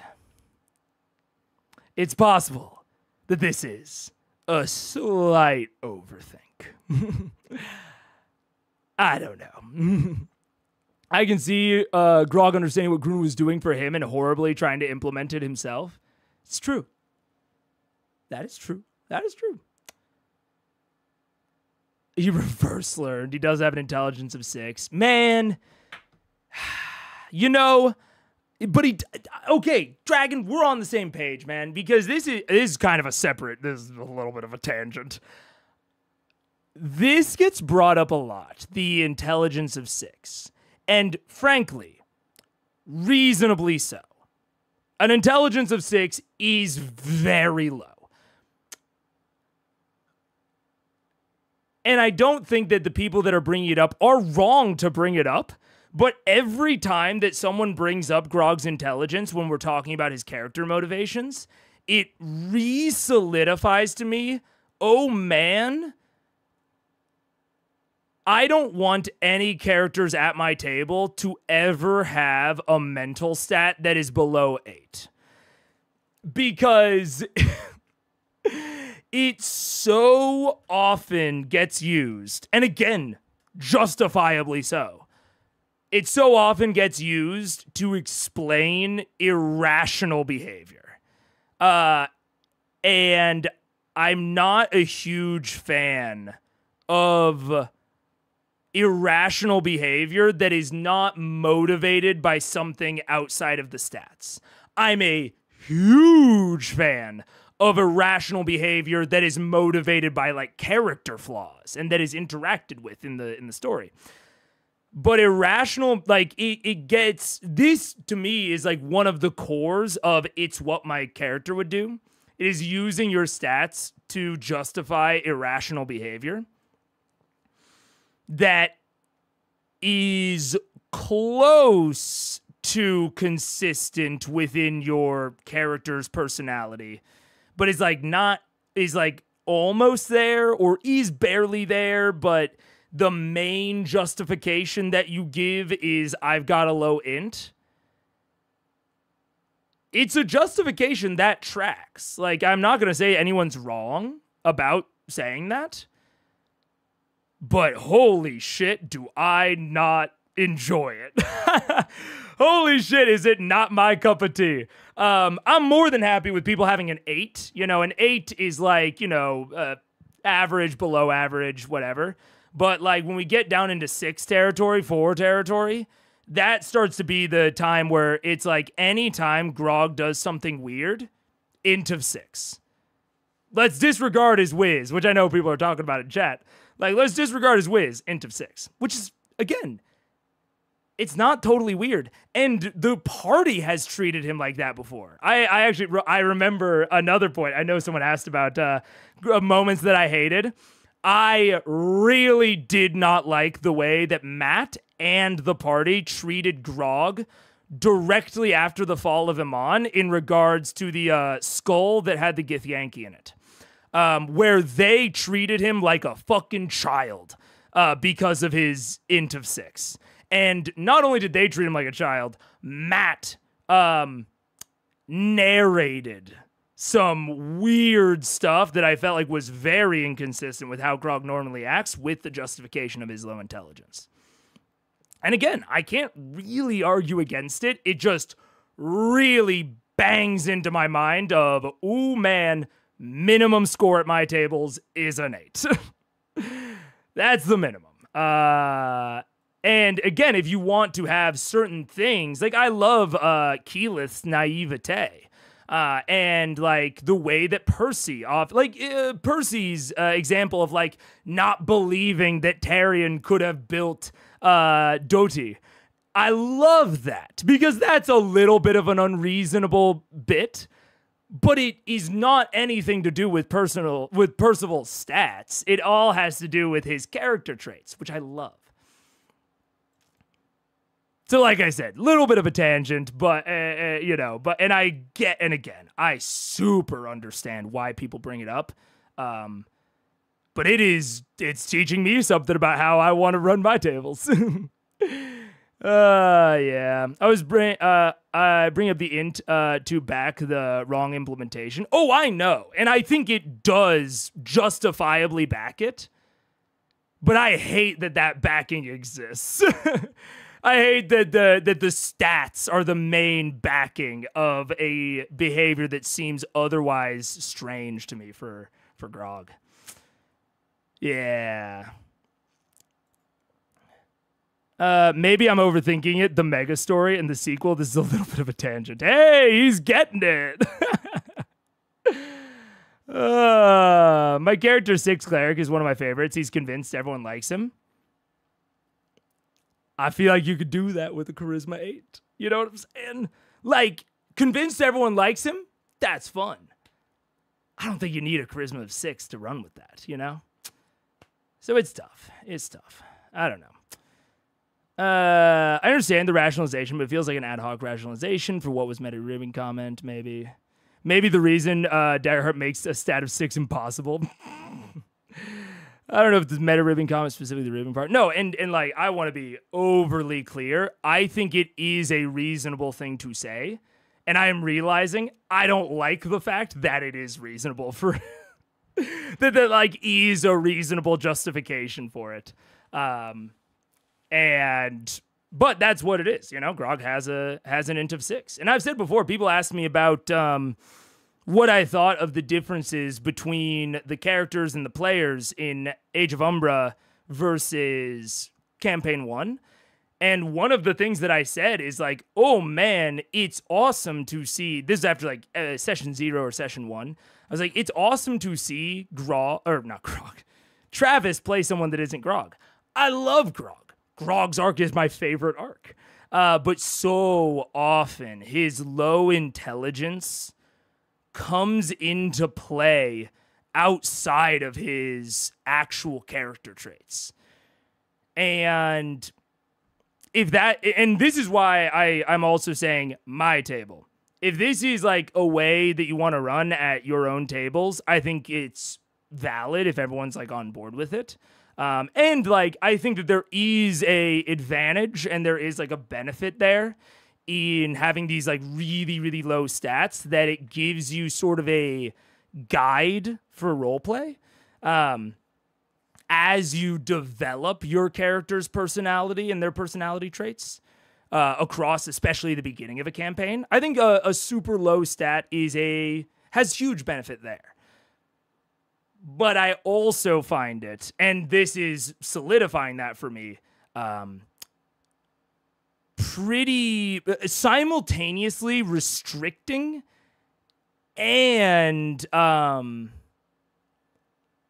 sort of extremely allowing, right? It feels simultaneously like a way to restrict your character from certain personality traits, like a restriction that can be imposed by others at the table or the DM, which that can be solved through character discussions. Absolutely. And to that point, we haven't seen Matt treat Grog in that extreme of a way since the Githyanki skull incident, so very possible they had an above-the-table conversation, which is great. Or it can be used to say, like, that seems weird for Grog to do. But the low intelligence. And, if that's the way you want to play, I think there is that benefit at the beginning, but I think the benefit slowly kind of transforms into a detriment the longer the campaign goes on. And this is why they changed the names of the stats. Well, I will say I do, the stat name changes I'm also down with, Don't get me started talking about Daggerheart. I do like it, but I can't talk about it. I can't tangent on that. Anyways. Give him a boost. Should I give him a boost? Give him a boost. Should we give him like an incentive? Nah. All right, we'll start with the boost, and I give him a healing word. Okay, what level? We'll give him a level 2. Level 2, all right. I guess you're worth it. 2d4 plus 6. Oh, you got real lucky, Terry. You got a 4 and a 3, which adds to be 7. Plus. Plus 6 for your wisdom, so it's 13. 13 points. And then I say, come on, Terry! What? Back to me. Where's the wind blowing? I bring my hand around the back of his head, and I'm going to use my action to cast Lay on Hands and dump all 15 hit points into the back of his head. Then I'm going to use Disengage and hop back away from him and say, before I hop back and say, we're a bunch of fucking assholes, and this is all you are going to get with us. Are you sure? And then use Disengage to roll. Right. And you move back away from him? Yeah, but I have my movement plus. Yeah, yes. How far? 30 feet. 30 feet. Alrighty. Yeah, okay. Then it's your turn. Taryon, what do you wish to do? First time. Hands shaking, body quivering, blood everywhere. No, out of the nose. You did 88 damage to him from behind with the back of your dagger. There is blood out of his nose, out of his ears. If I'm not a master assassin, how can I not go for kunk and not He has weak capillaries. Understand. You critically hit him from behind to do 88 points of damage. Right. That would have killed a regular human being, or at least put them. He's not like bleeding out. Okay. But he looks rough. Did I make it clear that I was trying to do this to Sam and not Terry? No, Sam, what are you doing? I run. Shit. But Grog gets an attack, but I'm going. Actually, Grog is not directly in melee with you, so Grog is not. I'm going to counterclockwise around Dodie. All the way around. All the way around here? Yeah, all the way around, yeah. So I'm facing Grog and the others in a sort of a cone pattern. Okay. And I'm fumbling on the head, on the helmet, trying to find the right gem to pull out. And I pull out a diamond, and I pluck it out of the helmet, and I go, "Ah!" And I will cast Prismatic Spray. So just past Dodie, as a familiar and previously prevented blast of rainbow arcane energy comes just shooting forth from Tyrion's hand, hitting Grog, Keyleth, and Percival. Yep. I need you all to make dexterity saving throw. Yeah. Awesome. I get advantage on that. You do because of your cloak. It's a what saving throw? I'm so sorry. What's the DC on that? Oh, on me? Yes, on the helmet. The helm is 18. Okay. So 13. 23. wow. 20. Okay, Wow, so nice. both of you guys have the damage. Grog does not. Give So, me what you got. Show me what you let me got. go ahead I'm and going to use my reaction to swallow part of the cell, so I'm going to take half damage of his half damage. Okay, gotcha. I'm going to go ahead and do this. Can you do the chargy thing? But I'm fully charged. Oh, that's cool. That's cool. I'll use it as long as I have a reaction. Right. Do I roll? Do you roll? Actually, you can roll if you want to. So it's 10d6 damage. Maybe you should roll. Okay, I did roll for that one. Okay. Just in case. So 10d6 what damage? I'm going to figure that out here in just a minute. I'm so excited. 41 damage, however, okay, against you, Percy. If you like vaporize me, I'm gonna be real pissed. That is 41 points of poison damage to you. Half. Reduced to 20, reduced to 10. And your charges are still full, regardless. Keyleth, Yeah. you take 41 points of fire damage, halved to 20. So 20 points of fire damage as the red beam hits you and the flames just burn across the front of your hair, blown back from the blast of the heat. Percival, you feel the sickly ray of the poison splatter past and cover your skin with this kind of semi-translucent poisonous liquid. Grog, you take 41 points of cold damage. I have resistance with my new exalted knuckles. You do. So you take 20 points of cold damage from that. So the beam subsides and you see them all blasted with it, but they're still standing, perturbed by it. And Doty's at the ready, just like, what do you want Doty to do? Very nice. New kids that game? Well, first of all, as my bonus action, I will cast Sanctuary on myself. What the fuck is that? What is that? It protects me from things. We'll see.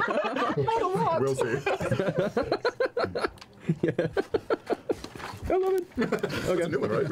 They're all new, friend. All right, so Sanctuary on you, and what do you want Dody to do? Dody, I will say, Dody, save me! Save me! Hit the big guy!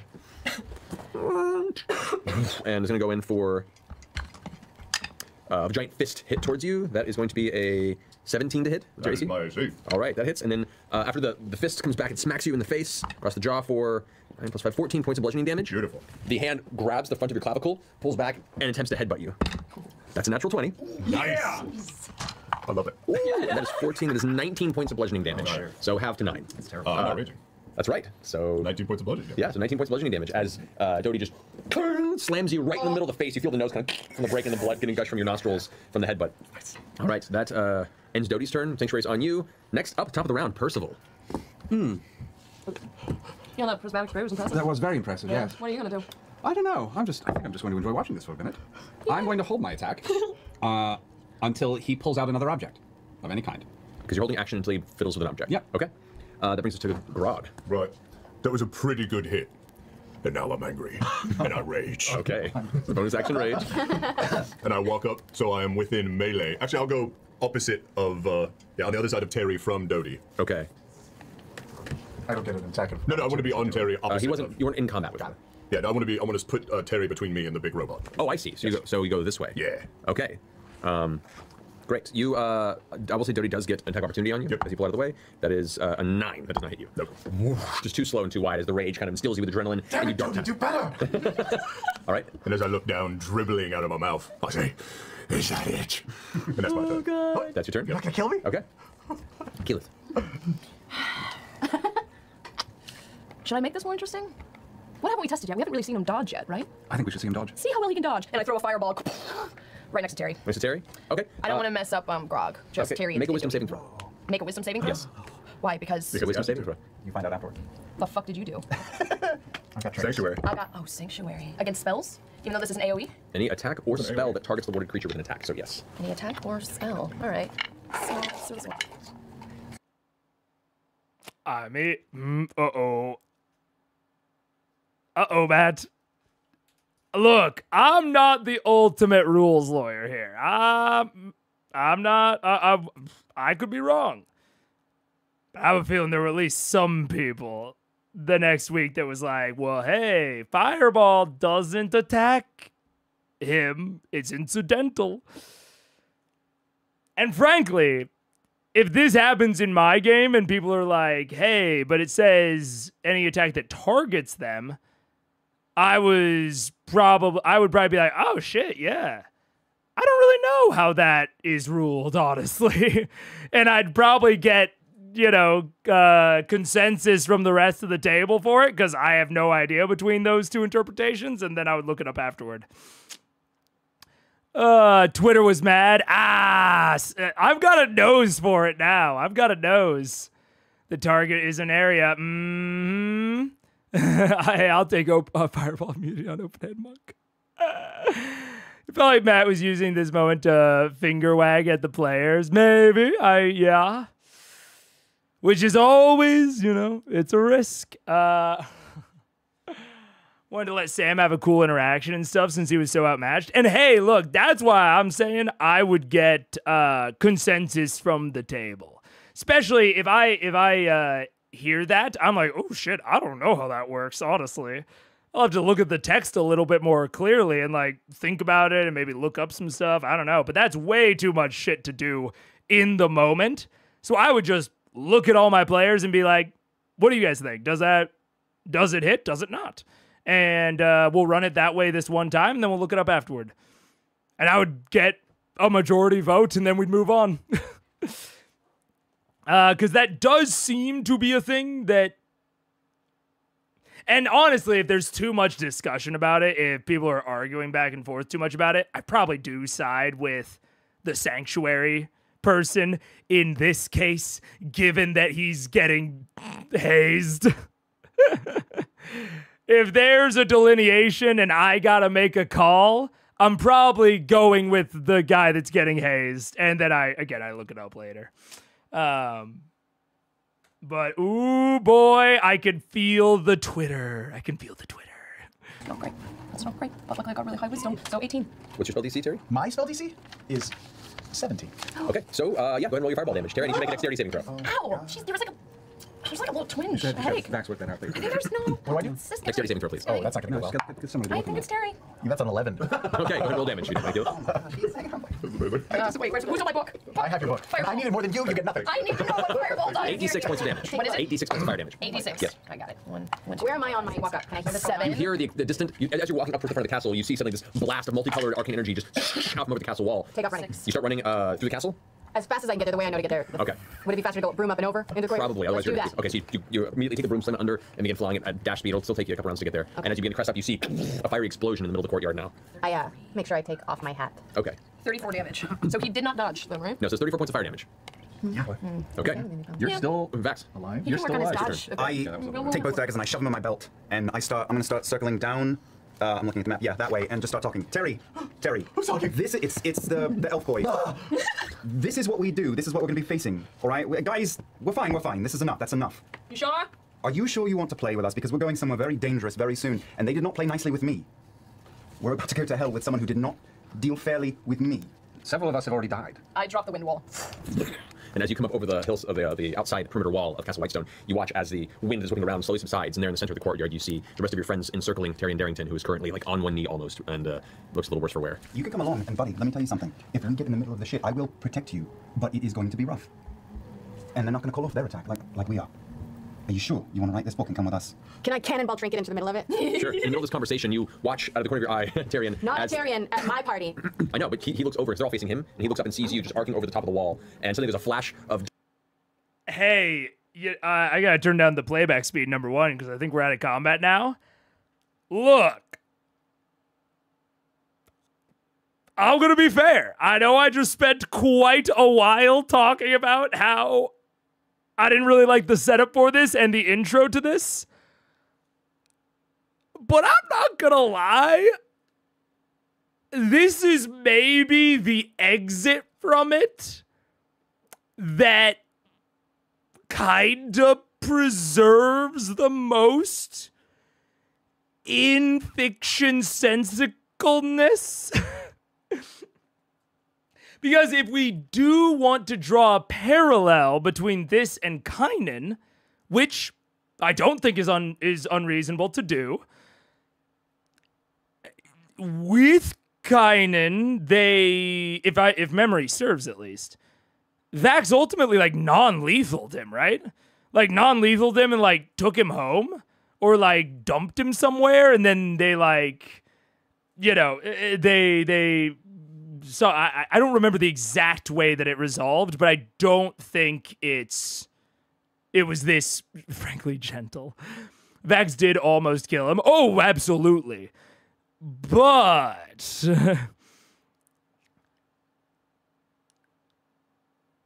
if I can, and this is my bar, and so that's why, like I said, Vax like knocked Kynan out. Okay, that is what I thought. I thought he non-lethaled him. Yeah, I think he knocked him out. Him as in Terry, yeah. This is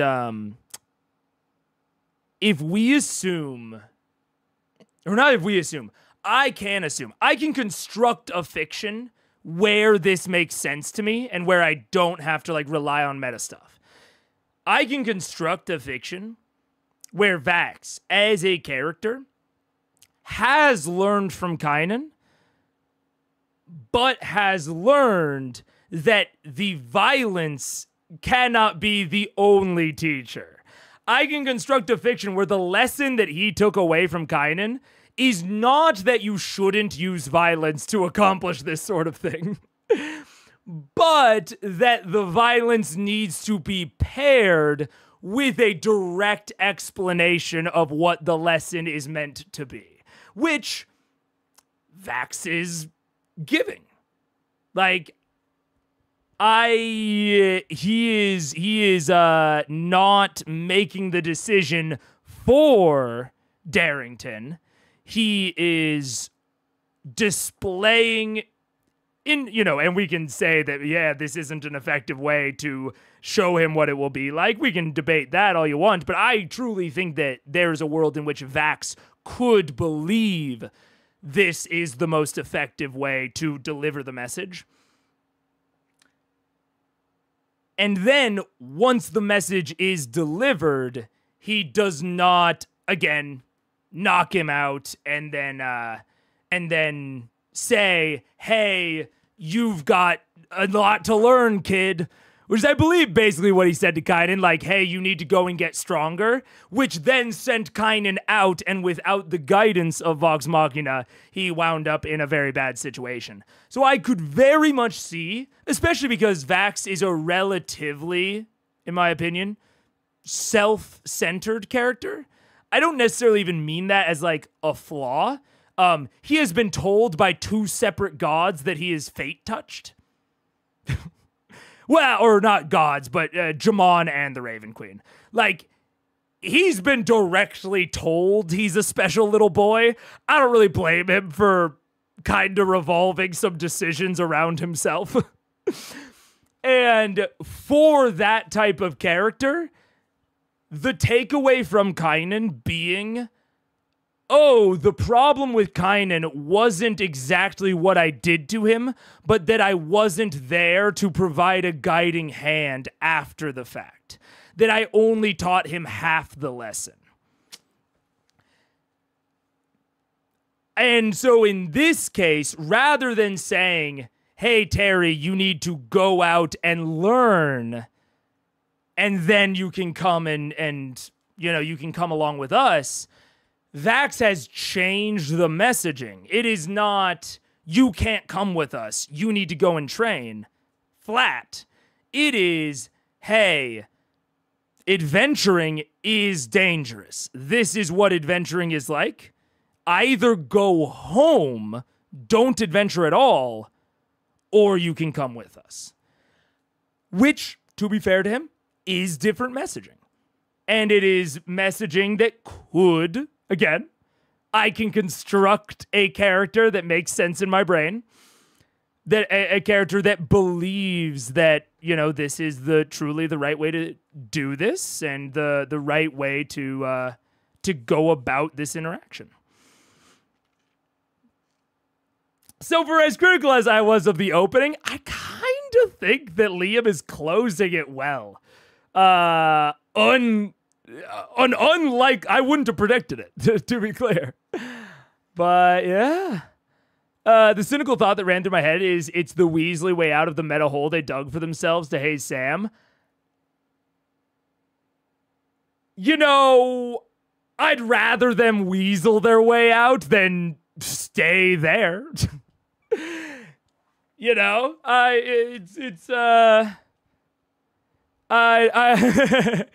So, fair enough, but I'd rather them go this direction than any other, yeah. He knocked him out and then gave him a potion. That's right. They healed him up after Kynan went to 0. That's right. Yeah. May had turned it on 1.8, so zoomed through 20 minutes, but I thought it was longer too. What was it?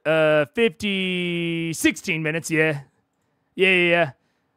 So it did zoom. Basically the same thing. The only difference is NPC versus PC. Certainly similar stuff, but I can see enough of a difference that I can construct a version of Vax that makes sense. Otherwise, I can't. How dare you, Mega, make me realize that Vex has a little bit of character growth. Vax. Hey, at least a smidgen of it. I could imply some character growth here, yeah. Even though Vax couldn't have brought Scanlan to 0 in one hit, you can rationalize it as him holding back enough that he's not just showing up, but teaching him. Terry? Yeah, I brought Terry. Yeah. I can rationalize it, which is what I need. That is ultimately what I need from this sort of scene, is just the ability to rationalize it, and then I can get on board. If everyone at the table's cool with it. But they still could have told him, hey, let's train and test you instead of assaulting him. Oh, yeah. Like, and this is, I mean, still, if we take this seriously, it does say some stuff about Vox Machina, but I can now construct a version of this where Vix, where Vax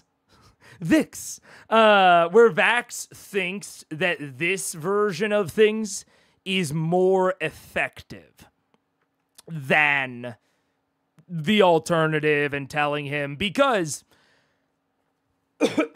if I'm taking him at face value, which is what I'm trying to do at least, if I take him at face value, enemies are not going to let you know, right? Enemies are going to surprise attack you. Adversaries are going to sucker punch you. They certainly did to Raishan. Lots and lots of things will attack you out of nowhere. Now, is this the way to communicate that? I'd argue probably not. But I can absolutely imagine that Vax believes that this is a way to communicate it. So, hey, I got, fair's fair. If I spend all that time talking about how much I don't like it, I gotta talk about that I like how he got out of it. But enemies never say, excuse me, good sir, is the reason I could see Vax using. That's what I'm saying. Yep. Jinx, yeah. So again, it's all about, is it a reason that I can imagine Vax using? Grog and Keyleth, I'm still a little bit, but I'm just going to ignore that. I'm just going to ignore that and focus on Vax here, all right? Maybe Terry's a shapeshifter, we don't know. They are constantly getting attacked by shapeshifters, that is also true. Terry could easily be Hodis at this point. Terry the Rakshasa. I mean, hey, within the fiction, dude, talk about another way out of this. If the three of them had said, if they had stopped attacking him and said, good job, you passed, and he's like, what? And he's like, oh, we sometimes get attacked by shapeshifters. It's actually happened like twice to us, at least. And we had to make sure that you weren't a Rakshasa. By the way, we're going to hell to fight a Rakshasa. So we really had to make sure that you were on the up and up. Frankly, that would be another way out of this that I would totally accept. Because that would directly explain why they didn't tell him what was happening ahead of time. Grog has always made sense to me, but I agree Keyleth feels the weirdest here. Yeah. All right, let's see. Dark energy and a large bear in armor just rolls out and just breaks into the center of everyone here as Taryn's kind of pulling back, and now roars kind of. What the fuck is happening? I step away for 5 seconds and everybody's at war. No, we're playing. War. This is fun. We're playing. This is great. We're just giving them a little trial run. Isn't that right, Terry? Isn't this great? No, this is not good. Are you changing your mind? I'm not. I can't do this. I can't do any of this. I'm not. I can't. I'm sorry. Oh, wow. I'm not a real adventurer. That was a story I told you. I know it was very convincing, but I haven't been on any real adventures ever. And we knew that as soon as you said you wanted to rescue a I know that damsel. you thought that I was an adventurer. We didn't. We never. No. I know that you all look at me and you just see the armor and the handsomeness The armor, yes. and the bravado. The armor. And you think he has it all. Very nice He armor. has everything that we want. It's a nice armor. But it's a lie. It's a ruse. Can I land? And Trinket is still kind of holding this aggressive stance to the rest of the just the vicinity, and looks a little more confused, and she sits down. Yeah, I think we're fine here, Trinket. You notice we didn't make a lot of people cry? We do. We make a lot of people cry. What the fuck happened? We thought Some we would people just died, give him a mate. little taste of where he's going to make sure that he was up to it. We told him we were gonna go see Hotus and defeat him in the Nine Hells, and we wanted to make sure he knew. So couldn't have this happen in the Nine Hells. Yeah, we're going to the worst There's no place crying in the Nine Hells. in all the multiverse, and we're going to let him smack into that for his first time. Come on, Terry, come you on, would come die. on. Can I be real with you guys? Oh, we're ready. All right, all right. My sister's gonna get everything. All the money, the whole business, the compound, the villas, everything. He's giving it to my sister unless I prove myself. All right? I just came out here to prove myself to my old man. And I know that if I do, he will respect me finally, and he will give me my money and my trust fund, and he will give me my villa, and I will be the guy who takes over the business. And I thought that I could, but I can't, and I need to.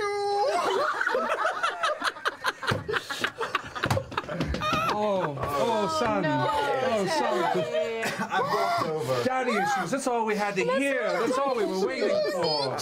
Come on. I kneel in front of him and I start massaging where I fucking beamed him as hard as I could. Oh, It stings a lot. No, I have very deft fingers. Honestly, if you would have led with daddy issues, we probably would have. I think we would have just taken you right on, sir. Because fathers can be assholes. They're so awful. He doesn't like me, and he doesn't like the books I read, and he doesn't like that I like fantasy novels. I take him into a gentle. He doesn't like anything about me. I feel like this is a dark mirror. I don't know how I feel about this very dark mirror right Into now. a gentle headlock, and I turn to my sister and say, "Ah, this guy. Ah, this guy. Now I like this guy." I raise my hand above my head. Wait, what are you doing? What are you doing? What are you doing? Are we not finishing this? No, not so much. No. We just learned that Terry's an ugly crier. You can't beat him over the head. Trinket's head pokes just into frame to you, Terry, and goes. Yeah, look, he does look like Julian Moore when he cries. It's okay. Okay, man. All right, I gotta talk about it. I mean, hey. Woo! Yeah, great delivery, great storytelling from Sam.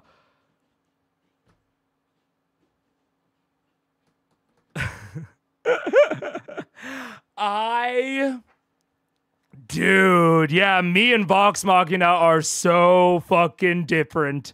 I am...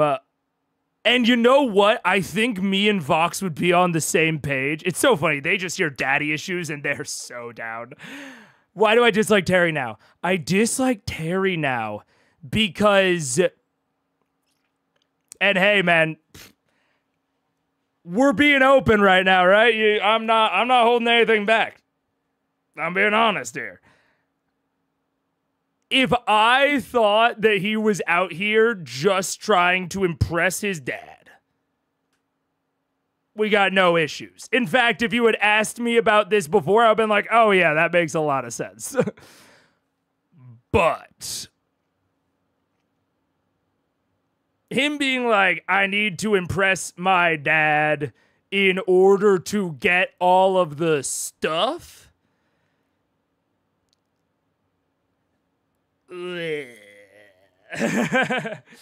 Like, I can get on board and I can understand someone that has a deep-seated need to impress an authority figure. I can get down with that. But it's like, oh, I need to impress the authority figure so that I can get my toys? Ooh, that's a little... And look, I've been defending Terry for like 2 episodes here where I've been like, look, he seems genuine. He wants to experience the world. And I would have understood if it was like, okay, he doesn't actually want to experience the world. He is going out to do this because he thinks that his father will find that impressive and he wants to impress his father and blah, blah, blah, blah, blah.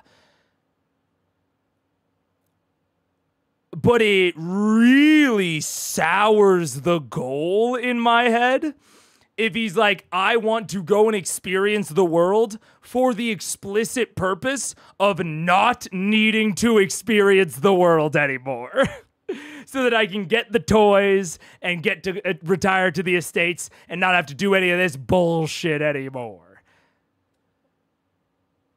That is suddenly much more ick to me. What does that say about me? I don't know. But I have suddenly started liking Terry much less. Because daddy issues I can get down with. But the extreme desire and pursuit of wealth, less down with. But what are you gonna do? We're gonna skip ads because we're pretty close to the end. And that's not to say that I mind people trying to accrue wealth. Our lovely Vexalia has basically based an entire character on it. But it's not even just like money. It's like this like escapist, separationist. It's an elitist goal. Like, I was kind of happy about Terry because it seemed like he had some pressure that would ultimately result in him probably losing his elitism. Whereas now it's like, oh, the entire reason he's out here is so that he gets to maintain it. And now it's like, meh. But yeah, but it is, and hey, I'm talking purely about the character, not about the character, like about how I would personally feel being in a room with the character, not how the character is designed or acted. Great role playing from Sam. Yeah. Remember when you thought his parents were going to be evil? I do. Hey, they could still be. Possibly. I think VM just likes that he's at least being honest. And I think that is also the thing is I actually frankly kind of thought that he was being relatively honest and that he was just horrifically naive and sheltered. And I do feel, frankly, a little rused. So maybe I am also lashing out at that. It's supposed to be gross. I love it. Great satire comedy. Oh, yeah. I mean, hey, I am having an emotional human reaction to the media that I'm consuming. There's nothing bad about that. But I can't help that the reaction that I'm having is... Oh, man. I don't think Terry is supposed to be likable. I think it's rich boy caricature. He feels like the type to buy his friends. So if there's no money, he doesn't know how to be someone. Well, and I thought, well, and this is the thing, Ivo. This is the thing. I thought Terry was unaware. But that what we have now experienced tells me that he's actually very aware. That not only was he purposefully trying to ruse, but that he is aware that if all the stuff goes to his sister, he will live an explicitly like much, much worse life. And he is willing to go out into something that he perceives as at least somewhat dangerous or undesirable in order to avoid that eventuality coming to pass and presumably inflicted upon his sister. This thing that he perceives as being very undesirable. So it's not necessarily that I like Terry less as a character. It is, oh, whoa. Terry went from being like kind of just a dumb idiot who I was kind of excited to see like experience and learn about the world to, ooh, okay, you're actually kind of a, hey, you're kind of an asshole. Hey, let's go. Reference the last stream. You're a big, bulging asshole that had very selfish reasons. I think that was kind of part of the thing is I thought that his reasons weren't so selfish as they actually are. Yeah, Terry is a different rich kid from Percy. It is true. Yeah. I don't think Percy is so different. Oh, well, I don't either, to be clear. I think they are different kinds of rich kids, but they are very similar in a lot of ways, yeah. Not all characters are likable when we meet them. No, absolutely not. Absolutely not. This is more me explaining, like, when we were talking about Terry the other day, I did not think that this was within his backstory. And I definitely I was assuming a much more generous interpretation of his backstory. Yeah. But the third thing parallels them both, them twins and Percy. Oh, yeah, like the sister. Yeah. I mean, in a way that he thinks his inheritance is like just a natural right of his. I'd say while Percy knows the royal status and money is not based on any big natural order, I think he's learned that up to a point. Yeah, I think he's learned that up to a point, but I think it is largely from being in the real world. I think that it's more of akin to like, this is probably, and that's why I think that Percy rightfully says this is like, a dark mirror sort of thing. This does ring to me as a way that Percy could have ended up were the Briarwood coup to have never occurred, Bullshit asshole, yeah. Sounds like your problem isn't the selfishness, it's that the selfish is a particularly classist way that maintains his class superiority. How do I... Maybe. I mean, I think... How do I say it? Selfishness at the expense of others. If there is... If your goal is to impress your dad, that is a selfish goal in that it is explicitly doing something that, will only and primarily benefit you. But there is a certain, there's a certain escapism. Like, I can relate to someone who's like, I want to impress my father because that is something that, like, I have been denied, to an extent. And it's something that, like, I mean, it's actually, you know what? I actually think it is. I think, to me, it is a misidentification of what the natural order should be. I think saying, I want my father's approval because fathers should approve of their kids, I may or may not agree with that. But I think that's a very, like, I can interact with someone who has that worldview, and they probably have a pretty cohesive worldview that I mostly agree with.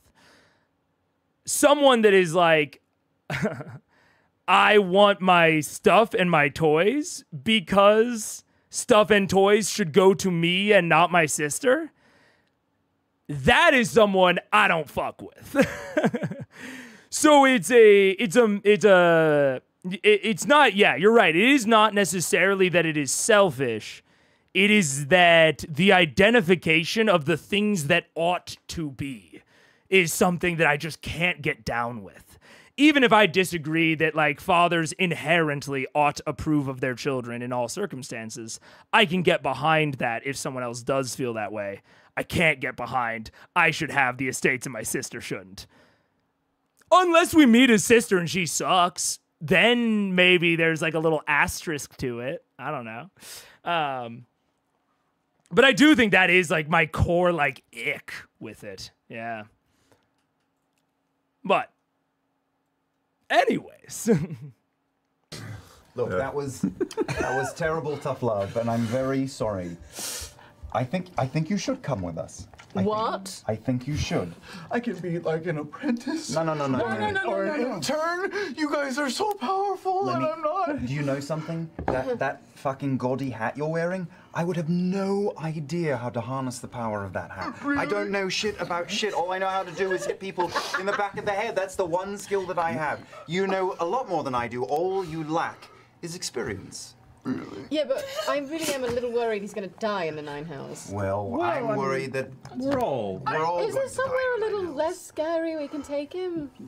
Yeah, there's other stuff we need to do. I mean, is I guess we can go ahead and head to the water, Ashari. It should be fairly calm. Terry, have you ever passed out from drinking too much? No. Have you ever been unconscious? Only when I go to sleep at night.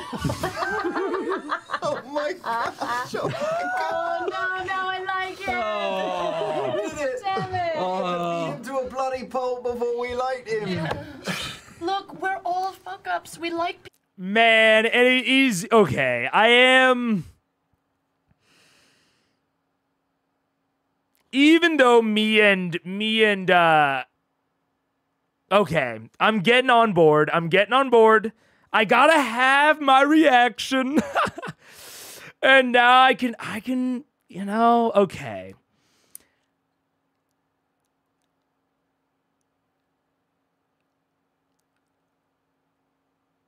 I think the difference between me and Vox was that I believed his naivete before, and they did not. And now he is displaying what his true naivete is, and they are now cool with that. And to be fair, they were correct. I was not.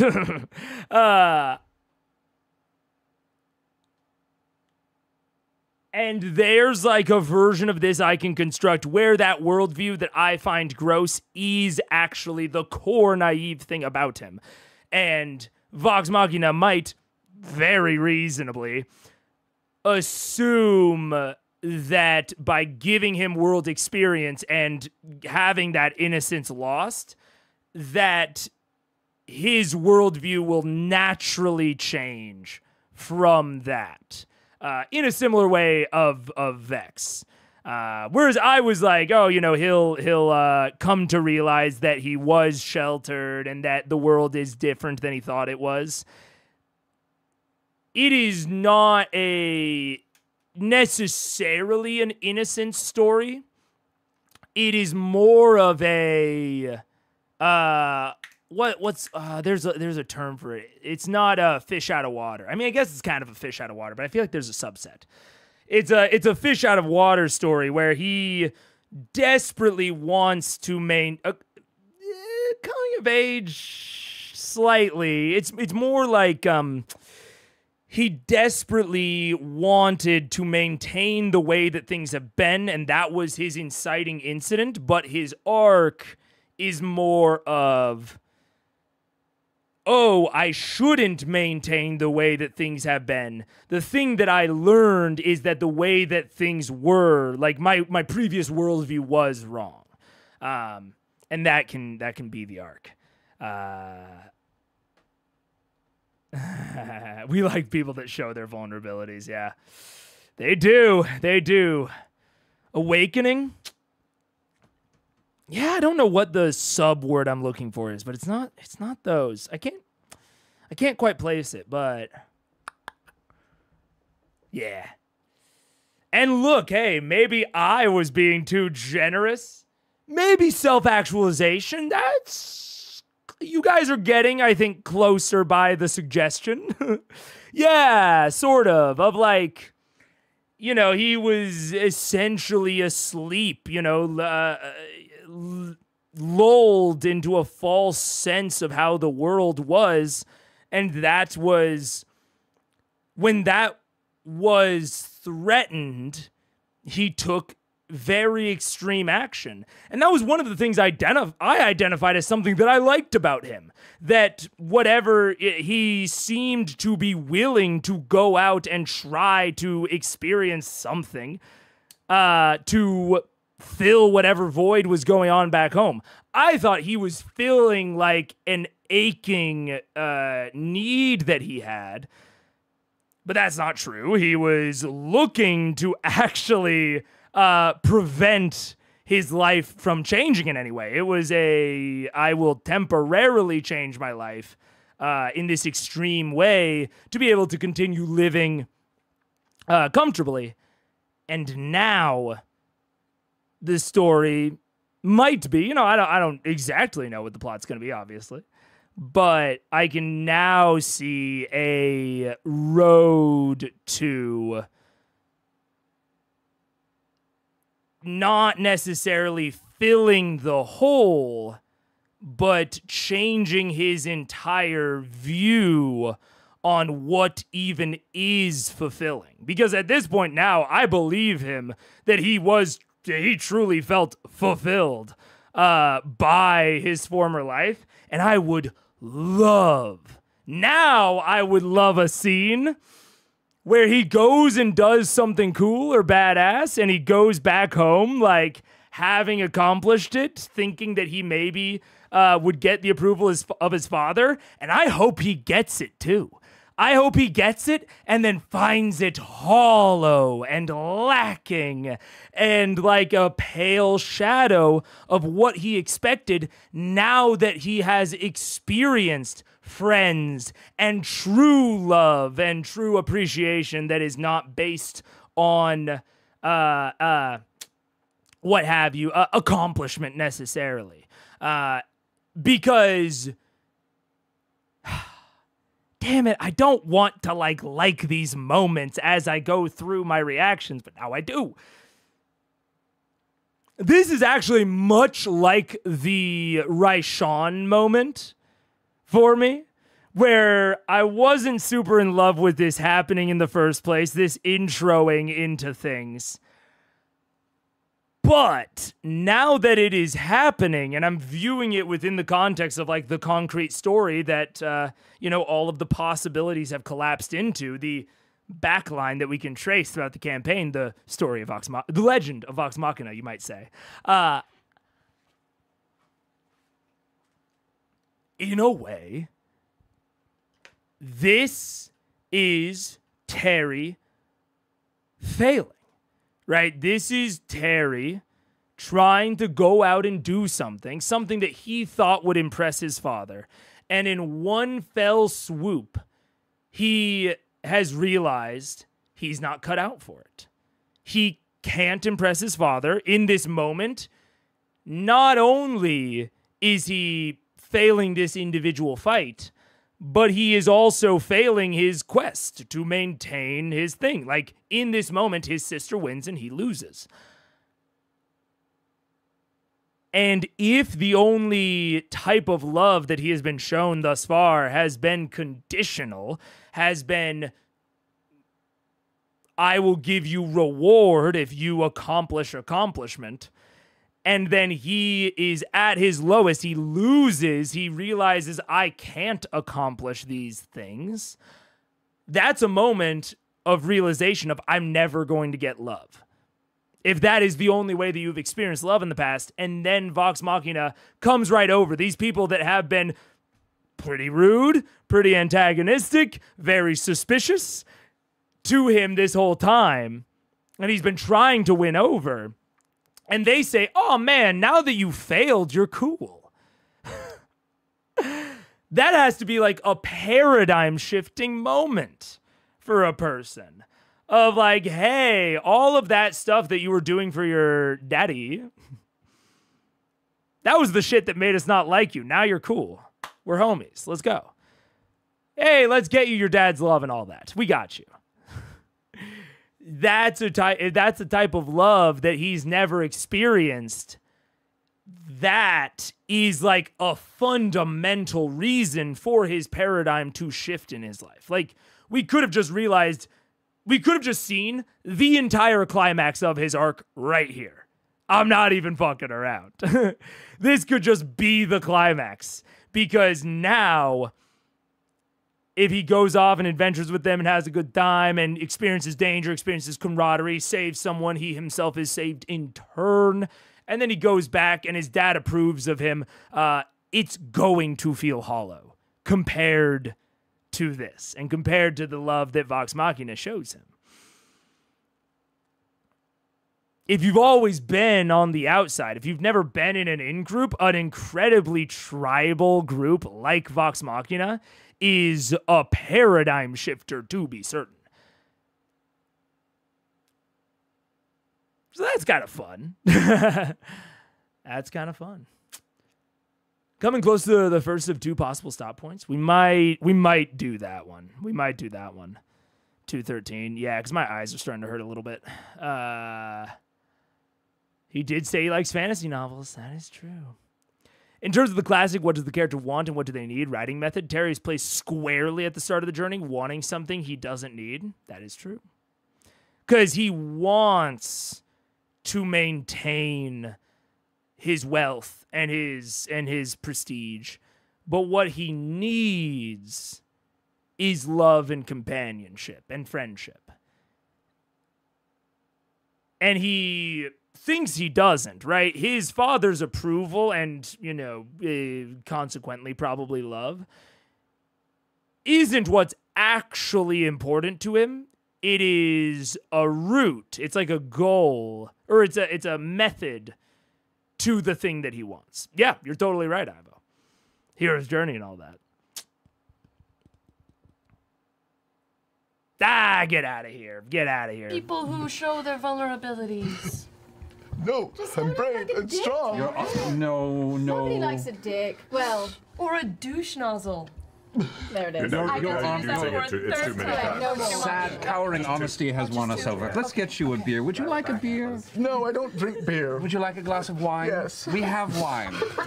We have a lot of wine. Some of it is quite good. Really? Really. Because the stuff we had in Ankara was really gross. I didn't want to say anything, but... No, we know it was gross. It was really gross. Yes. It had no terroir. Sometimes we must sacrifice. Do you have any wine For in the your bag adventure. of holding? No! We have wine. I know, I just wanted to taste his wine. Oh, that's fair. Any wine. So has Dodie been in any fights? Dodie. Which, for the record, you now look over and Dodie has been writing all this down. You are the worst person. I love you. Dodie! No! Why? Dodie, no! Oh, man. This is one of the... Oh, wait, is it? Just pause for now.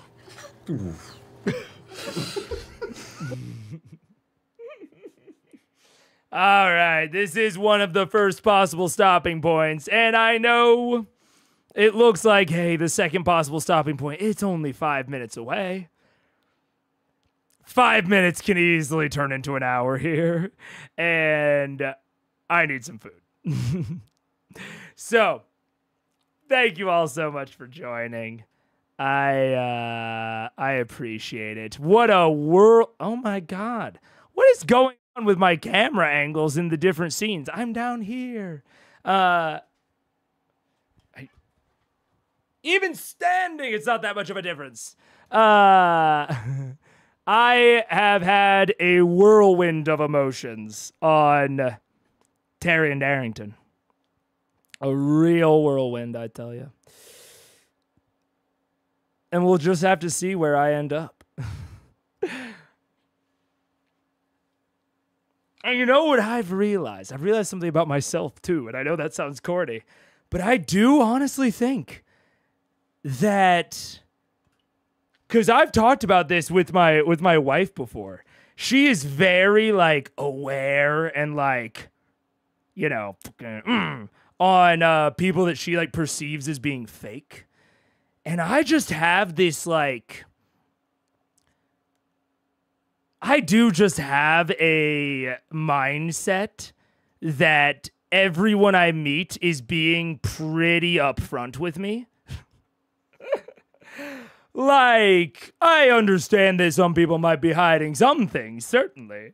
But I rarely think that they are hiding anything extreme. And I think that Terry... I think this feels a little bit like Larkin Part 2. I feel like I got Larkined a little bit with this one, where it's like, damn, I just thought I understood Terry more than I did. And I don't like that feeling. But we're here. And I'm down with Terry's character from here on out. So I'm excited to get to see more of it. They will continue the chapter of Terry.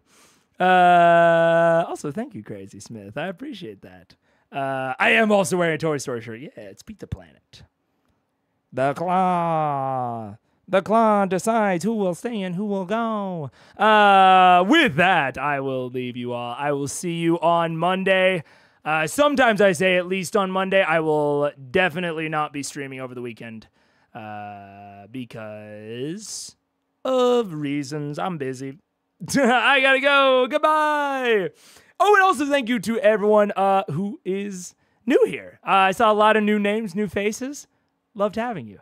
So hopefully check it out. The entire playlist is on the channel somewhere. I don't think it's in the description. But this is in a playlist of all the Critical Eyes. There is... nearly 784 hours. So if you are looking for something to get into for a while, there's a back catalog. And I will see you later. Thank you so much. Goodbye. Bop.